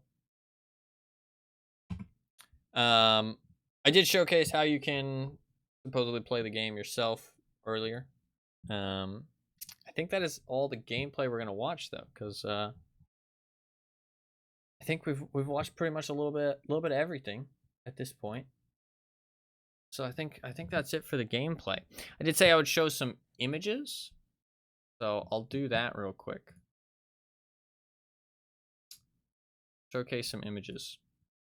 Depends on the time of the day, aka when the work rush happens, but it can be from games in 30 seconds to sometimes you just sit in queue with 3 other people for 50 minutes and no games. Yeah, it's fair. It's fair. That's how it be with some of those dead games sometimes. It's sad.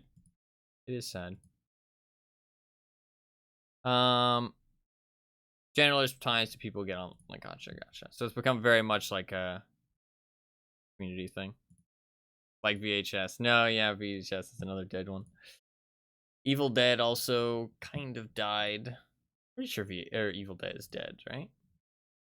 Likely. That game looks really fun, honestly. I really wanted to play it, but it was Epic exclusive. You just got done playing. Is there like a community thing to play that game as well?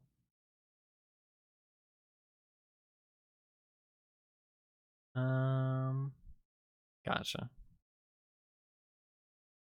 None have been able to out-survive Dead by Daylight so far. Is there...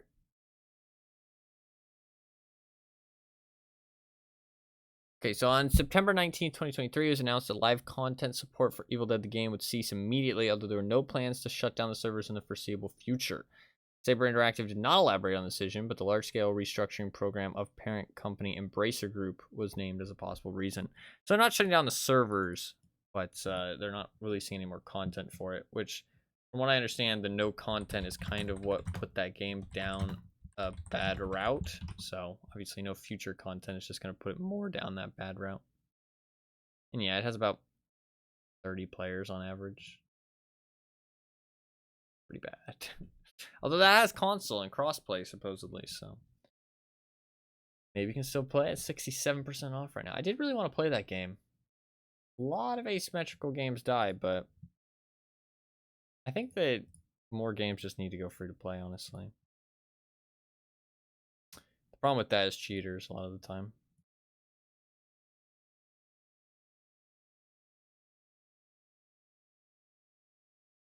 And then even if you do go free to play, you then have to invest all your money into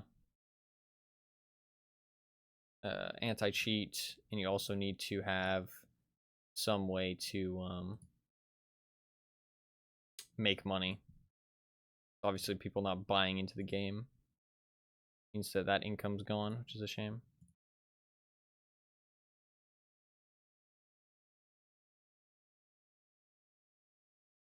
Alright, we'll show these images and then wrap it up there, I think, because I did say I would show these images. There's also these memes that Buffkins found. I can post those too. Show those too. I'll talk about some other stuff after the game. I talk about some of the movies that I watched over Halloween. They were pretty fun. Some pretty fun movies.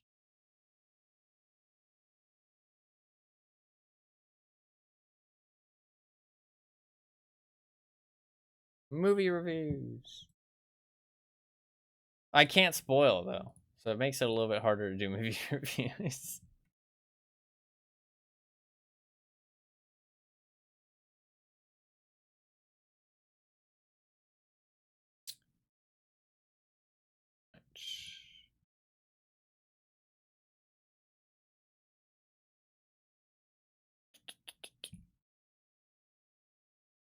We got some memes and assorted images.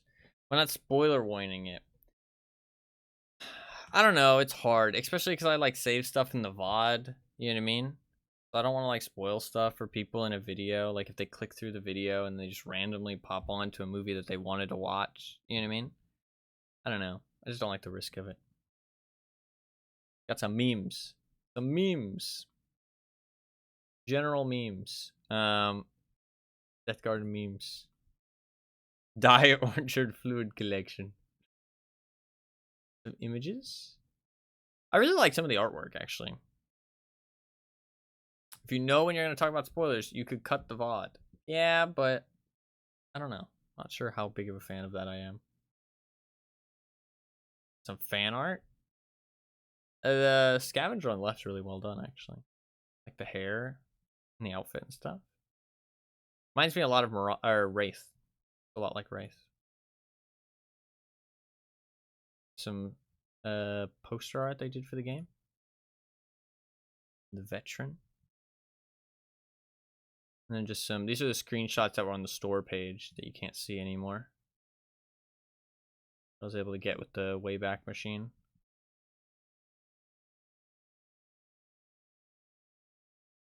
That's a cool shot.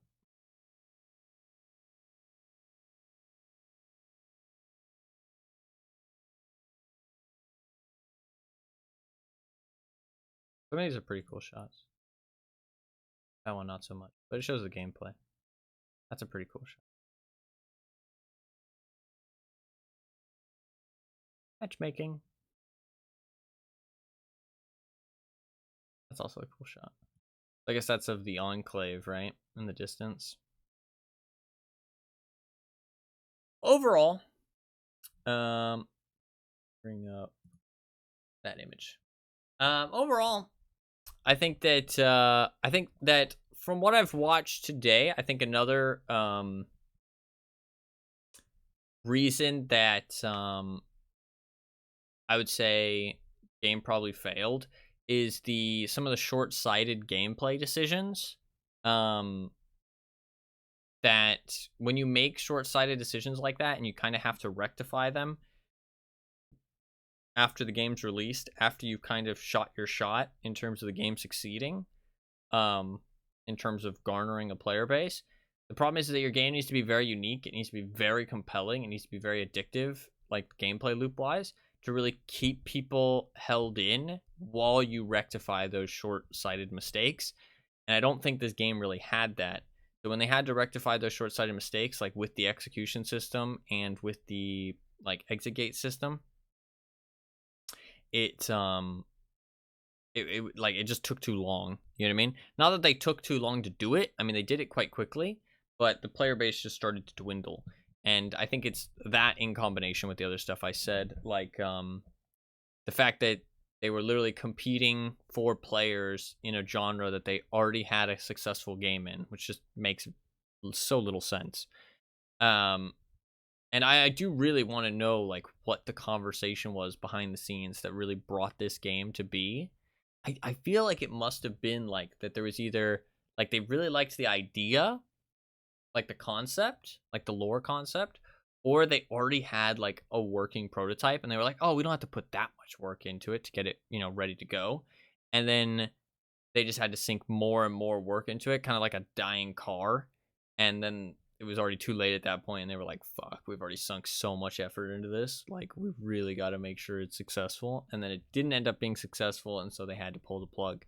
I do think that behavior management in general is kind of impulsive, and I do also think that they don't like to admit when they've made a mistake. Just in general. I feel like when like DBD management has kind of shown that. I feel like this development team kind of understood the game they were making and the player base and stuff, and they weren't really as pandering as much as DVD though. But to be fair, DVD I don't think was pandering as much back in the day, so maybe this game would have gone the same route if it actually was successful. But like they were competing for like such a small player base, you know what I mean? Like it's not like this genre is like massive, you know what I mean? It's not like you can have 2 successful like battle royales, you know what I mean, or like 2 successful MOBAs. It's like asymmetrical is not that common of a genre. Like it's a pretty small genre. I feel like there's not that much room in the stratosphere for multiple of these games to be successful, if that makes sense. So I just feel like it's such a like short-sighted decision to try and make another one after they already had one that was successful. I think that also like kind of what ties into them making short-sighted gameplay decisions is, like I said before, with they just focused on the lore more than the gameplay. Like the gameplay did feel like a little bit clunky and like a little bit unsmooth, if that makes sense. Like some of the animations and stuff. But I mean, like to be fair, when we saw people playing really high skill, I mean, there was a lot more smoothness to it. So maybe it felt smoother to play than it was to watch. Hard to tell. I think the scavenger gameplay looked a lot smoother, to be honest. And the scavenger gameplay looked kind of fun. So maybe the gameplay was solid, and maybe they were fine to focus on the lore side of things. I really feel like they were more in love with the concept of Deathgarden than they were in love with the concept of the lore and the world building than they were in love with the actual gameplay, if that makes sense. That's really what like the vibes I got.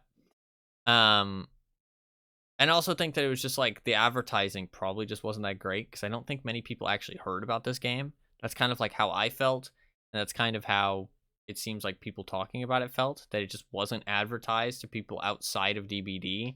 And of course, advertising to people who play DBD is kind of stupid, because those people are already invested in DBD, and this game isn't different enough to warrant playing both. You know what I mean? Like you don't like it. They're both asymmetricals. They both kind of have like those spooky, dark vibes, and it's kind of both like cat and mouse. You know what I mean? It's not like there's a different vibe to the asymmetrical. It's both, cat and mouse asymmetrical. So it's like there's not really enough of a difference to warrant playing both. I do think that there is valid differences between them, but I don't think there's enough of a difference to warrant playing both. And of course, if you're advertising to people who already have something, you need to provide something quite a lot better or quite a lot different to draw them away from that something.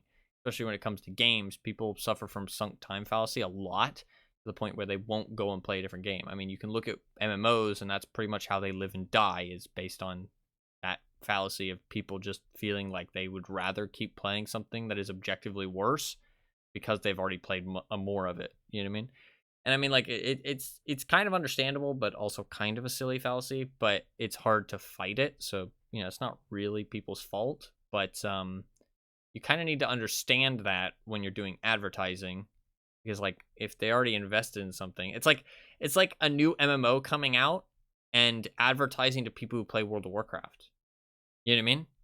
It's like that should not be your target audience. Those people are not going to stop playing WoW at this point. You know what I mean? Like they're pretty fucking dead set on WoW. You know what I mean? And like not only that, but it would be like it'd be like Blizzard creating a new MMO and marketing to people who play WoW. It's just like a lose-lose. You know what I mean? Like, in what world do you win in that situation? You know what I mean? Like, in what world do you win? You just don't. You know what I mean? Like, that's just not a winning, like, scenario. Like, either you waste your advertising money, or that's actually just the case regardless. Because even if your advertisement is successful, all they do is move from one game to the other game. You know what I mean? And like, I don't know. I just don't think that this game had enough potential to be successful alongside DBD in as small of a genre as it was.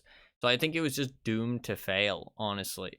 Like, the only world where it actually succeeds is if it beat out DBD, and then DBD would have failed.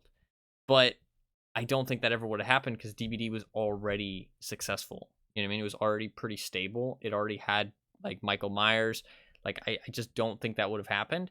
And so I think this game was kind of always doomed to fail just because of that initial decision to make it.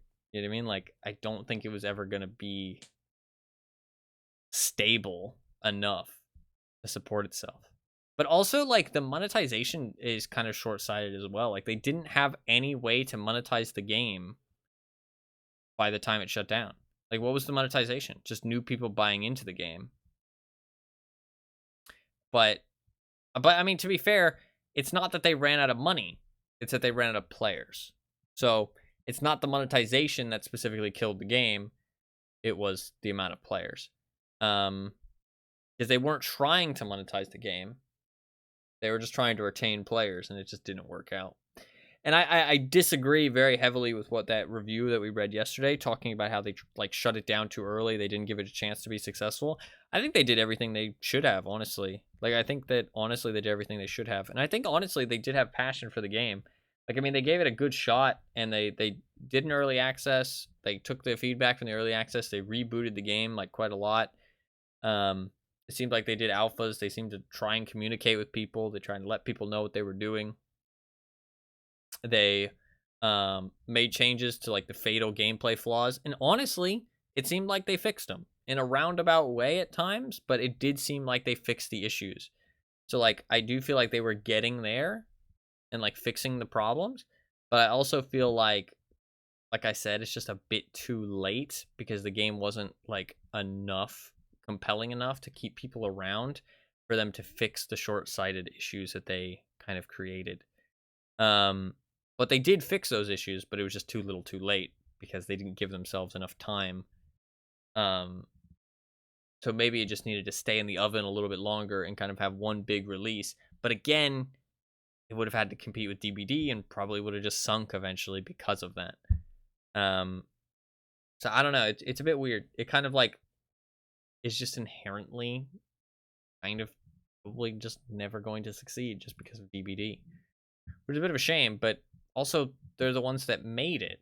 So, like, if it was somebody else who made the game, then you would disagree. You know what I mean? You'd be like, oh, you know, it's a shame that this game died and that game lived. But it was them that made this game. So it just becomes like, why did you do this to yourself? You know what I mean? It's like, it just doesn't seem like there's just not really much emotions to feel except question mark. Like, it just doesn't, like, I don't think that this game shouldn't have existed. I do think it has differences to DBD, and the idea deserved to be recognized. I also think that the lore ideas that they came up with were really cool, but I also think that maybe a different media for the lore would have been good. You know what I mean? Like, maybe just make it, like, as a lore thing, maybe make it as, like a comic book or a novel or whatever, you know what I mean? Instead of a game. Because you already kind of had a game established, you know what I mean? Or even maybe make it like a survivor and a killer in DBD. That could have been cool. Like, they came from a world where the Deathgarden was a thing. You know? They could do that now, actually. That'd be kind of cool. Obviously, that doesn't fully, you know, explore the world building that they were doing. But now they could do that, and that'd be kind of cool, actually.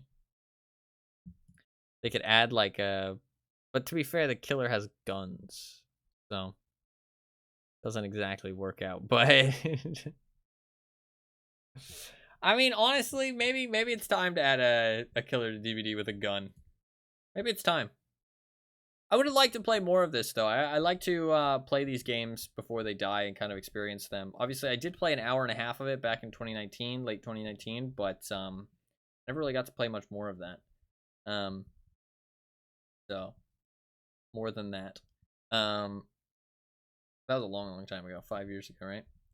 I mean, it is playable now. So, again, if you do still have a lot of interest in it, you know, there is a way to play it. If you look around, it's not hard to find. There's a post on the Steam forums that should direct you to the right place. There is a post on the Reddit that should direct you to the right place. If you just ask around, it seems like people are very willing to direct you to the right place. It looks like they're always looking for more people to play, so you can definitely find some info about it. I did show the little installation video that we watched earlier about it, but Obviously, proceed with your own caution, because I don't have any info on how safe any of that is or any of that. I assume it's safe. It looks safe, but obviously peer-to-peer has some inherent security concerns, what I understand, but proceed with your own discretion. Gunman, am I a joke to you? Call Gunman, he's crying. He's like kind of has a gun. I mean, like, like a Beretta or something, you know what I mean? Like just pop, pop, pop. Just get the survivors from range. They try and loop a window, you just fucking aim down sights, take them out. I'm obviously just joking, but I mean, I don't know. Range killers, they do feel a little bit less frustrating because you do have ranged abilities. Gunman, I mean, does Gunman really count?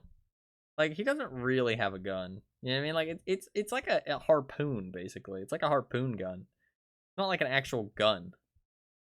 More like a harpoon gun. Like he's hunting sharks. Or whales? I don't know. He has a gun. I mean, I guess, yeah, it is a harpoon gun, but I don't know. It's not a traditional gun. Is there anything else to say in terms of Deathgarden? Or is that the wrap it up there? I don't know. It looks like it would have been fun to play. I think Scavenger looked pretty fun. I think Hunter looked fun-ish. It looked like there was a bit of downtime, a lot of downtime, which maybe looked a little bit like repetitive. Scavenger looks pretty fun, like evading the killer and hiding and stuff. I think that's something that DBD really lacks nowadays. I really like the concept of shooting darts and helping your teammates. I think that's really cool. I think the gameplay loop of just like putting up the drones and denying crates and like just finding one survivor and downing them did look a bit stale for the Hunter though. So maybe some other stuff to spice that up would have been good. But I think the Scavenger gameplay looked really exciting, honestly. It looked a little bit more boring when the Hunter was not doing a good job. But if the Hunter was doing a good job and like being around all over the map and downing people and stuff, you had to hide whenever they were around and stuff, it looked like, and you got into some chases here and there. It looked pretty exciting, honestly. And I think that like the idea and the concept is really cool. I think the world building and stuff is really well done. Like the idea of it's pretty cool. The world building is pretty well done. The characters they made are interesting, but like not too expansive. So like, it's a decent amount, but it's not like over the top. And there might have been some lore and stuff, to be fair, in the game as well. Like you could have looked into more. But I don't know. It looked fun to play. What did you after seeing the gameplay, Fluffkins? Are you as like, because you said before we watched the gameplay that you really wanted to, like, really wish you would have played more. After seeing the gameplay now, do you still feel the same way? Do you still hold the same opinion? Or are you less interested, more interested? I'm curious. For me, I think it would have been, am I as enamored with it? Yeah, I'd like to have played more. That's fair. I would have liked to play more just knowing that it shut down. It always makes me sad that, like, when games shut down and you'll never get to experience them ever again. I think it's always a sad thing. I mean, you can play it if you are, like, you do want to experience it. You still can. I've already played it once, so it's not a big deal to me. And honestly, there's just so many games to play these days. It's like, it's hard to pick what to play, honestly. Like, there's just so much available. So there is so much available nowadays. It is not a small market out there. There is games as far as the eye can see, it seems. So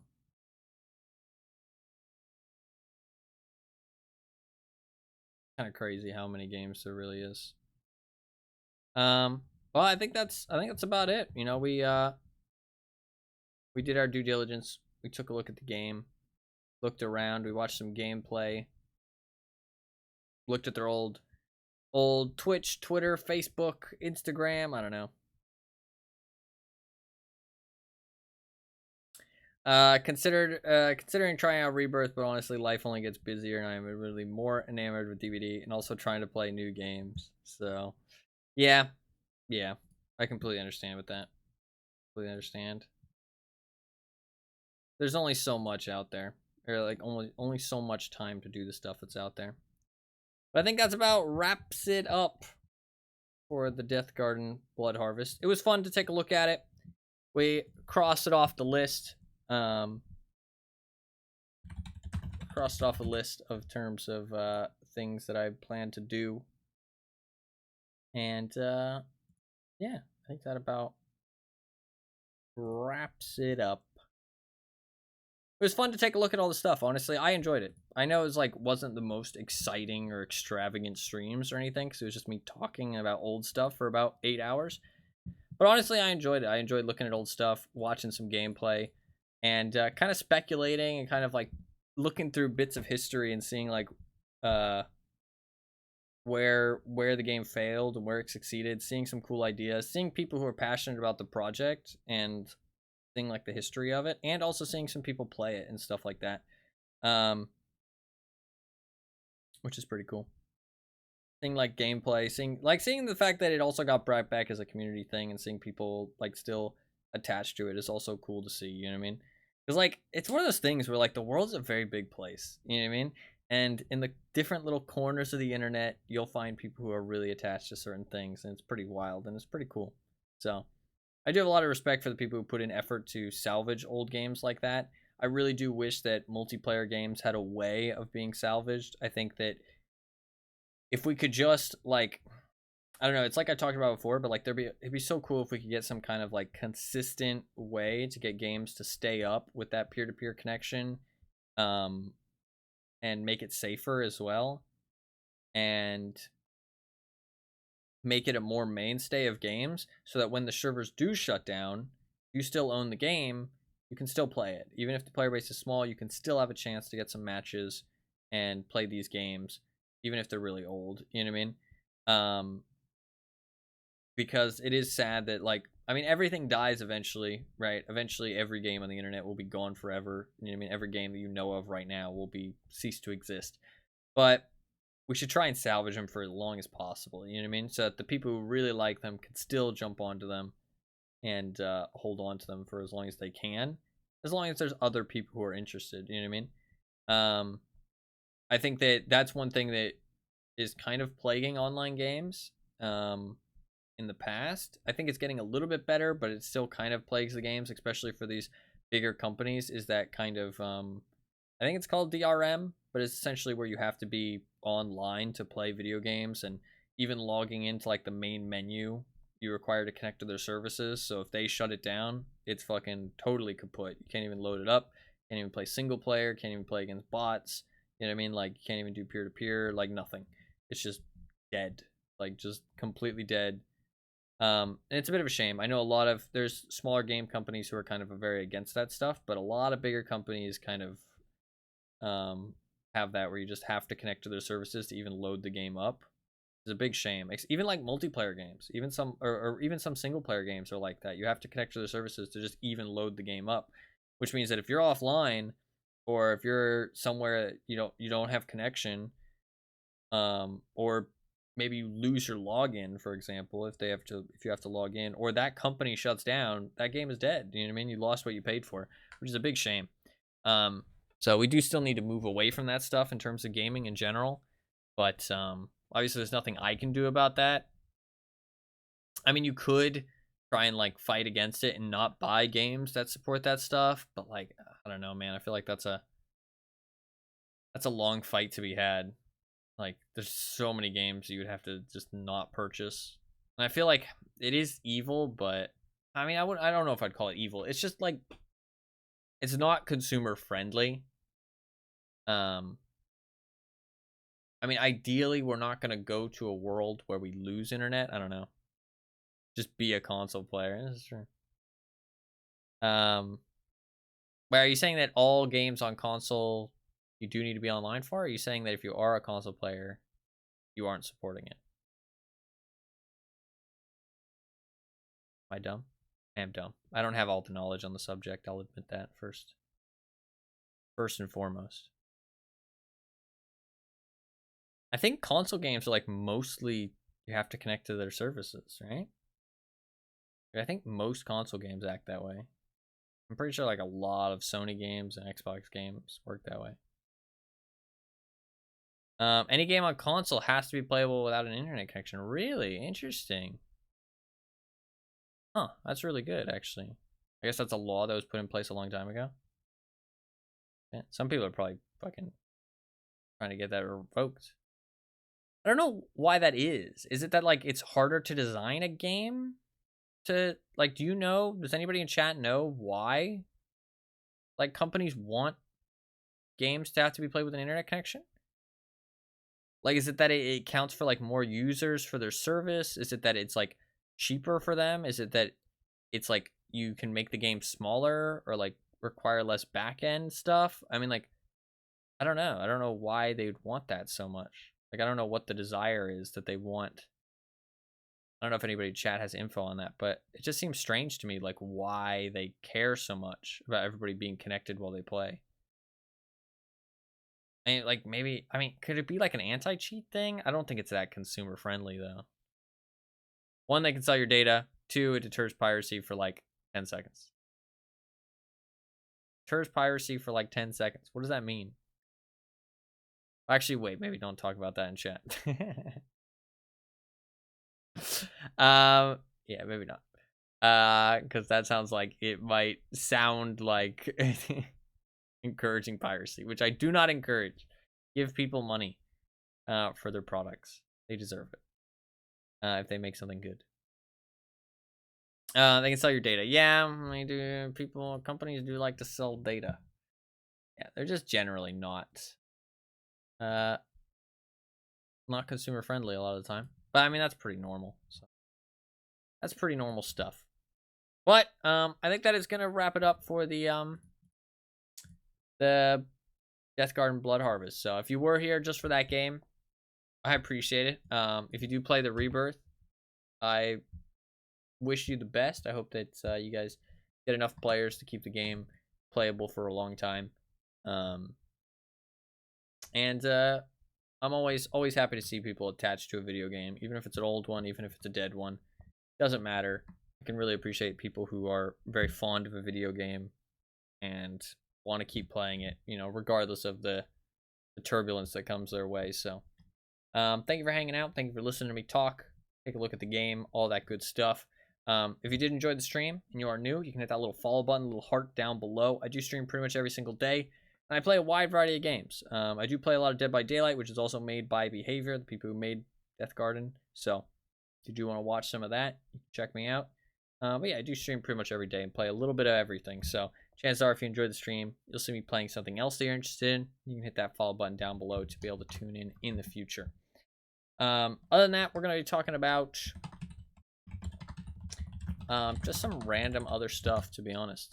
Just some random other stuff.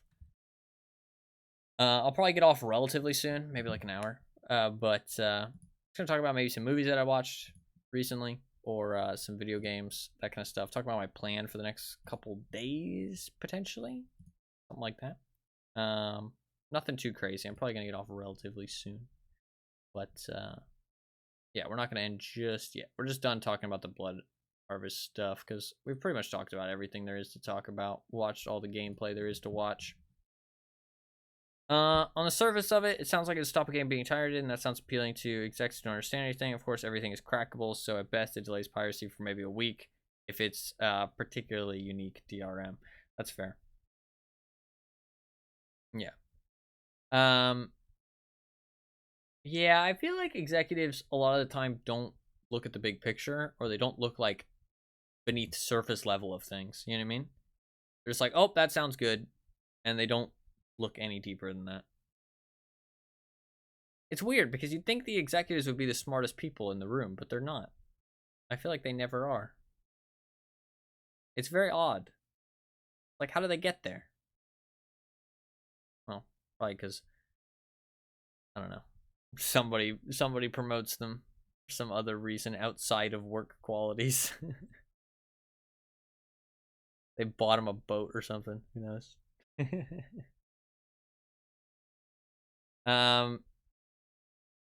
They're the ones who are best at climbing to the top, not the ones who are best at their jobs. Yeah.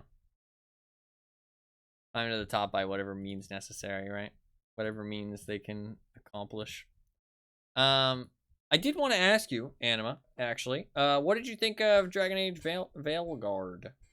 It is a very new release. What did you think of it overall? I think I've seen you playing Warframe. Yeah, you're playing that right now. So that makes me think that it didn't go very well. It makes me think that you were not a fan. Which is a little sad, potentially.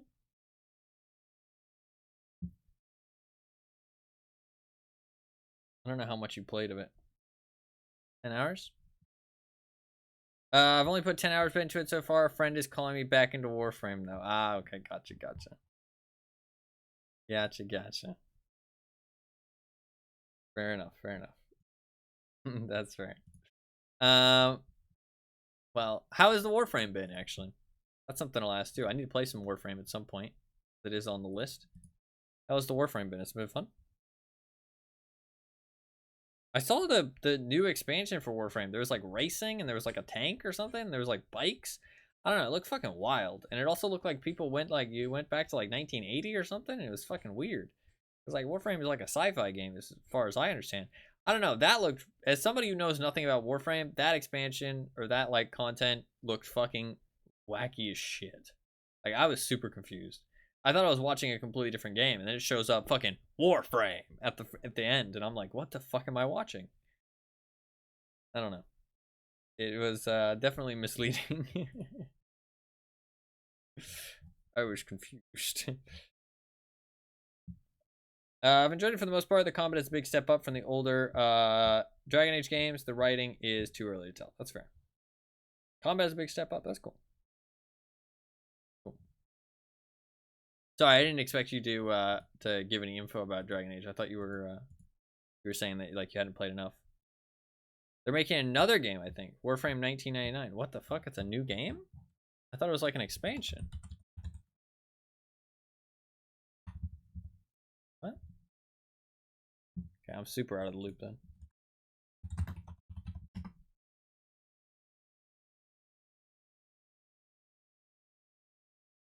No, it says it's an update. It's on October 16th.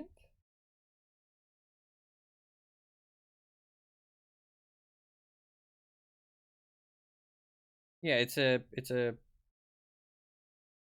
an expansion, like a World of Warcraft expansion.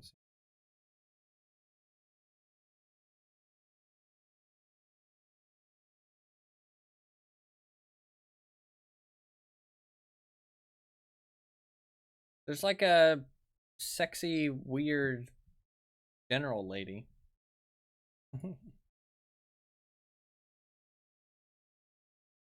I'm not sure how to feel about her. I'll post in the stream chat. Not really sure what's going on here. There's like bikes and shit though. The bikes are weird.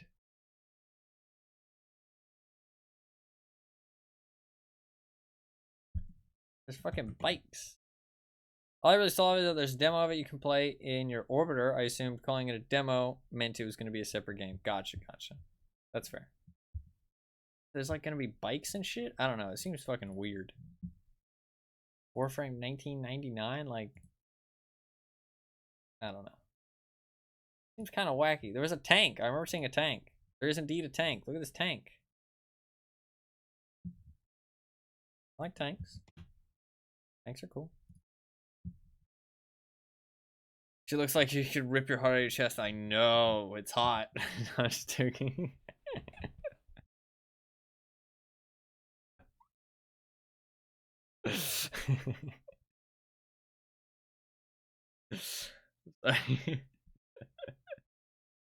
There you go. There's the crankgasm.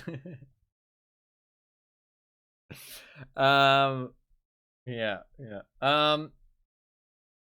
I can talk a little bit about movies. I know Fluffkins wanted me to talk about movies. So over Halloween, I did watch You asked why everyone. No, I don't actually ask about that. People are into some weird stuff, but that one, I mean, it's not too weird. I don't really get it myself, but it's not weird. It's just like, you know, some people are into that. You know what? Good for them. I don't kink shame. Unless it's like a weird kind of not good kink. There is some that are just not good. But I mean, that one's perfectly fine. Nothing wrong with that. But what was I gonna say? Oh yeah, Fluffkins wanted me to talk about movies. I did watch 7 movies. I think it was 7, right? Me and Fluffkins watched a shit ton of Halloween movies over Halloween. We watched Ringu. We watched Hellraiser. We watched Texas Chainsaw Massacre. We watched Alien Resurrection. We watched Us. We watched The Empty Man. And we watched... Is that it, Fluffkins, or is there another one? I swear there was 7. Maybe there was only 6. Wasn't there another one? Oh, The Thing. The Thing. Watched 7 movies. The Thing as well. The Thingu. Yeah. Honestly, I enjoyed all of them to an extent, except for Hellraiser and Us. I think Hellraiser and Us were very disappointing. But all the rest of them I enjoyed quite a decent amount, honestly. Hellraiser and Us were quite disappointing. I think those were the only 2 that I would say I didn't enjoy. I think there was elements of those that I just did not enjoy. But all the rest I actually thought were pretty decent movies. Me and Fluffkins did ranking based on the 7 that we watched and how we felt like in a ranking of the 7 that we watched. Which I'll do right now. I don't really remember what I said before, but I'll do it again.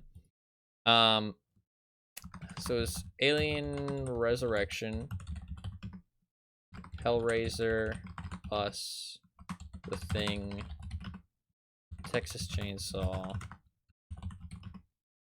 My mind is The Empty Man, and I'm so dumb. How can I not remember? My memory is so bad. What was the last one? Us, Hellraiser, Alien Resurrection, Thing, Texas Chainsaw, The Empty Man. What was the last one? What did I say? There's another one.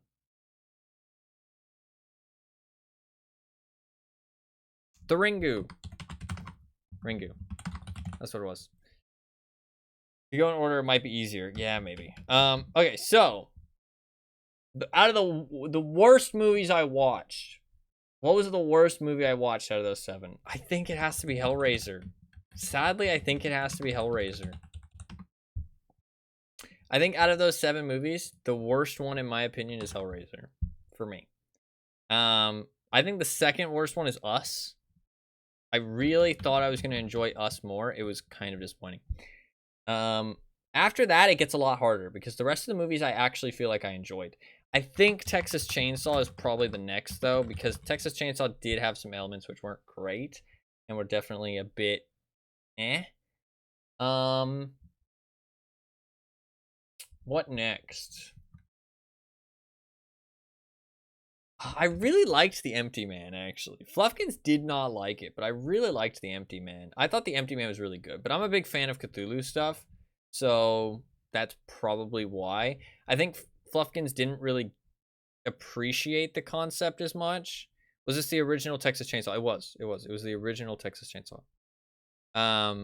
Which I actually enjoyed. I can see why people would hate the shit out of it nowadays, but I really enjoyed the Texas Chainsaw, which is I'll talk about that now because I feel pretty strongly about it. Other than the last like 20 minutes of the movie, I thought it was really well done. I thought that it was so unique. I thought it felt so unique. Like it felt so different than other movies, and I really enjoyed that. Like, there's definitely some elements of it that weren't the best. Like, some of the writing and the dialogue and, like, the acting could have been better at times, but I really liked how it was executed. I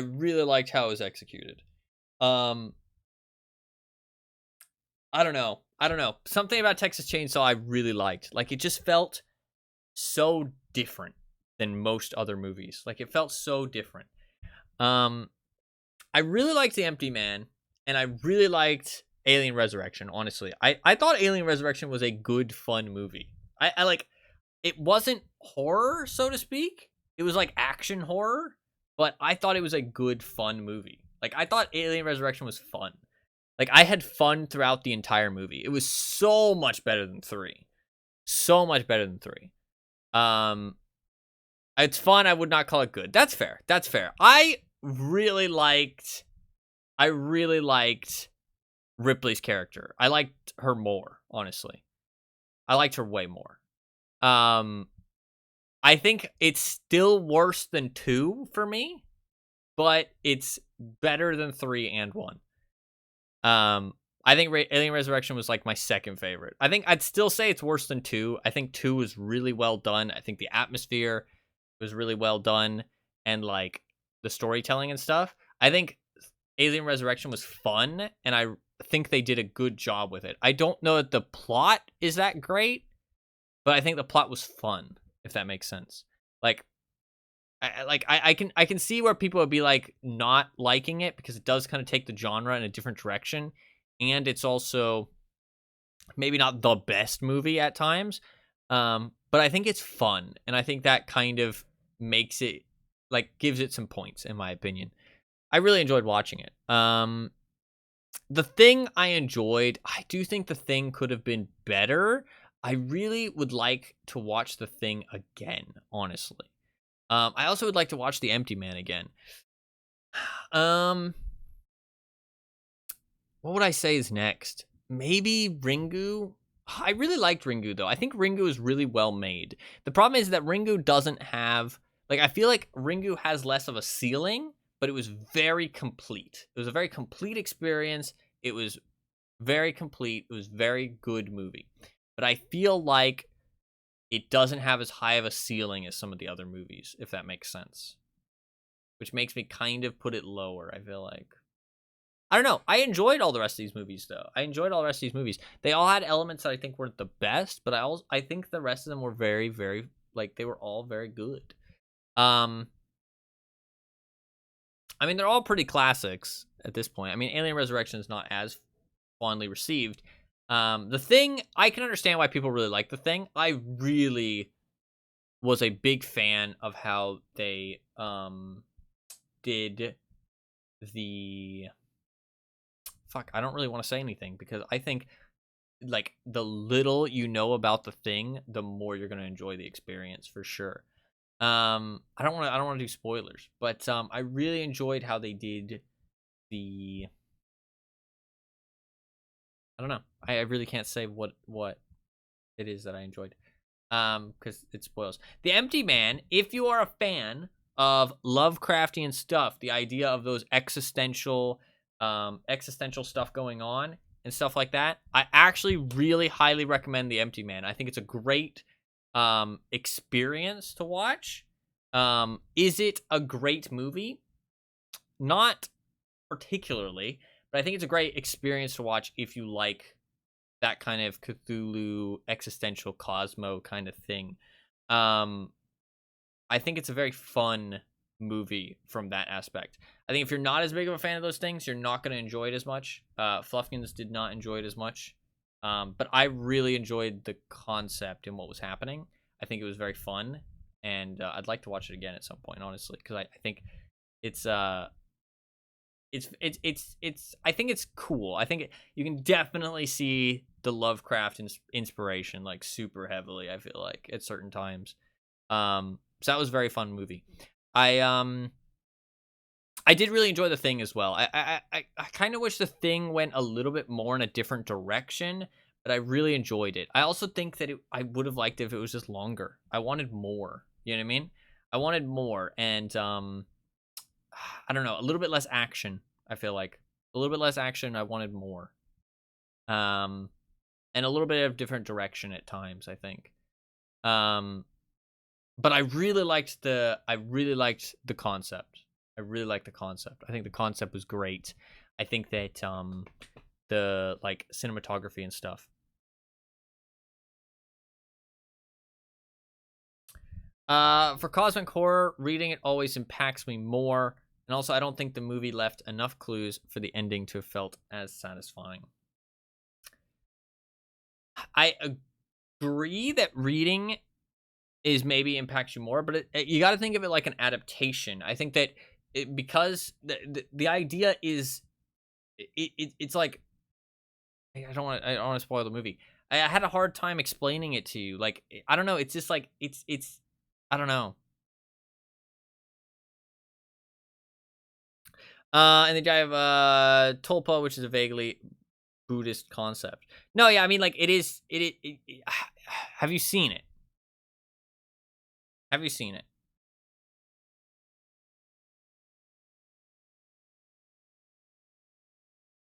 Anima. Yeah, okay.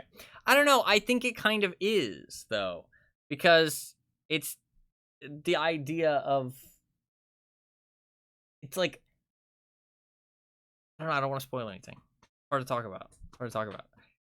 It's the idea of it. You know what I mean? It's the idea of like the existential idea. You know what I mean? It's like it's not so much about like it's like you're not really quite sure what it is. And it's just based off of the idea of it, if that makes sense. I really enjoyed it. I thought it was a very fun movie. I really liked the concept, and I think that doing it, like they did a good job of doing it in a movie format, because stuff like that in a movie format can be difficult because like there's only so much you can do to kind of, I mean, like I don't know how to like to express that kind of stuff is the way I'll say it. There's words I could use that are much better, but hard to explain.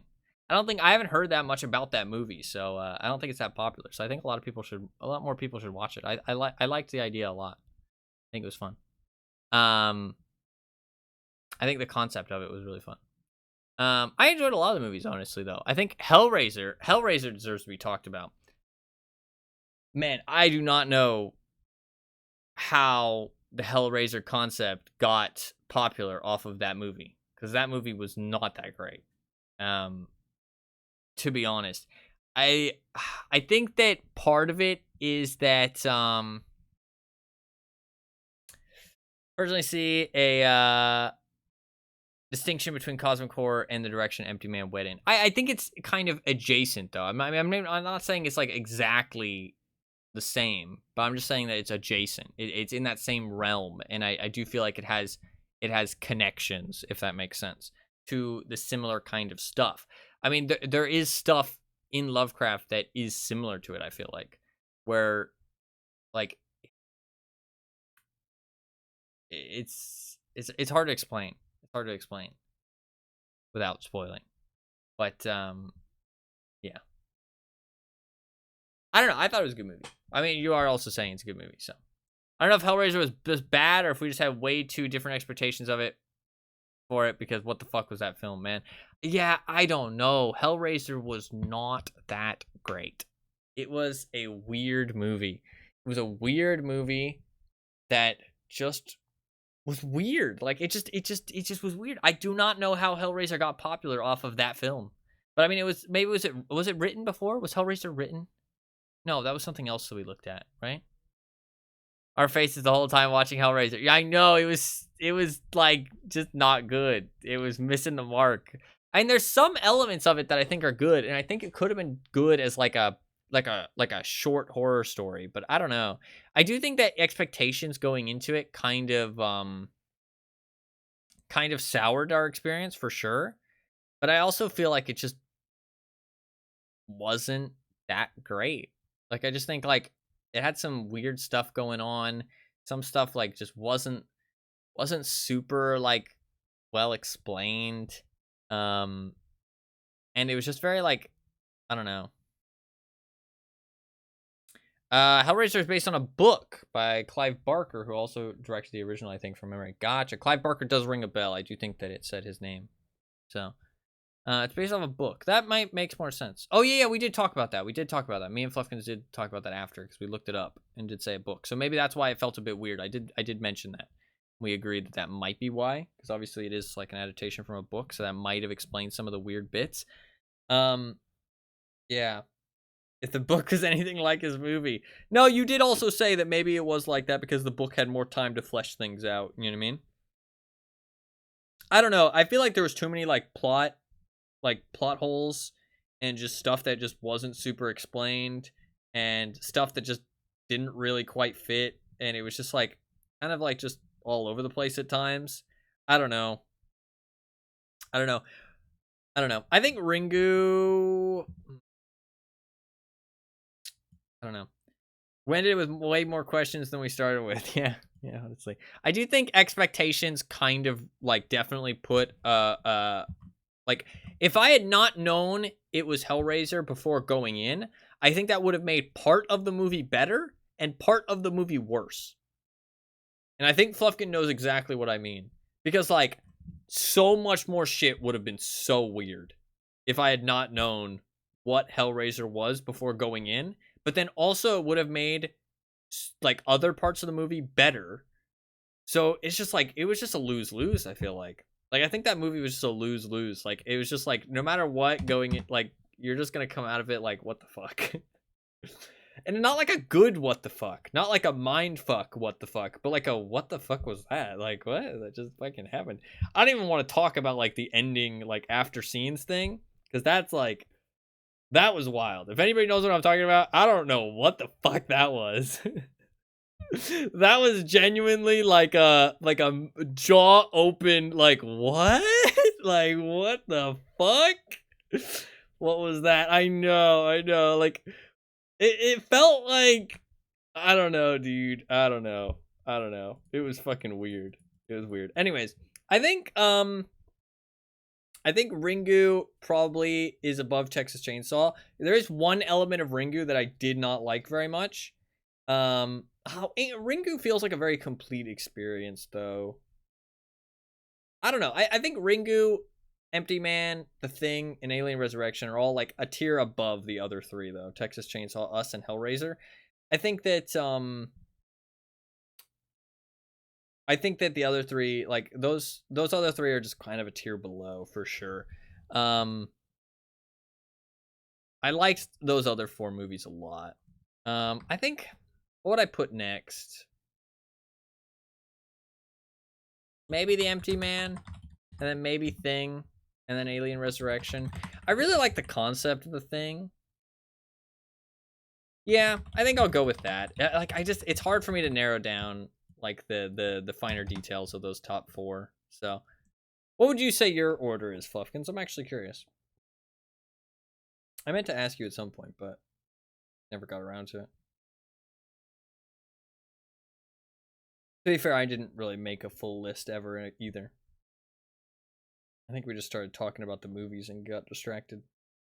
I'm curious what your full list is. If you don't have it right now, you can always send it to me sometime. I'm just curious myself. Us, I don't know. I feel like Us has some cool stuff if you watch it again. But I feel like some parts of Us just didn't hit the mark, and I feel like there was some tone, like some weird tone changes throughout the movie that I just really wasn't a fan of.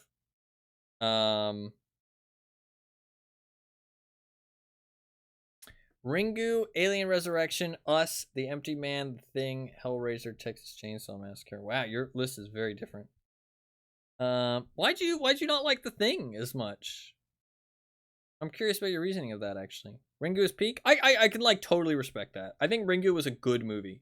Like, Ringu is just, like, a solid, very good movie. There was, like, one aspect of Ringu that I wasn't a big fan of. But, actually, two aspects. I think there's two aspects of Ringu I didn't like. But the rest of the movie is just, like, super solid, I feel like. Like, Ringu is, like, a super complete experience. I feel like you can still watch Ringu today and, like, super enjoy it for sure. Like, I think it deserves to be, like, a classic for sure. Hellraiser, I'm not so sure. Texas Chainsaw as well, I'm not so sure. I really like some of the aspects. I think Texas Chainsaw was really unique though. Like, it just felt so different to other movies, and it was so refreshing. I don't know. There was something about it, just like the way it was, like, written. Just felt so different. I don't know. I really enjoyed that aspect. I think Alien Resurrection was pretty solid. I mean, both of us rank it pretty fucking highly, so.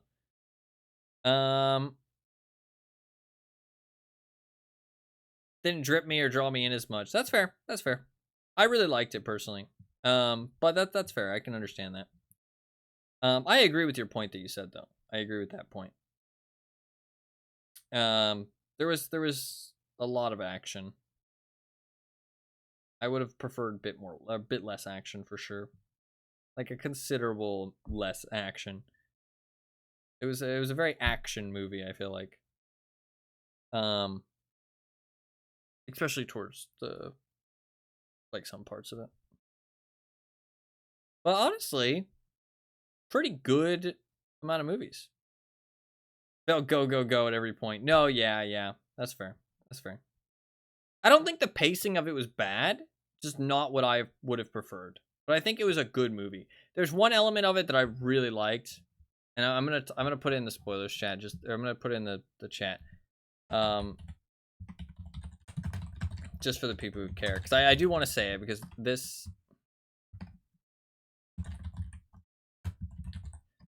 I feel pretty strongly about this.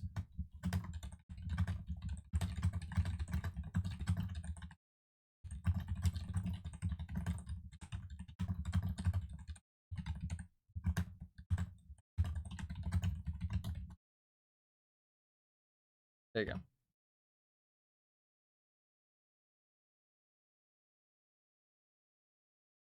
I think it was really, really well done. I think it's a really, really cool concept.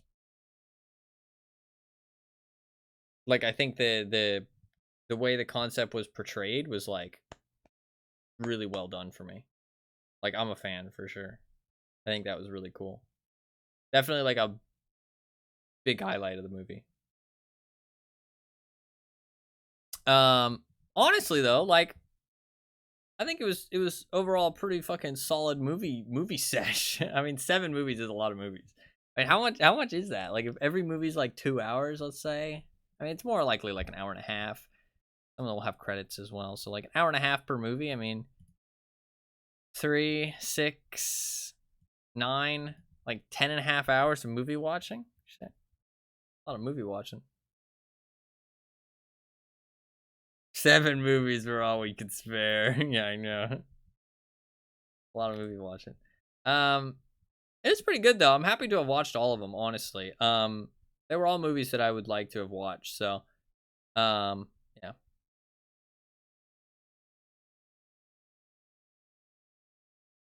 Oh, that's a bit of a shame. That's a bit of a shame. God, there is a sequel? I didn't even know there was a sequel.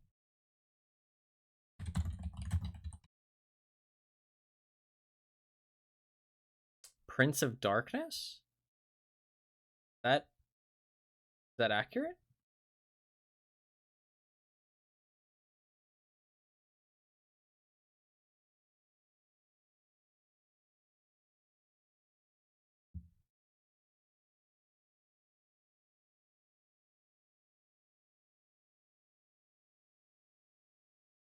Fuck, I want to watch this now.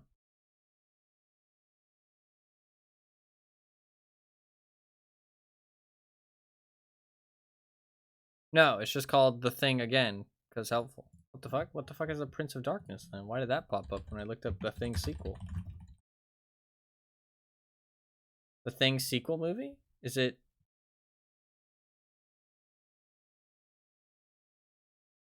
John Carpenter says a Thing sequel might be on the way 1 year ago.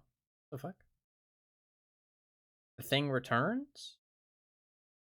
2021? Why can I not find it? What the fuck? The Thing? Movie? That's 1982? The Thing 1982 is a perfect film. Everything from the cast, directing, writing, cinematography, and the music makes The Thing 1982 perfect film. I can't even find it. The prequel. Ah. Thing prequel.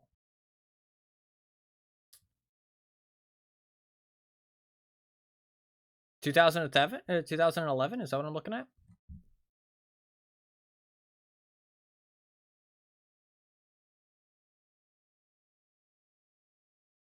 Ah, okay. I see. I see what this is.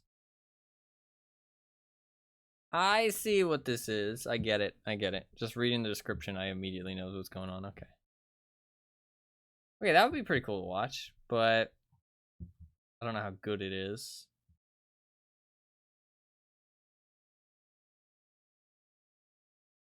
Don't know how good it is. It's quite low on the Rotten Tomatoes.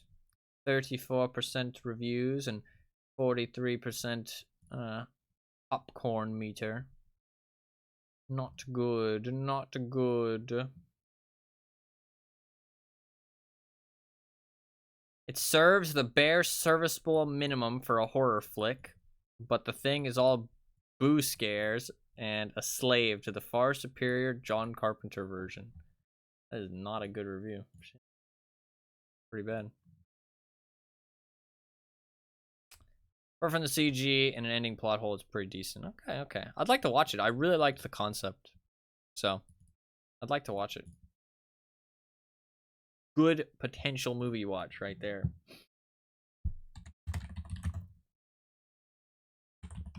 Where is it available? Amazon? Like Amazon, potentially. Might be a good watch. And I went in expecting to hate it, given my love for the original. Okay, okay. So maybe it's decent. Okay. Fair. Reviews aren't everything, honestly. Reviews are not everything. I enjoyed watching all those movies though. It was really fun to watch some horror movies. I enjoyed them. They were fun. They were fun. It was fun to actually watch some movies because I love to watch movies, but I never watch enough of them. I would love to do like full reviews, like movie reviews and stuff, but I just never find the time, man. I just got so much shit to do. Like hard to like. I have to like do it right after I watch the movie, otherwise I just forget. You know what I mean? Like I forget what the fuck happened, like because my memory's that bad. Like so, I got to do it like the day or two after the movie, like I watched the movie, and not immediately after, because I gotta like sit and ponder it a little bit. You know what I mean? Like kind of talk to myself about it, not like actually talk, but like or talk to other people about it. Just kind of like formulate my thoughts a little bit. But I just never find the time, man. It's so hard to find the time to do it. My to-do list is like incredibly fucking long at this point. It's like kind of frustrating. But I like the idea of like reviewing movies. I think that could be fun. Be a fun thing to do, to upload some YouTube videos. What do you think of the are you a fan of Hellraiser Anima? Or are you just a fan of the actor who plays Pinhead?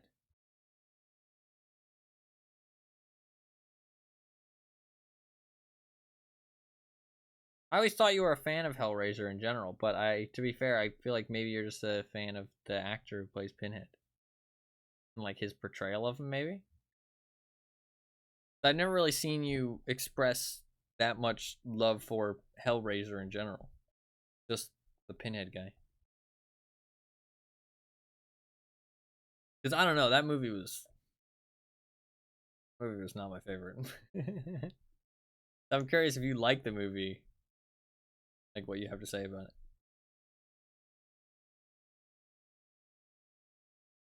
Also, I'm curious what you think of Texas Chainsaw, because you asked if it was the original. I assume you've seen it. Curious.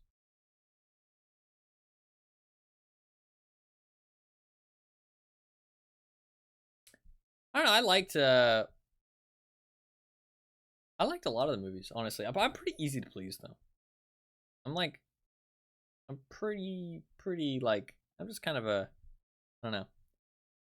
Like the first two. After that, there's a couple real interesting films, and then from the fifth movie, it's barely watchable. No. I like the first two. Okay, fair enough. Fair enough.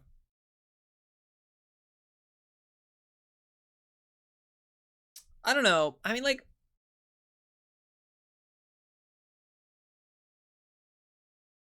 I feel like the movie could have been better as like a short horror story set in the world, if that makes sense.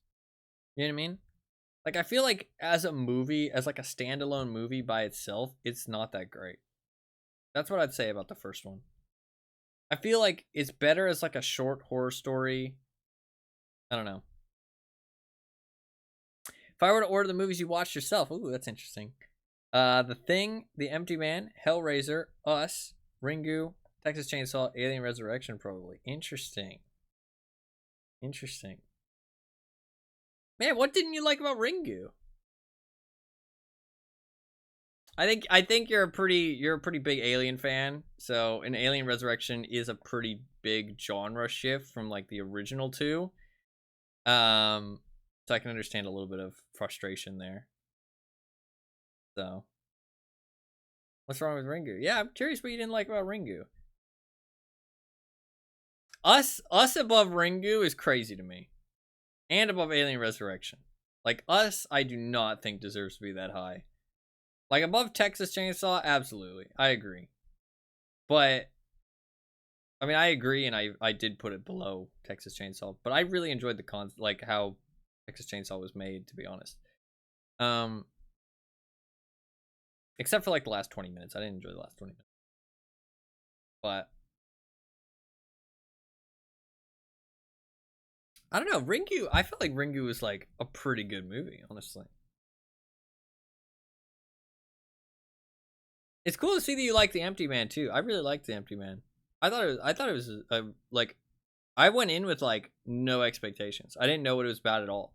All I saw that it was like similar to Lovecraft stuff, and I was like, okay, I'm down.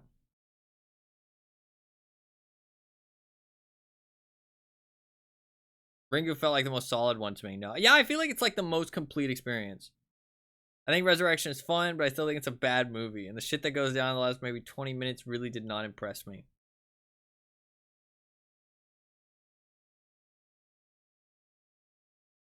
That's fair. No, I can see that. I can see that. Like the last 20 minutes. Like, yeah, I can see that. I think there was a certain point in the movie where it kind of went downhill.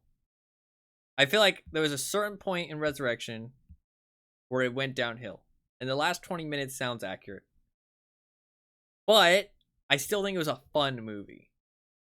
But usually fun movies have the worst endings. So.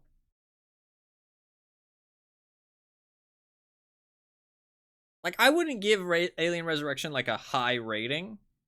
I wouldn't give it like anything higher than an 8. You know what I mean? Like 8 is the highest I would go. I think even like 7.5 maybe. Like, I think it's a fun watch. And I think it's a cool, like, it's a cool entry in the Alien franchise. Like, I don't think it's a disappointing movie. Like, 3 was disappointing. Like, 3, I never want to watch 3 or hear about 3 ever again. Like, there was nothing good that happened in 3. Like, I don't think I enjoyed any aspects of 3 at all. Like, it just wasn't good. Like, there was nothing good about that movie. like the concept is pretty much the only good thing, and even that they kind of just wasted it.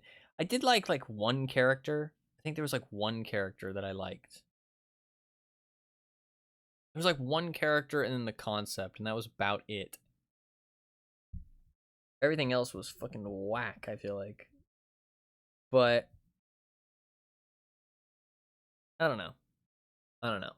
Like the ending, some of the ending sequence of 3 wasn't too bad. I don't know. I think 3 was just disappointing. I think that's what it was. Like, you go from 2 to 3, and you're expecting, like, some huge shit. You know what I mean? You're expecting some cool shit. And that just is not what happened. Like, 2 was, like, really good. And then 3 was, like, pretty bad. So it was just a big dip after a pretty big high.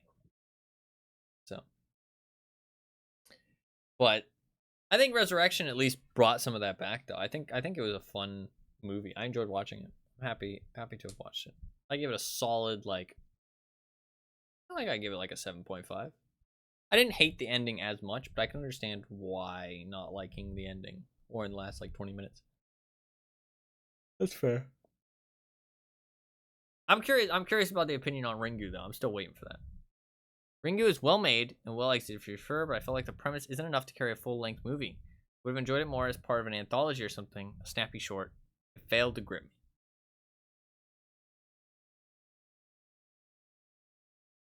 I disagree. I can't even.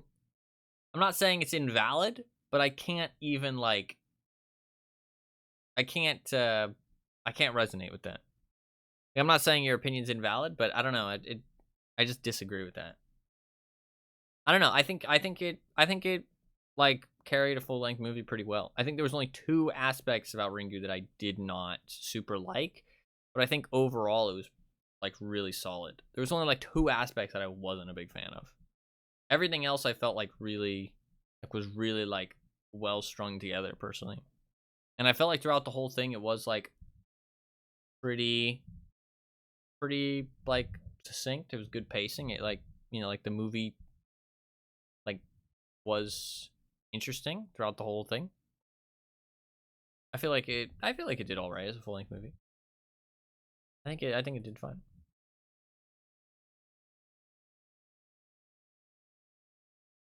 I think the concept is cool too, though. I think it would have done fine as a short movie too.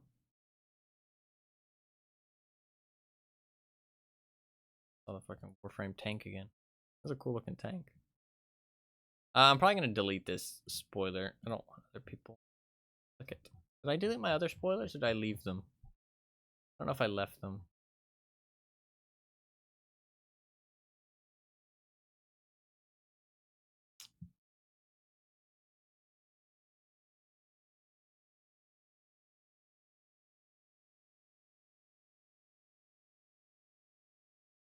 I did leave it, but it does say spoiler on it, so ain't it their fault if they click? I did also say spoilers over, didn't I? Spoilers over, have some bread. It's bread.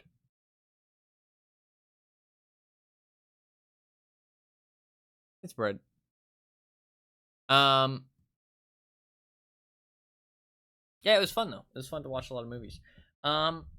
I think that's about it for the movie talk though. I don't think there's much else to say. I'd like to watch some more movies. What else is there to talk about? What else is there to talk about?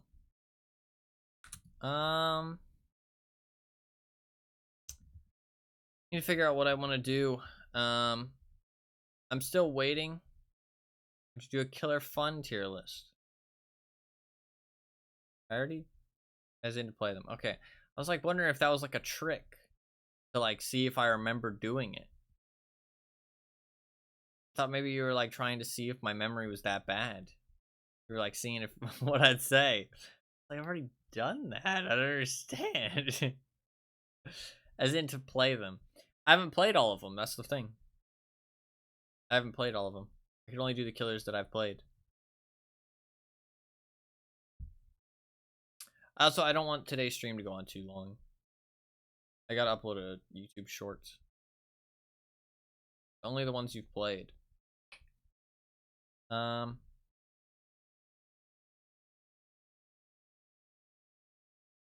we do that at the end of the next DVD session?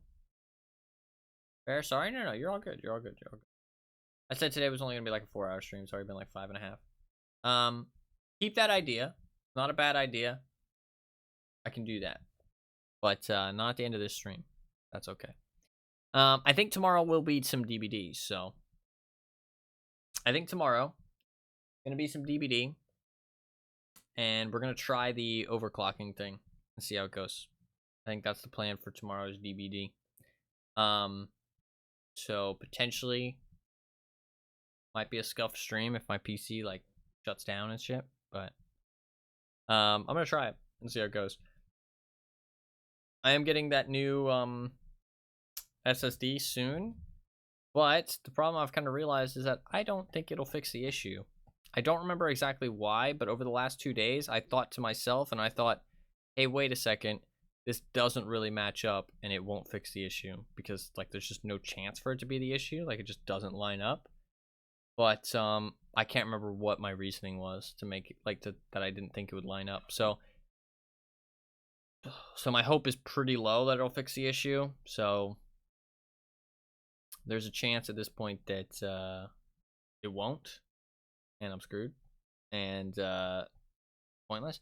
I'm still gonna try because fuck it, not that big of a deal. You know, open up the PC case, take out the cord, take out the hard drive, put in the new hard drive, put in the new cord, put in the cord again, and you know, see what happens. I will have to move some files around, but it's not the end of the world. I will have to do a little bit of like reformatting on my PC, like just to make everything in the right spot. Some stuff might stop working, you know, but yeah, we'll see how it goes. I'm gonna try and just move everything over just like completely though. I do have this external hard drive, so I'm gonna try and move everything to the external and then move everything back. If that makes sense. I'm just gonna try and do that, see if that works. Everything will kind of break on my computer though, so I'm gonna try and do that all in one day. The SSD should arrive soon, and we'll see if that fixes it. If it does, then fucking yip yip hooray. But if it does not, then I don't fucking know what to do. I'm gonna try the overclocking thing, see if that helps. But like, it doesn't really fix the problem, because the only chance, like the only reason that the overclocking thing would be a good idea is if it's CPU degradation. Like if my CPU is degraded, that's the only way. Like that's the only option. Because if it's just a problem, then overclocking my CPU doesn't fix the problem. It just tries to mitigate the problem. But the problem still exists. And if I could just fix the problem, that would be a lot smarter and safer. But I can't figure out what it is. So, it's just like, I don't even know what to do. You know what I mean? But some of the games seem to work. And some of the games seeming to work means, to be fair, it actually does narrow down the problem, doesn't it? Because it's something with certain games. It's not my whole PC. It's something with certain games. It could be that my PC is like just, you know, having to, like, my CPU is bottlenecking. It could be that. Or it could legitimately be hard drive. You know what I mean? Like, it could be the hard drive because certain games are trying to draw from the hard drive and certain games aren't. You know what I mean? Like, maybe Deadlock isn't trying to draw from the hard drive anymore. It would potentially make sense because Deadlock, after an update, started working better. It was after a big shader update. That kind of coincides with it being the hard drive potentially. If the hard drives, or if the shaders were previously cached on the hard drive, and then when they updated it, the new new shaders were cached on my SSD, so it didn't have to pull from the hard drive and therefore caused the problem, and that's why the problem went away. Could also be that the graphics went up, which reduced the CPU bottleneck. It dropped my overall frame rate, but it reduced the CPU bottleneck because my graphics driver had to work harder, which meant that my CPU could keep up. That could also be the case. Rogue Legacy didn't have any issues, but that could be because Rogue Legacy doesn't have any shaders, but it had the problem at some point. It was trying to draw from the hard drive at some point, if that was the hard drive issue. But that doesn't explain it if it is a bottlenecking issue either, because Rogue Legacy is not going to bottleneck my CPU. It barely used it. So that's why I don't think it's like particularly a bottlenecking issue, because it, like, my CPU, like, it was barely using my CPU. You know what I mean? Like, my CPU was running fine. Unless potentially there's a specific core on my CPU that's slow. You know what I mean? Like, maybe one of the cores broke specifically. You know what I mean? Like, I don't fucking know.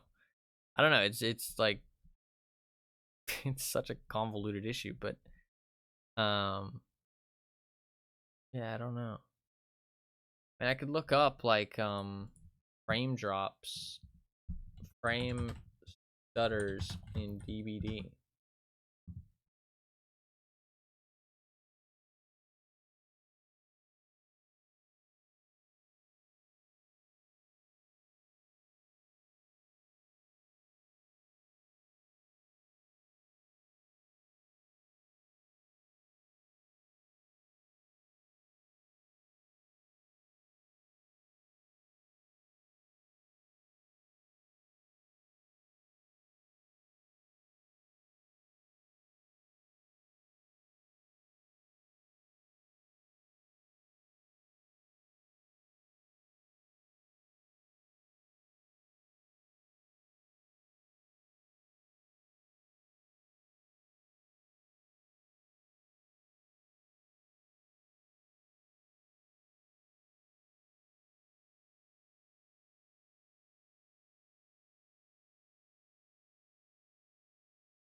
There's people here posting an issue about stuttering, but stuttering is such a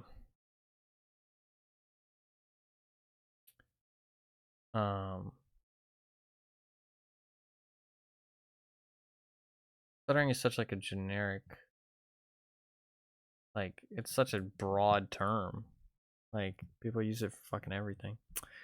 I don't know, man. I'm gonna try those two ideas, see where they get me. But I don't know. I'm not super confident. I'm also partly just hoping that, like, maybe the problem will just go away. You know what I mean? Like, part of me is just kind of hoping it'll fucking fade away into the fucking mist and just leave. You know what I mean? Genuinely. I know it's stupid, but, like, sometimes it happens, so kind of hoping. Is that smart? Probably not, but I don't know. That's all I got, so gonna see what happens. Hopefully try and fix it. I don't know. I don't have any other fucking ideas. I don't got any more ideas. I need to go through my fucking stream settings too still. I haven't edited all of them.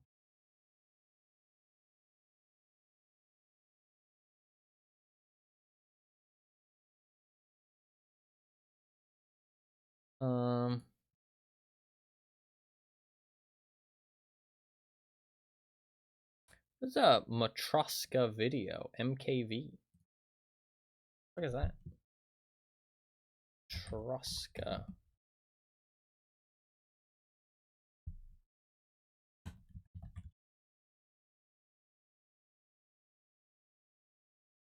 Matroska is a project to create a container format that can hold an unlimited number of video, audio, picture, or subtitle tracks in one file.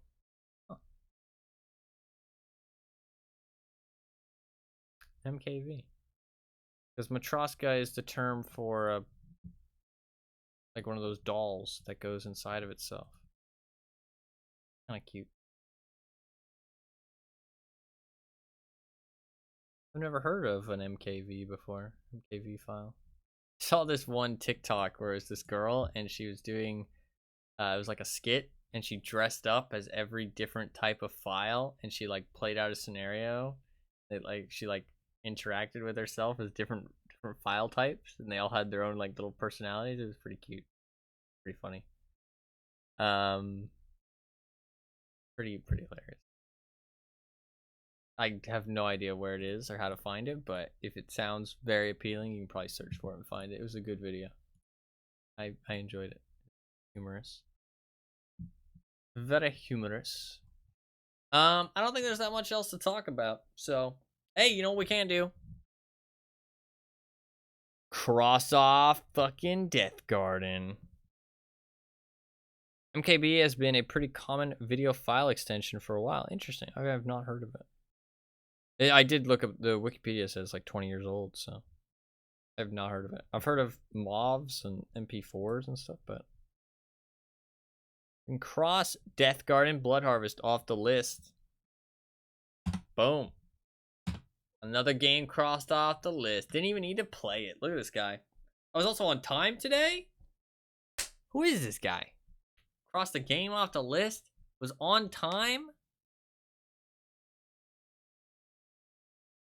I was on time today. I was actually early. I was 17 minutes early.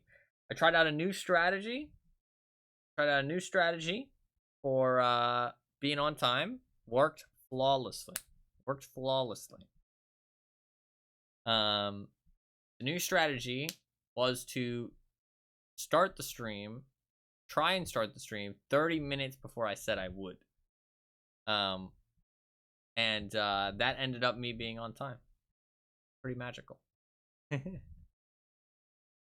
It's something that I've done before, but to be fair, my strat before was to say I would start an hour and a half after, but the strat now is instead to start the stream an hour and a half before, and then for some reason I end up being a half an hour late, and so I'm on time. If that makes sense. So if I say I'm going to start at 9, then I actually start at 8:30. And then it ends up just being on time somehow, because I always end up being 30 minutes late for some reason. I'm not sure why. I don't really know why. It just ends up happening that way. I need like 30 minutes to prepare myself, I guess, and then, you know. But like sometimes it's not even my fault. Sometimes things just get in the way. It's very odd. Like legitimately it is very odd. I genuinely, like I promise, I don't really know why it's 30 minutes every time. Like sometimes it is like I'm just not in the right headspace and I need some time. Other times, it genuinely is something that gets in the way, but it always seems to be about 30 minutes, which is very odd how it just always ends up that way. Like, it's not consistently the same reason why I'm late. That's the thing. Like, most people will be like, oh, you're always 30 minutes late. You should know what's causing you to be 30 minutes late. But it's always something different. It's not like the same thing every time. So, I don't know why it's always 30 minutes. So I'm not good at time management. I understand that. Like I'll say, oh, I'll start in 2 hours, and then just 2 hours have passed, and I'm like, what the fuck? Where'd the time go? But I don't know. I did upload a video today. Just another little DVD video. Nothing crazy, you know, on that YouTube channel. You know, if you want to check it out, wink, wink, wink, wink. Nudge, nudge. You know, go check out that YouTube video. My YouTube videos have not actually been doing very well recently, so you know, I appreciate a couple views here and there. No, I'm just joking. They have not been doing very well actually recently, but it's just general DVD content, so I can't be too mad. It's not like I'm you know, trying super hard for them to get views. I'm mostly just trying to, you know, make some decent content and upload all the stuff that I said I would upload and get through the archives. So I'm not upset about it. I mean, like I would like better views, but it's okay. It's not the end of the world. The VODs channel has weirdly been doing amazingly. I don't know if you guys, I mean, maybe somebody can explain this, but randomly, one of my fucking old videos, old VODs, I'll tell you which one it was, I've gotten 300 hours of watch time over the last month. 300 hours of watch time. That is like insane. But randomly, the other day, just, I mean, like, I guess it was on Halloween. I don't really know. Yeah, it was on Halloween. I got 70 views on a random VOD from June 30th. It was during the anniversary event. Some DBD, leveling up Hattie, and some killer gameplay. 4-hour VOD. 70 views on it randomly, all in one day. Super strange. And people watched 87 hours of it. Like, that just doesn't make any sense. Like, it just doesn't make any sense. And, like, the impressions are super low. I look at the actual, like, data. Does it say where the traffic source came from? It's just in people's suggested videos, apparently. 57 views came from suggested videos. And they watched 71 hours of it. The average view duration was 1 hour and 15 minutes. Got 165 impressions. 57 people clicked through.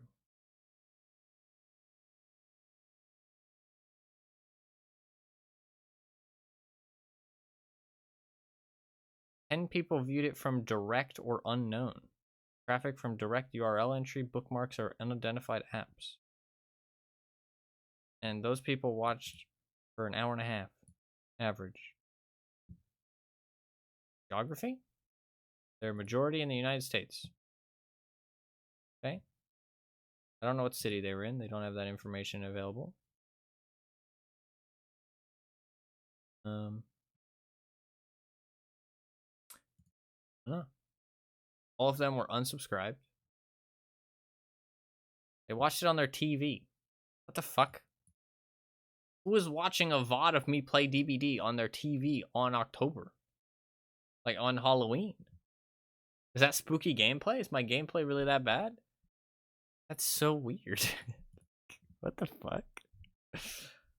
Like, what? That's so weird. Is that not weird as fuck? Like, my VOD of me playing DBD in June was on people's TV for 77 hours on Halloween. Isn't that fucking weird? Like, you can't tell me that's not weird as fuck. Like, that's just a weird, like, what? Who the fuck had me playing DBD on their TV for 77 hours? You know what I mean? Like, that's 77 hours collectively. The average view was 1.5 hours. They had me on their TV for 1.5 hours each. 52 people. That's fucking weird. That is weird. What the fuck? Who is watching that much of my content on Halloween, too, specifically? Halloween. Not even like a fresh VOD either. Not even like a fresh VOD. Not even like a Halloween event VOD. Just a random VOD from June. So strange. And it wasn't even like a special VOD. It was just me playing some DVD. It was probably the most fucking, like, casual shit ever. It's so weird. So weird.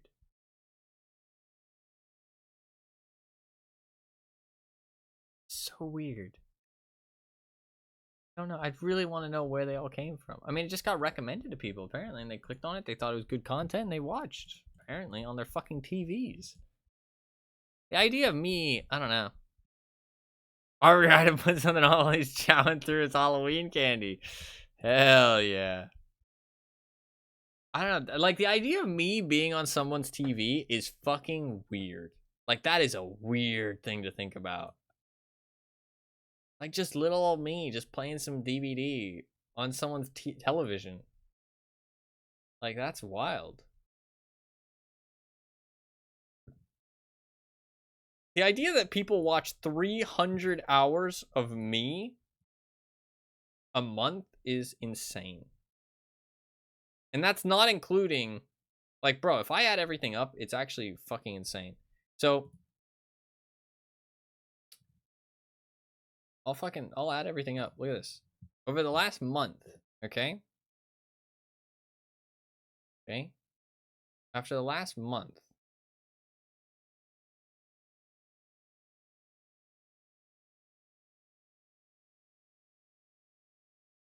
the last munch.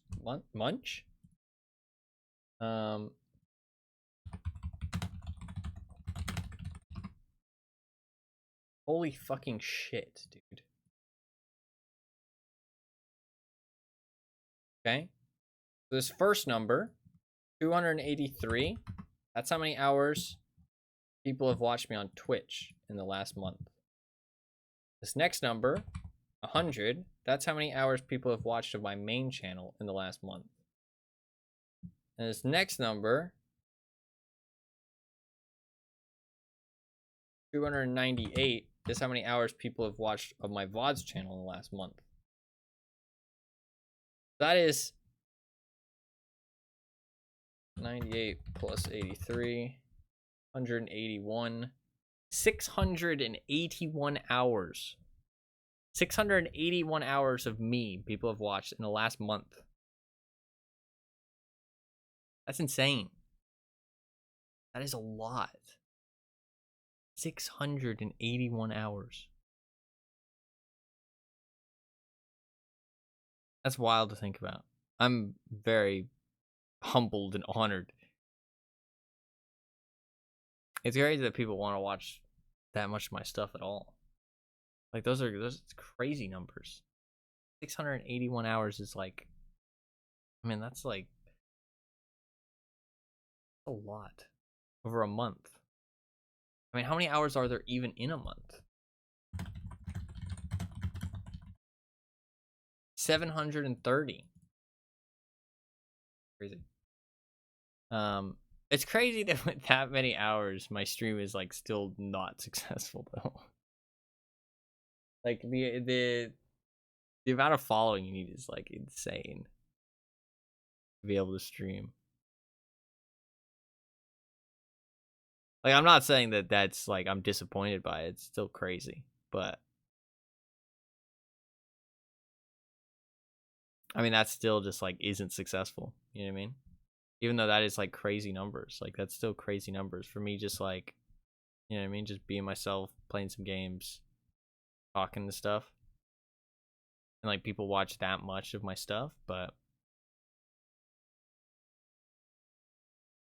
I don't know.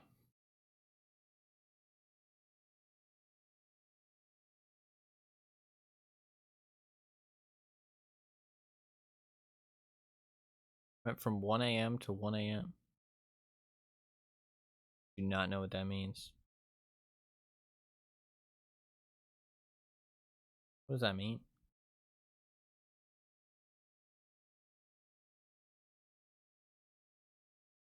Have enjoyable content. Well, I'm glad. I'm glad that people think so. I mean, obviously a lot of people out there, daylight savings. Oh shit, did daylight savings just go away? Oh shit, you're right. What the fuck? Holy shit, I didn't even notice. If you hadn't said something, I probably would not have noticed. Like, legitimately, I would not have noticed.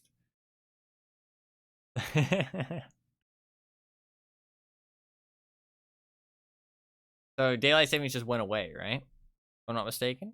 Or did it just enable? Did it just disable or enable?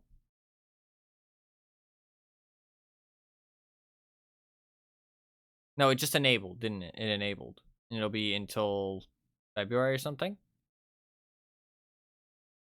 I mean, no one expects you to notice a time-related thing. Dude, I have, like, I mean... Jesus. No, I mean, like, I was thinking about making the joke myself. Like, I mean, I honestly, that's not even like a low blow. Like, it's just a fact. Like, I cannot process time. Time just does not fly with my brain. Like, I mean, I to be fair, I don't know. My brain is just always not done very well with time, I think.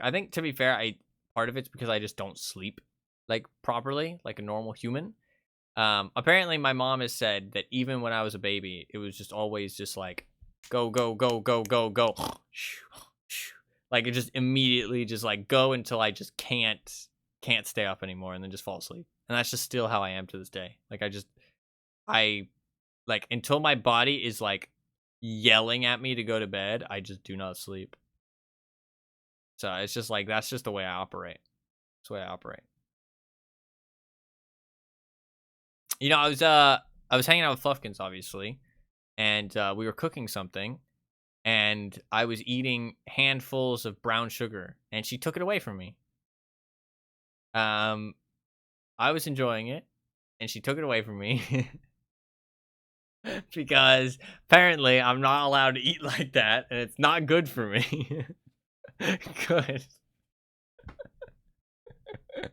It was tasty. It was tasty. It was like a palm full. It was a palm full, not a handful. It was a palm full. I wasn't like being gross about it. I was just like, I filled up my palm and then just got, you know what I mean? Just like a little palm full, like inner palm. You know what I mean? Like just the inner part of your palm, and just like a. You know what I mean? And that's just how I eat. That's just how I eat. I go into the kitchen, and when I'm making something, I eat something. So like I made two turkey wraps earlier, and while I made them, I ate a tortilla, and I ate some cucumbers, and I ate some lettuce. So like while I was making it, I just ate things, and I ate a piece of turkey, and I licked the mayonnaise off the knife. So. You were eating raw sugar. There's no, I wasn't being gross about it. What do you mean? It's not gross to eat raw sugar. Dude, I'm the guy who drinks caramel, okay? There's worse things I could be eating. Raw sugar is not that bad. Brown sugar is tasty. That's some tasty shit. That's some tasty shit. It was pretty tasty. I ate like 3 or 4 handfuls, and then she took it away. It was delicious. Sometimes I'll go into the kitchen and I'll eat just like handfuls of chocolate chips. That'll be a common thing I do. I'll just eat like, I don't know. You also just put flour out of the bag. No, flour is not tasty. Flour is not tasty. Bread, I will go into the kitchen. I'll just eat bread. I'll go into the kitchen. I'll eat handfuls of chocolate chips. I'll go into the kitchen. I'll eat, just like turkey. I'll go into the kitchen and eat lettuce, cucumbers. Yeah, just munching. We're using bread for a recipe. We were, yeah, and I ate a piece. What's wrong with that? Turn around.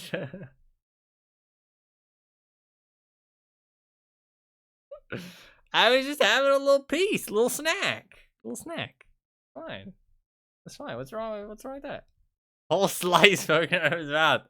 It just goes. What did I say? I think I just said it's tasty or something like that. Or I said nom. What? That's because you gave me a look. You gave me a look. What's wrong with it? I don't understand. Leaving bread unattended with the cult leader around. Yeah, he's not wrong. He's not wrong. But since it was not my bread, I only ate a piece because you had an odd amount remaining. You had an odd amount remaining, so I ate one. Because, you know, I understand that you want to make sandwiches. You want an even amount of bread. It's kind of fucked up if I eat a piece and leave you with odd amount. So I made sure that I left you with an even. You counted my bread. Yeah. What? That's the nice thing to do. I didn't want to eat your bread and leave you without enough for a sandwich. I thought that was, courteous. But to be fair, I think we added an extra slice to the recipe, and so I think you are left with an odd amount, actually. Because I think we did add an extra, yeah. So, also, I didn't just eat one piece of your bread. I don't know if you noticed this, but I ate 2 pieces. I don't know if you noticed that or not.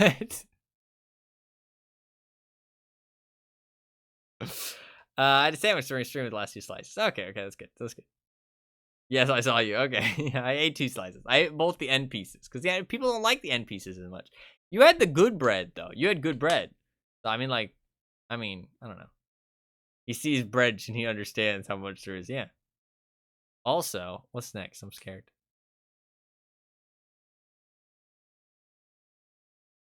We're adding salt to the recipe. You poured a handful. It was a palmful. was a palmful.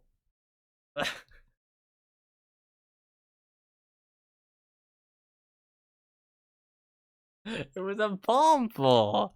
It was a palmful. Chat help.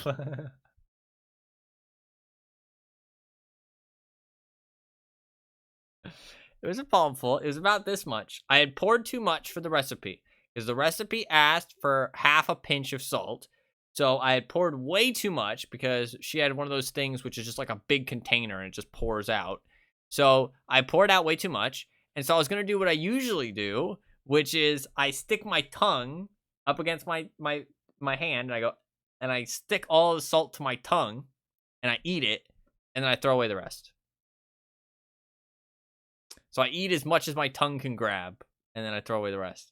I don't know. That's just my strat with the salt. If I pour too much, that's the strat. I'm not a wasteful person. So I don't think I can help with that one. I'm a fucking fiend for salt. Some people is. Some people are. I know one person which like legitimately carried around salt packets in their purse. They carried around salt packets in their purse everywhere they went. Like, I'm not even joking. They would carry them around so that way they could salt their food extra from everything they ate. Which at that point, I think you need to stop. I think you have a problem. Why does everyone around me need a salt lick? No, I don't need a salt lick. I don't actually even like salt that much. I just don't like to be wasteful. I don't know. If I put salt on something, it's not correctly salted until I can see it. Okay, that's fair. That's a lot of fucking salt. Holy shit.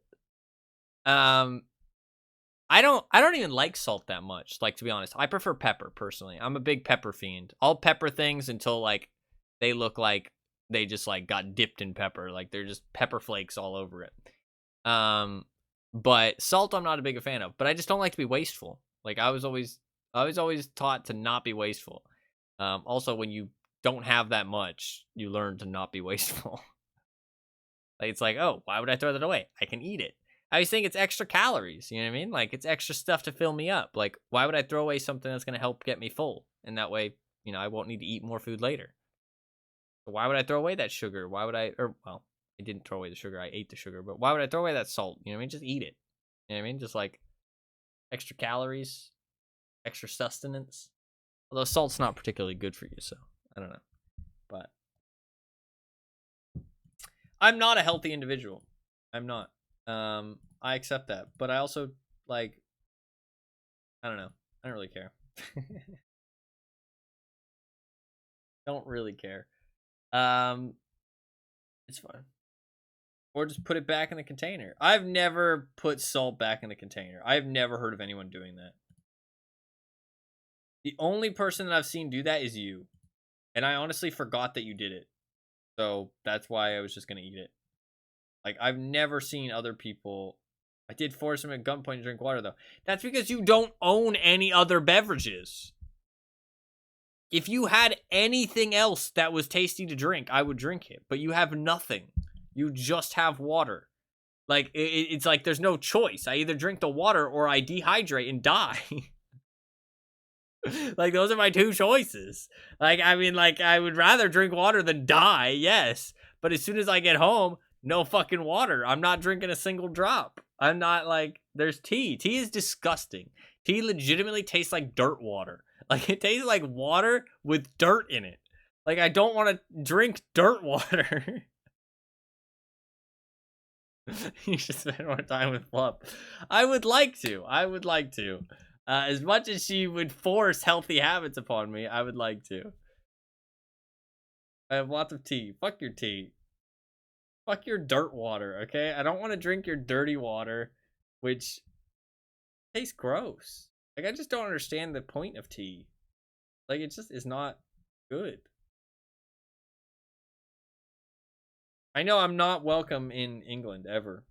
They'd never welcome me with my tea hate, but I don't say fuck your caramel. You like caramel now. I've tried your tea. It's gross. Gross. So I got some caramel right now, actually. I'm gonna go fucking have some. What about something like peppermint tea? I fucking hate peppermint. I hate peppermint. I have a very much disdain for peppermint. #1 peppermint hater. I know. Yeah. I just don't like it. Dude. Holy shit. I put some I was having a headache, and so she recommended I put this like it's this rub, and you put it on your head. It's like peppermint rub. And you put it on like your temples and your forehead. Holy shit, it burned for like 15 minutes. It was like I was like being cooked, like sizzled. Like on a like a open grill. Like it was awful. It was awful. But it did get rid of the headache, so I don't know. It was worth it. But it was pretty painful for some reason. I don't know. I really hate peppermint, so I use peppermint all the time, and here you are hating on it. No, I know. That's what healing feels like. I know. It's like a healing salve. It honestly did feel like a fucking video game item, to be honest. It was like I rubbed it on myself, and the wounds just went away, apparently.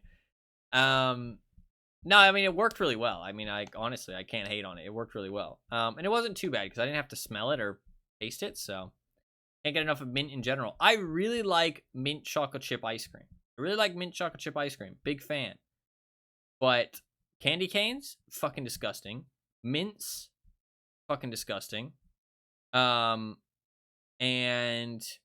like toothpaste, I cannot do toothpaste. Like spearmint toothpaste, peppermint toothpaste. I have to find like some bubblegum shit, which is annoying because it's like only the kids have bubblegum toothpaste for some reason.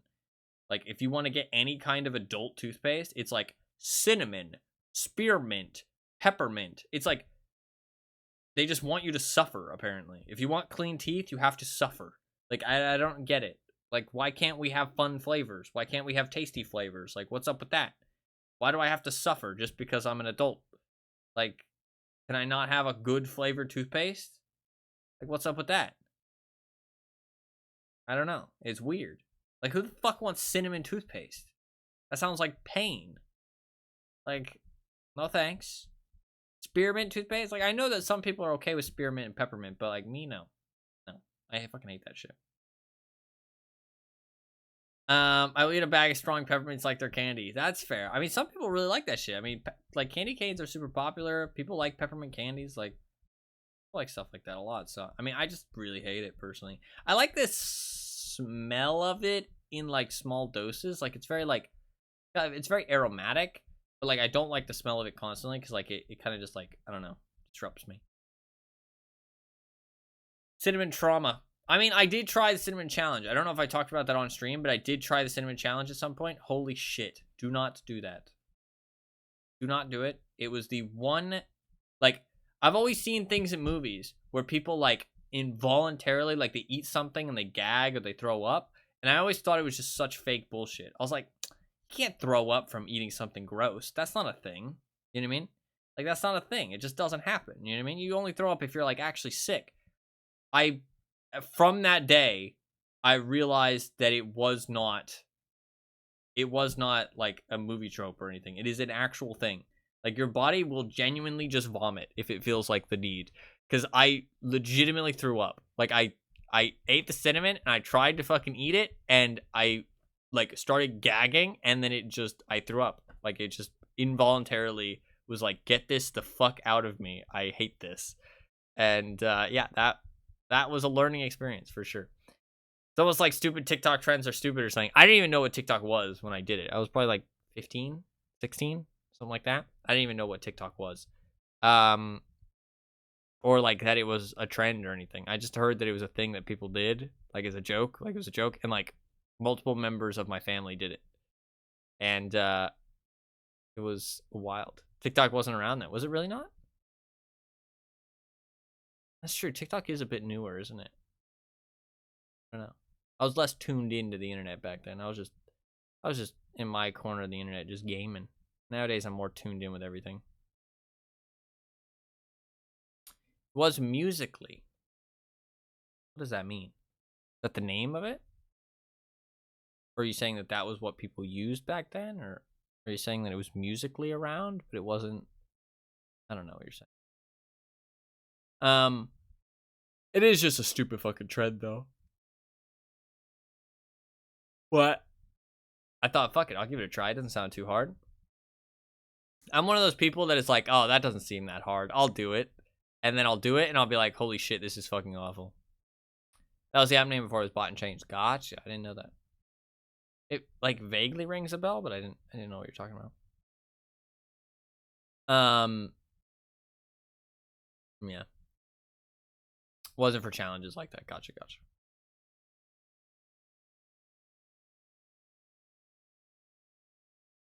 I don't know. I do not recommend that. I remember one time when I was a kid, I was over at somebody's house, and I was really hungry, and it was, like, kind of late at night. And so, or maybe nobody was home. I don't remember what it was. I was like, me and my family were staying at somebody's house. It was like a family friend. We were like staying over. We were in a different state or something. And I went to the kitchen by myself. I must have been only like, I don't know how old I was, but I was like younger than 10. And I was hungry. And so I think I like climbed onto the counter and I opened a cabinet and I found cinnamon, like, you know, in a shaker. I was like, oh, cinnamon's tasty. And so I put some in my mouth. I just like shook some into my mouth. That was the worst decision I had ever made. And at that moment I knew I fucked up because I was like, I had no idea what was going on. I had no idea why it was so gross. And it was a horrible experience. I was all alone in the kitchen and I was dying. I think I remember I just like grabbed a glass and filled it up with water, and like thankfully I didn't eat that much, but it was like a horrible experience. And that from that day on, I realized that not everything that is tasty by itself. And to not eat cinnamon by itself ever again. I only did the cinnamon challenge because I didn't think it would be that hard. Because when I originally ate cinnamon, it was just like a small amount. It wasn't like a full spoonful. But the cinnamon challenge, like, dude, that is like, it hurts. It is like painful. So, cinnamon challenge has been around since 2001. It's well before TikTok. I probably conflated it in my head. That's fair. Yeah, I still remember that experience though very vividly in my head.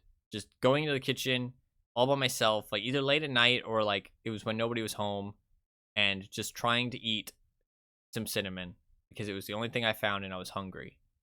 And it was an eye-opening experience.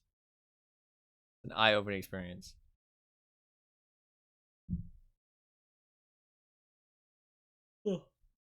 That was like, dude, I ate something the other day. I had something the other day, which was like, it was grapefruit juice. And supposedly it was good grapefruit juice. Like, somebody who likes grapefruit juice told me that it was good. I tried to drink that shit. I added sugar, which might be like the only thing that like could explain it. But I tried to drink it. It was fucking disgusting. It was like the worst thing I've ever tasted. It was like one of the worst things I've ever tasted. I never want to drink grapefruit juice ever again for the rest of my life. Like, you would have to pay me money to get me to drink grapefruit juice. It like hurt. It like hurt my throat. It was so disgusting, and it genuinely made my throat sore. Like, for the next day, my throat hurt. Like, maybe I was allergic to it. I don't fucking know. But it was horrible. It was horrible. I don't know if it was the sugar that I added because I wanted to make it good, but like, it was not good. It was not good. I'd never had grapefruit juice before, so that doesn't sound right. I mean, I don't think sugar could do that. And supposedly, I mean, like, they drank some after and they like said it was fine, so maybe I'm allergic to it. I don't fucking know. I'd have to try it again, but I mean, honestly, that doesn't sound like a good idea. Do you have any other citrus allergies? I have no allergies, as far as I know. I've never found anything that I'm allergic to, other than maybe grapefruit juice. But I've never been allergic to anything. I've never like any kind of allergies. I have had some like rash outbreaks, but I've never figured out what they were, and they've never like reoccurred. So sometimes my hands do get swollen. and like go a bit numb, but I think that's from like arthritis shit. I don't think that's from like an allergy. I could be wrong. Because it'll be like one hand at a time. I don't know. It's hard for me to tell. It could be some kind of chemical. I think both times I was like doing some chores and shit, so it might be like some kind of chemical allergy, but I don't know.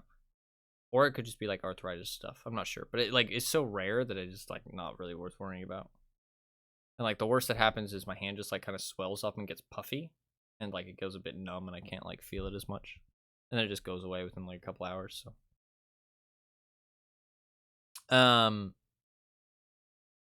but yeah, I as far as I know, I have no allergies.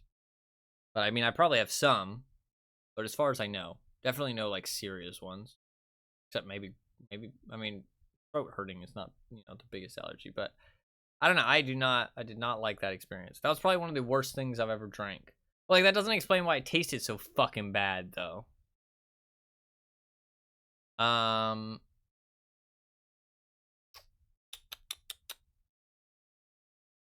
was some medication that I had to take when I was a kid. It was also disgusting. Describe taste.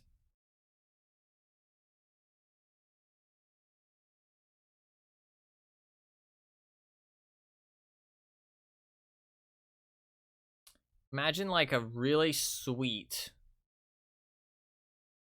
drink. Like something that's like overly sweet. Right?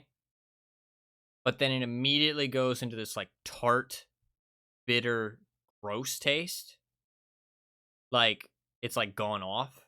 You know what I mean? Like it's like really tart and bitter. And it's like, ugh. Like, you know what I mean? Like it's gross. And it's like strong. Like liquor. And it like burns a bit as you like drink it. Like it burns your throat. Like Fanta. What Fanta are you fucking drinking? What Fanta are you drinking?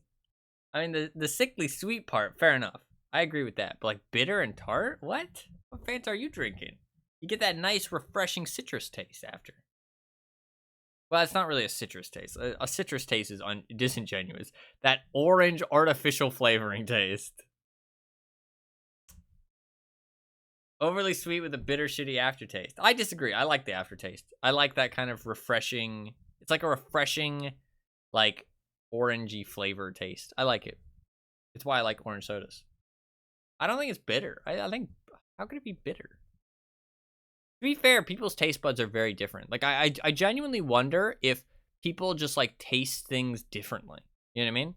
Like, things do have an assigned taste, but sometimes your taste buds, like the whole coriander thing. You know what I mean? Where some people think it like tastes like soap. Like I wonder if that's true for a lot of other foods, but we just don't like, we can't nail it down as much. You know what I mean? Because like, I don't know, it's really interesting. I think that like taste buds are like one of the very like subjective things. Like I feel like everybody's taste buds are like very different. Like, there's things that do have flavors, you know what I mean? Like, sweet things are sweet, you know what I mean? But there's some things that lie on the edge and, like, have differing tastes that, like, just some people just don't like, you know what I mean? Like, they just taste different to some people. I don't know. Something I've always thought about. Because, I mean, like, there is some food that is like that. Like, there is like, the coriander. Is it coriander? I think it's coriander. Where some people think it just, like, tastes like soap. And they just can't eat coriander or something like that. I think it's coriander. It could be something else.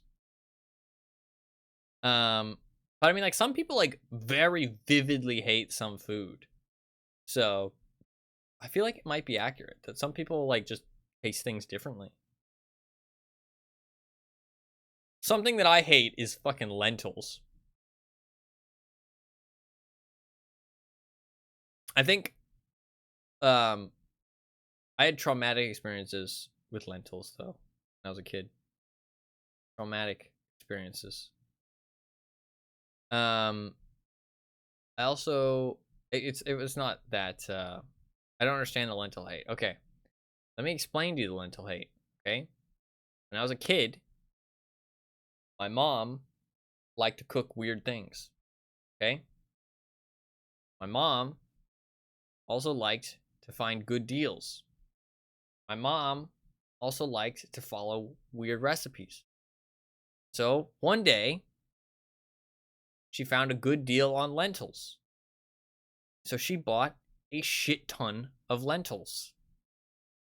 And then, for the following weeks, she would cook things for me as a kid. And everything would be lentils. I'm not exaggerating. There was lentil meatloaf.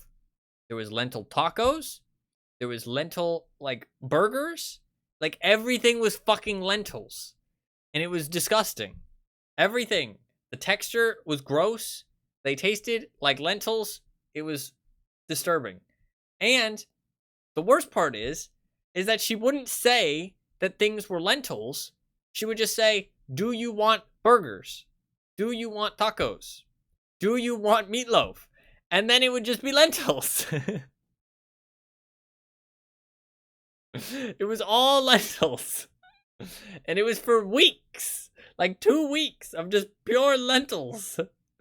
And it was a horrifying experience. And I never want to eat another lentil in my life ever again. It was disgusting. And I don't like them. They're just gross. Like, they're just, like, gross. And it was a horrible experience. I never want to experience a lentil. I never want to eat a lentil. I never want to hear a lentil. I never want to see a lentil. I see lentils and I'm genuinely disgusted. I'm like, fuck that. Leave me alone. Like, I don't want to fucking see that. Get it out of here. Yeah, I don't recommend trying lentils. Honestly, they're pretty, like, legitimately, lentils are pretty what's the word that people use for food? It's like uninsulting, unhostile, like, they're not, I don't know. There's a word for it where they're inoffensive. They're very inoffensive lentils. That's what I'm looking for. Yeah. Thank you.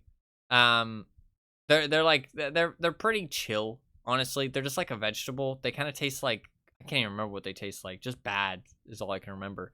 But maybe like a green bean or like a pea, something like that. You know what I mean? Just like, it's like, but like smaller and maybe like a bit more like earthy. Pretty sure that's accurate. Like a green bean or a pea, but like a bit more earthy to it.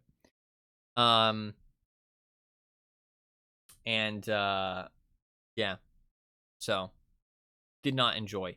They're pretty inoffensive though, honestly, at the end of the day, but I've got trauma. So, they taste like vegetables is enough for me to steer clear. No, yeah. I mean, I agree. I think the other, like, the most disgusting foods I've ever tasted is probably got to be like cinnamon, artichoke hearts. That was a horrifying experience. Grapefruit juice. And fuck, there was something else. Oh, I tried some quinoa? That's how you say it? Quinoa? That was disgusting as well. I was disturbed. I thought it would be like rice for some reason, but like it was disturbing. I really did not like the texture. The texture like really disturbed me. It was a very disturbing texture and it tasted fucking gross. So, to be fair though, I don't think it was like prepared very well, but I don't know, it disturbed me. Any kind of fish or nuts. Well, no, like those are things I dislike, but I'm talking about like the worst things I've ever eaten. Like the things that I have like vivid memories of how disgusting it was in that moment. Like I like genuinely sat there with like it in my mouth like, oh, like this is gross. You know what I mean?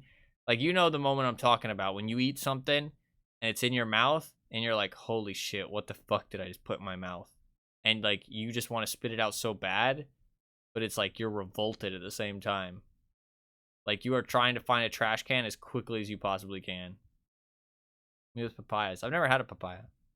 I had one. Like, I'm talking about those moments. Like, I very rarely spit things out. When I eat things, like, even if it's something I don't like, I usually just eat it. Because I'm just like, you know, might as well. You know what I mean? But, like, very rarely do I, like, full spit things out. One time I had one, it tasted like literal bile. Ugh, that's gross. The worst thing for me is, like, when you eat something new and you just don't know if it was, like, a bad one or not. You know what I mean? Like, you have something, you're like, fuck, was that bad? Or do I just really hate it? You know what I mean? Like, is that gross? Or was that just a bad one? You know what I mean? And I need to try another. That always irritates me. Like, you need somebody there who knows if it's good or not. You know what I mean? Like, can be like, oh, yeah, I eat those all the time. You know, I know what a good one is like and what a good one isn't. They can tell you, like, oh, yeah, that was a bad batch or something like that. You know what I mean? I hate trying something and not knowing if it turned out bad or if it was just, like, I just don't like it. Because, like, otherwise you just condemn some things that you just had one bad experience with, you know what I mean? Which is pretty unfair. Like, I think that happens with fast food restaurants a lot, you know what I mean? I think that happens with fast food restaurants a lot. Like, the difference in some fast food restaurants is, like, astronomical. I'm not even joking. Like, I know, like, firsthand, there's a Wendy's that's near my house, and it's, like, really fucking solid. You know what I mean? Like, burgers are always, you know, like, they taste fresh, they're hot, you know what I mean? Like, cheese is melted, you know what I mean? Like, always solid. You know what I mean? Like, then there's a Wendy's, like, the fries are crunchy, you know what I mean? They're not cold, they're warm, they're salted. Then there's a Wendy's that's near Fluffkin's house.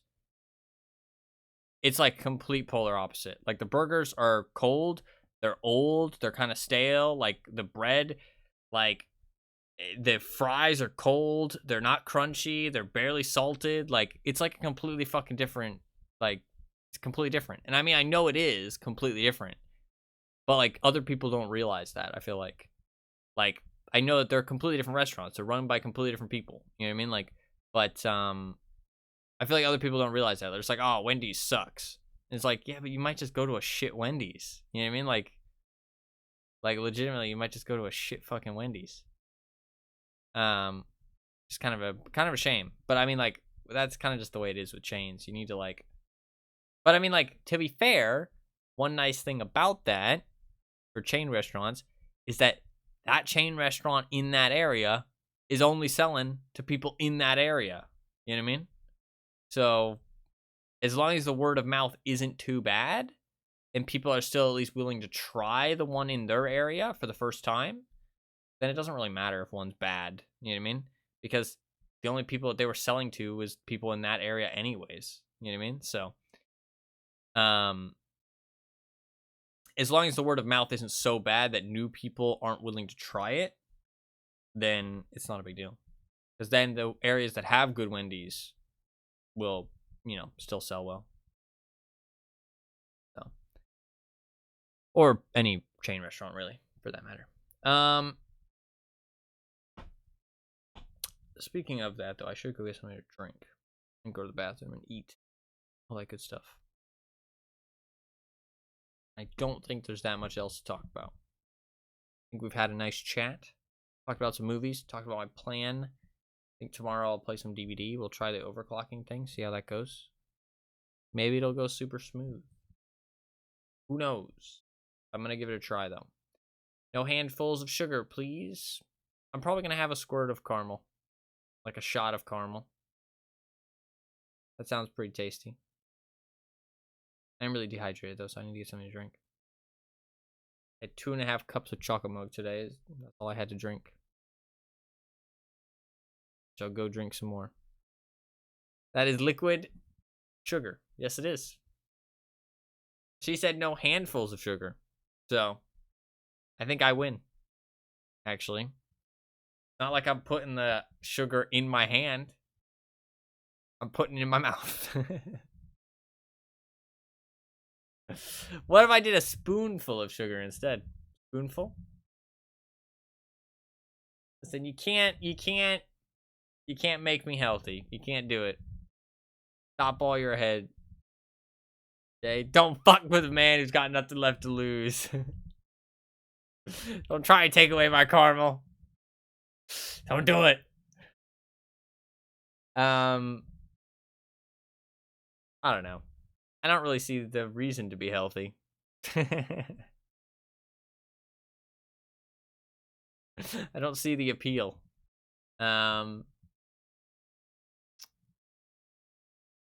Maybe one day. Probably not. Probably not. Oh, also, you said that I eat fairly healthy. What I mean is that it's not like I'm one of those people. That's the attitude everyone has until they run into their first major health issues. No. I think I'll still have that attitude when I run into that first major health issue. Yeah. I'm not sure I care that much. But, I mean, I guess we'll see, right? Finally got you drinking water, taking painkillers when you needed them, and now this. The only reason I took those painkillers was because I was in pain, and I wanted to spend more time with you. If I was alone, I would not have taken the painkillers. I wanted to spend more time with you without wasting it. Because we don't get to spend that much time together. That's why I took the painkillers. Because I'm not stupid. I just don't like taking painkillers. There's a difference. Like, it's not that I'm, like, so against painkillers that I won't take them when it's a smart idea. I just don't see the point in taking them whenever I'm in pain. I think it's silly. Like, oh, I stubbed my toe. Oh, pop some pills. Like, I think that's stupid. I don't know. I don't like to be taking drugs.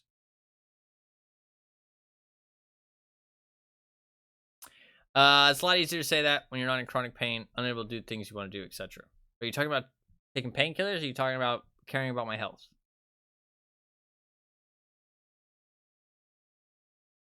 Not sure which one you're talking about.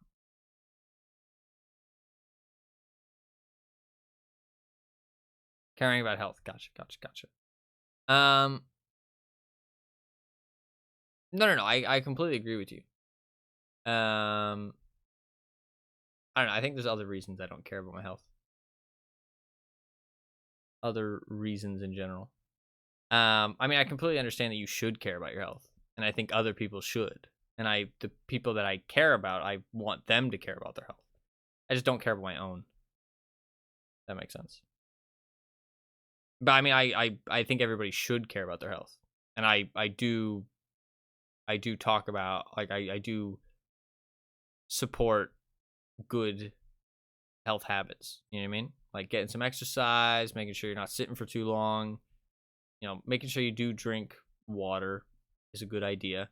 And eating generally healthy. Quality of life's already shit. It can always get worse. This is true. No, I'm not disagreeing with that. I'm not disagreeing with that. Yeah. I mean, like, it is always a good idea to care about your health. Yes. I agree.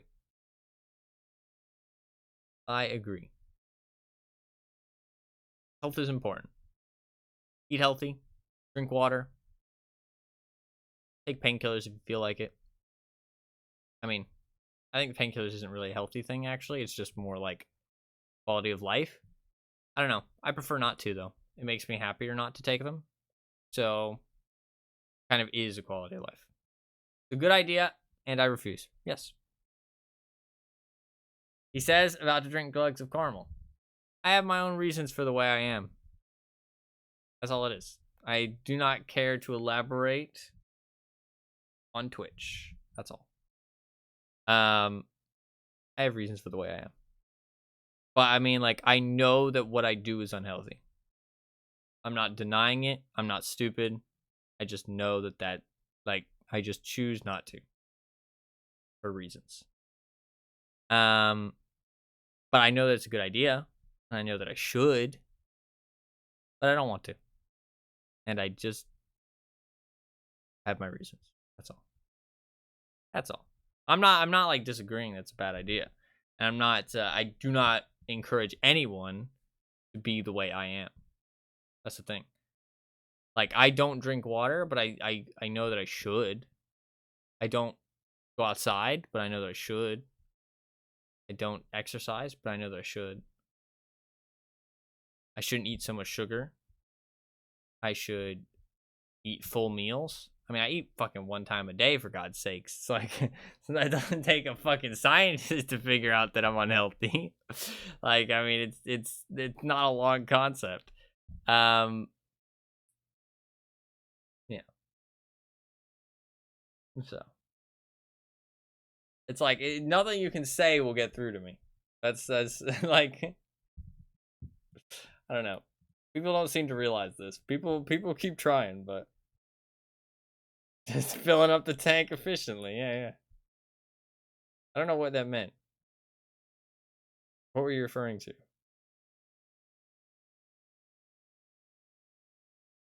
I thought you meant like with caramel. Eating with the tank. Gotcha. Oh, yeah, exactly. No, I definitely don't eat enough though. I'm like, actually, let's look at a BMI calculator. I think those are pretty reliable, right? Look at a BMI calculator. I am 5 feet 5 inches, 113 pounds. Oh shit! Look at that. I'm at a healthy weight. The fuck? Am I? Look at that. Nobody can say that I'm unhealthy. I'm a fucking healthy weight. Bitches. Bring it down, motherfuckers. Get owned. I'm very close to being underweight, but I'm at a healthy weight. So I think I'm actually I think I'm the champion. I was 100 pounds in the past, and I was underweight. But now I'm 113 pounds, so I'm actually not underweight anymore. I'm actually at a healthy weight. Look at that. Fucking good. What if I put it up to 6 inches? 5 feet 6 inches. I don't think I'm 5 feet 6 inches, but I think it's pretty, like, I don't know. I think I'm pretty close. I don't know. I need to do like a full, like, serious measurement to be able to tell. So if I was 5 feet 6 inches, I would still be underweight. So I could use putting on a little bit more weight, because even if I am a healthy weight, I'm on like the low end. So. But I could use putting on like a little bit more weight, but overall, I'm actually at a healthy weight apparently. So A+. Look at that. Healthy individual. Government said so. Don't worry about all the hand pain and the chest pain and the eye problems and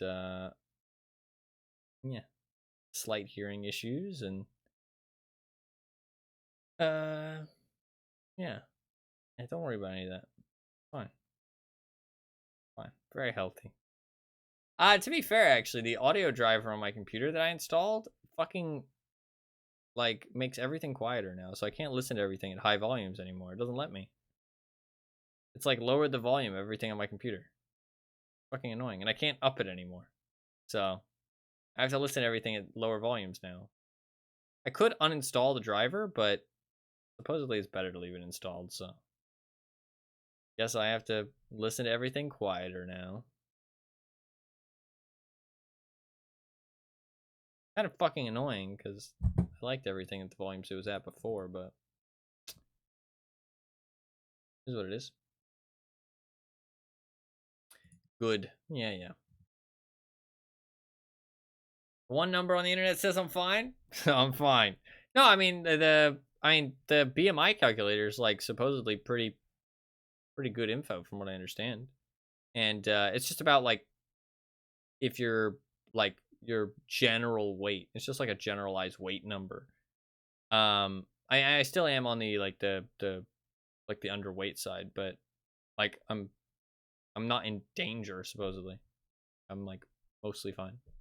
And that's just about my weight specifically. Like I said, I still eat unhealthy and I still drink unhealthy and I still don't exercise and I still don't get any vitamin D and you know, like I'm definitely lacking a shit ton of vitamins. So I know I'm not fine. Trust me. I'm very aware how unfine and unhealthy I am. I'm very aware. I just do not care. And that's okay. That's how I choose to live my life. But speaking of being unhealthy, to go get some sleep. Get something to drink. Probably not eat anything, to be honest, unless there's like a snack. I already ate today. But yes, I might work a little bit on a YouTube short as well, because I do need to do that. Maybe test, because I'm not going to sleep immediately, but maybe test turning on the, I don't know.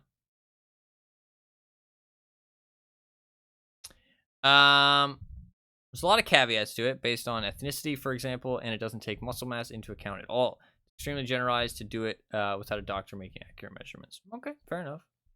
Are you a doctor, though? I don't know. I mean, I do trust your opinion more than the average Twitch chatter, but Twitch chat does have a thing with health advice in general. So I am not. Okay, that's fair. I'm not a health doctor either. So neither of us have much jurisdiction in this environment. But I mean, I do know that I should gain some weight because I am pretty unhealthy. Like, I mean, you can see my bones and shit. But yeah. I not like actually see my bones, but like my bones are very clearly defined. I don't know, you can see like my wrist bone. Got it. You can see my tendons in the back of my hand. Ooh. I don't know what other bones I could show. My leg is real bad. Like, you can see my like all the bones in my leg. Like I don't know, it's weird.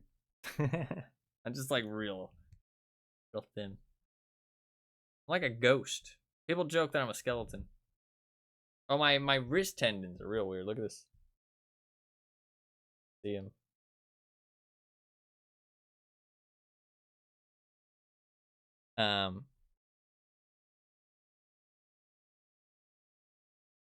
I'm not saying it's useless, but it can account for a lot of things. At best, it would be something to discuss with the doctor if you have thoughts or concerns on the results. Oh no. Yeah, I mean, I'm not saying it's like the be all end all, but I'm just saying like it's my feelings on it is that it's a decent thing to get a general idea on what kind of weight class you're in.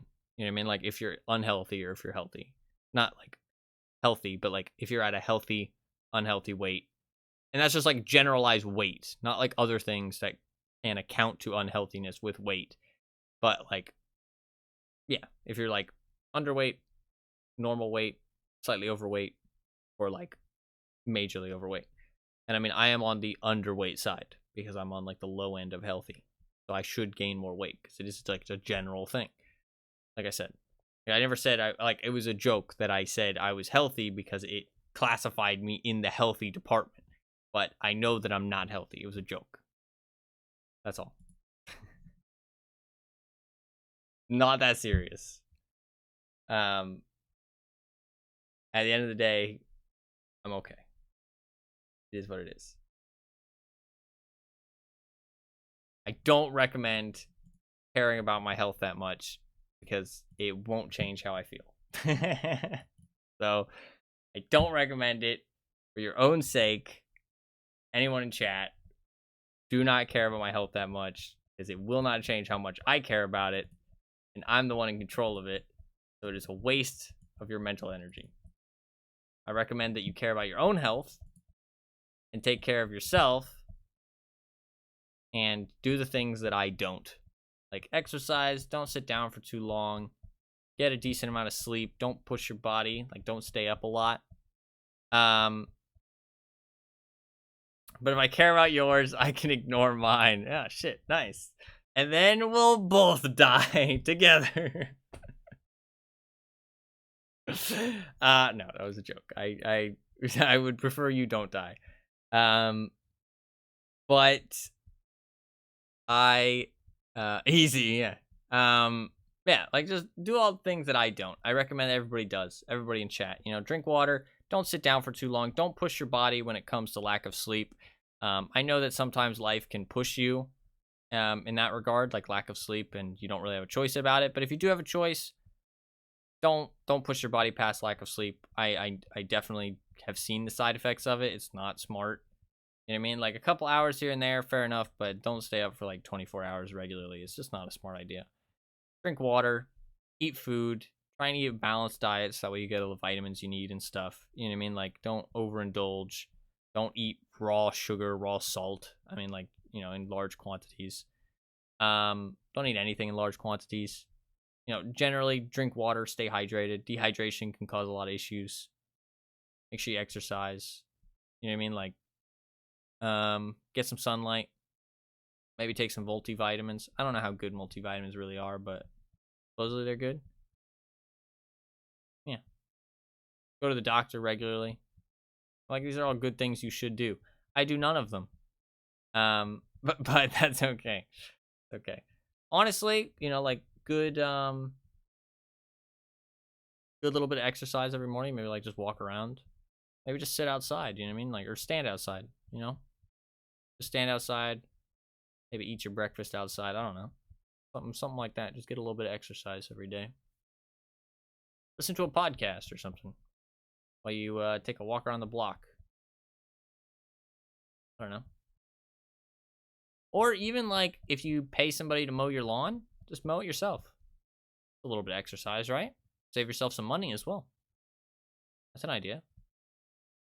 Not a bad idea. Although you do have to buy a mower. Which obviously costs money.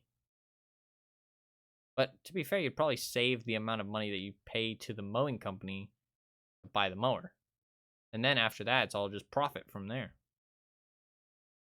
I don't know. I'm just just giving ideas, okay? But yeah, I mean, I know I'm unhealthy. I don't need anybody to tell me that. Trust me. I mean, like, you know, countless people have tried. It's not that I don't hear what people are saying. It's not that I disagree with what people are saying. It's not that I am stupid. I just have my reasons. I have my reasons. I am the way I am. I choose to be this way. It's fine. He's fine. But I appreciate people caring. You know what I mean? I appreciate people caring and wanting me to be more healthy. I mean, like, you know, it shows that people, you know, consider my health important. But at the end of the day, it just, I don't know what it is. But the bugs. I mean, the bugs outside? If you mow your lawn, you'll have less bugs. Because they won't have as much grass to live in. And flowers. Kill the bugs. You also probably spray, like, insecticide in your lawn and stuff. You don't want less bugs. Although if you have pets, that's not a good idea.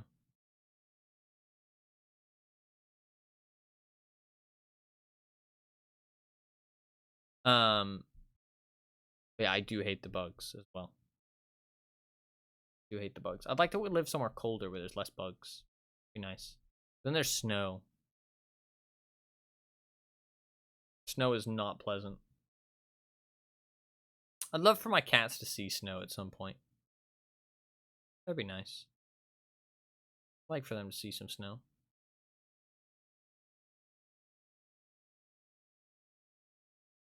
There's all kind of complications for the environment, and also the bugs were there first.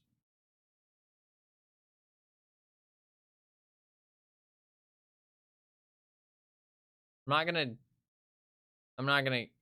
get into that second situation. I'm not gonna get into the whole statement, actually. I have my disagreements about what you said, but that's like a long conversation. That's a long conversation. I have some disagreements about what you said. But if you don't want to use it, that's fair. It was just a remark. An option to get rid of the bugs. I do hate the bugs too. They're fucking everywhere, to be honest. I hate them. They're irritating. They get everywhere. Like sand. I don't know. I don't think there's many bugs in like snowy places, right? Like, cause the bugs can't survive out in the snow. But maybe that means they come inside more? I don't really know how that works. Honestly, I like spiders. They get rid of all the bugs. Spiders are great. You let them like set up in like the corner of your room somewhere, and they just eat all the bugs. You know what I mean? They catch them. They kill them.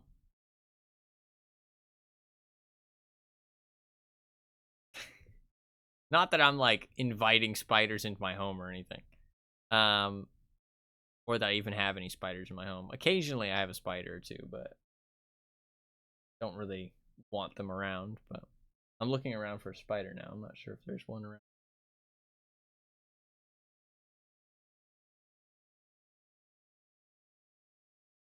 I don't think so. I don't think so. I think tomorrow we'll play some DBD though. Speaking of spiders, potential spider killer soon. I saw someone ask in the RE subreddit if they were weird for thinking the giant tarantulas were cute. I don't think they're weird. I think they're kind of cute. Kind of see that. I don't think I thought they were cute myself, but I thought they were in the realm of cuteness. I think that was my understanding. I kind of like tarantulas. I like the big fuzzy spiders. Big fuzzy ones. You said they were cute. Oh, I did? I did? Then yeah, they're not weird. Let's go. Found a friend. I said you also think I'm cute. This is true. Yeah. I think the spiders are cute. What's wrong with that? There's nothing wrong with spiders being cute. I don't see the problem. I am going to head out though. I do need to go take care of myself a little bit. It has been like 6 hours, 6.5, almost 7 hours. I will be back on tomorrow. The streams are going to be every day. God.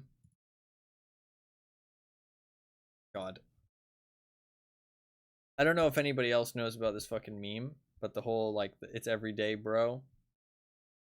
At some point recently, I got reminded of that song, and now whenever I say every day, that's all I can think about, and it's really fucking bad. I got rid of it after that fucking meme was a thing, and for some reason recently I got reminded of that song, and now it's every time, and it really pisses me off. That's an old one. I know, it's so annoying. It's so annoying.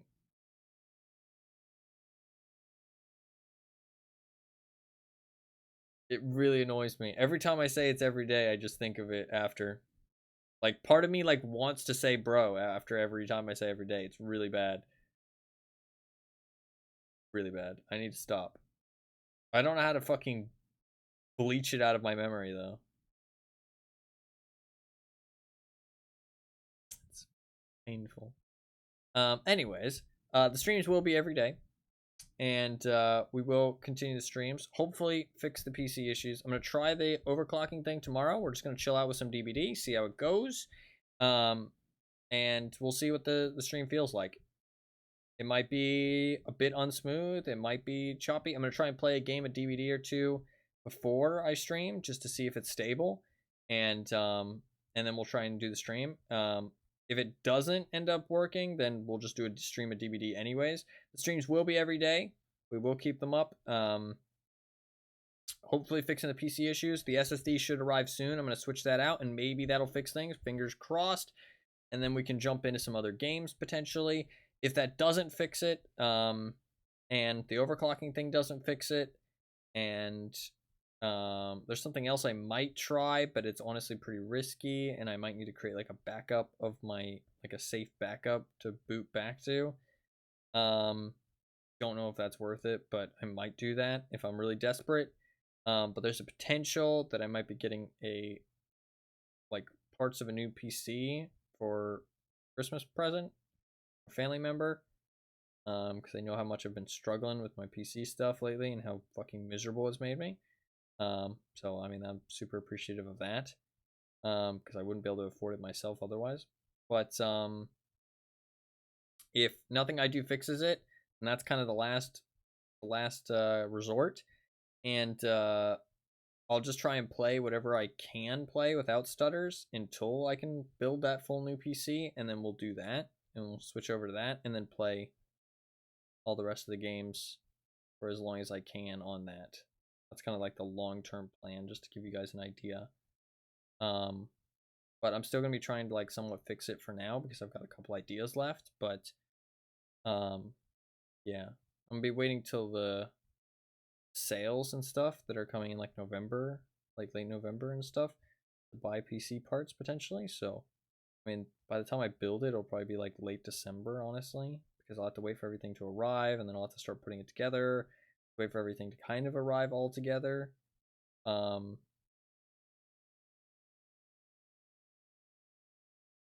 Yeah, so it'll be a while, I think, but fuck, it's gonna be such a... I need to start looking at PC parts in case I need to do that too. Don't want to have to buy all that stuff and figure it out, but I mean, I guess it is a new PC at the end of the day, but it feels kind of pointless if I'm just gonna have to not stream soon. I've gotten to the point where like I enjoy streaming too much. Like I don't even want to play games if I'm not streaming them. It's really bad. I mean, it's really good if I could keep streaming, but how life goes, I guess. Like I don't know, I don't really have any desire to play things if I can't stream them.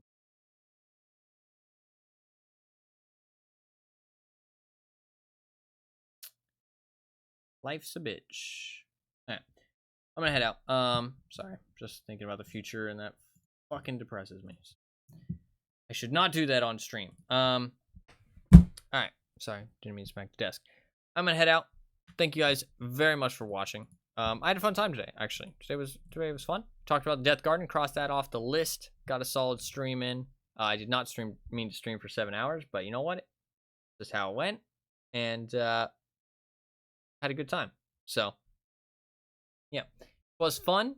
Talked about some movie stuff, talked about some game stuff, talked about general chatting stuff, all that good stuff. So I appreciate everybody for hanging out. I appreciate everybody for chatting. I had a really good time today. Hopefully everybody else did too. If you are new to the stream and you enjoyed, you hit that little follow button down below, little heart. I'd really appreciate it. It's a completely free. Lets you follow the stream, get notified next time I go live, and be able to tune in the future. I play video games mostly. Generally, just play games. Play pretty much anything and everything. So chances are, if you enjoy gaming, you'll see me playing something that you enjoy watching, and you can tune back in the future. I do stream pretty much every single day. So yeah, if you do want to hit that follow button down below, little heart, you can get notified, and I'll show up on your follow list whenever I'm streaming, so you can always tune back in. Even though I do stream every day, though, I don't start at any specific time. So if you do really want to know when the stream starts and be able to tune in every day, your best bet is to hit that follow button down below, the little heart, or you can follow me on Twitter, or you can join my community Discord. All three of those things are completely free.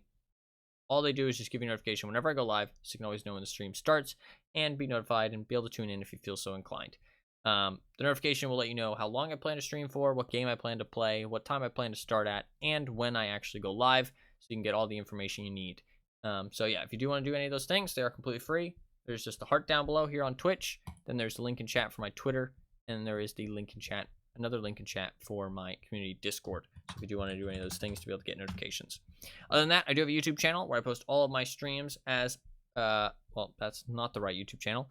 Firstly, I have my first YouTube channel where I put all of my highlights, compilations, some shorts, all that kind of stuff, some edited videos up on there, just general gaming stuff. If you enjoy the stream, chances are you'll enjoy the stuff I post up on there. I usually try and post about twice a week, so if you do want to check that out, there's a link in chat. I did upload a video today, just some old DVD gameplay, if you want to check that out. It's a pretty solid video, I think, so if you want to, you can. But lastly, other than that, I do have a secondary YouTube channel where I post all of my streams as full-length videos. It is my VODs channel, so if you miss a stream or you want to see me play a specific game that I've played in the past, it all goes up on that secondary VODs channel for anybody to watch back, and as full-length videos. So if you do want to check that out, there's a link in chat. But if not, it's okay. The links are all just there for people who want them, and don't worry about it otherwise. But yeah, that should be about it. Thank you guys. excuse me, very much for watching. I do really appreciate it. Hopefully you guys enjoyed the stream. Hopefully you guys had a good time, and hopefully you guys have a good rest of your day. Anima, you're very welcome to the stream as always. Thank you for hanging out. Thank you for chatting. Always great to have you here and hear what you have to say. As always, very appreciative to have you here. And Fluffkins, I'm very glad you enjoyed your stay as well. You're very welcome to the stream as well. Always great to have you here chatting and posting your great cat emojis and adding a lot of life to the chat. Well, so, and thank you everybody else as well. Even if you're new to the stream, even if you were just lurking, even if you only got to tune in for a little bit, I appreciate everybody who chooses to spend their time here. Even if it's just a small amount of time, even if it's just to pop in and say hello, even if you're just lurking, like genuinely, I appreciate everybody who just enjoys being here and chooses to spend their time here. I know there's a lot of other places you could be spending your time, and the fact that you want to spend it here in my stream, and I can make your day a little bit better, maybe make you smile or laugh or any of those things at any point, really does mean a lot to me. So I'm just thankful that I can do that for some people. So thank you guys very much for watching. Hopefully you guys enjoyed the stream. Hopefully you guys had a good time, and yeah, I'll see you guys tomorrow. Hopefully you guys have a good rest of your day as well. I think I might have said that. Yeah, no, I didn't say that actually. Yeah, hopefully you guys have a good rest of your day. And I'll see you guys tomorrow, and we'll play some actual games for the first time in like 5 days, weirdly enough. So yeah, see you guys tomorrow for some DVD. Peace.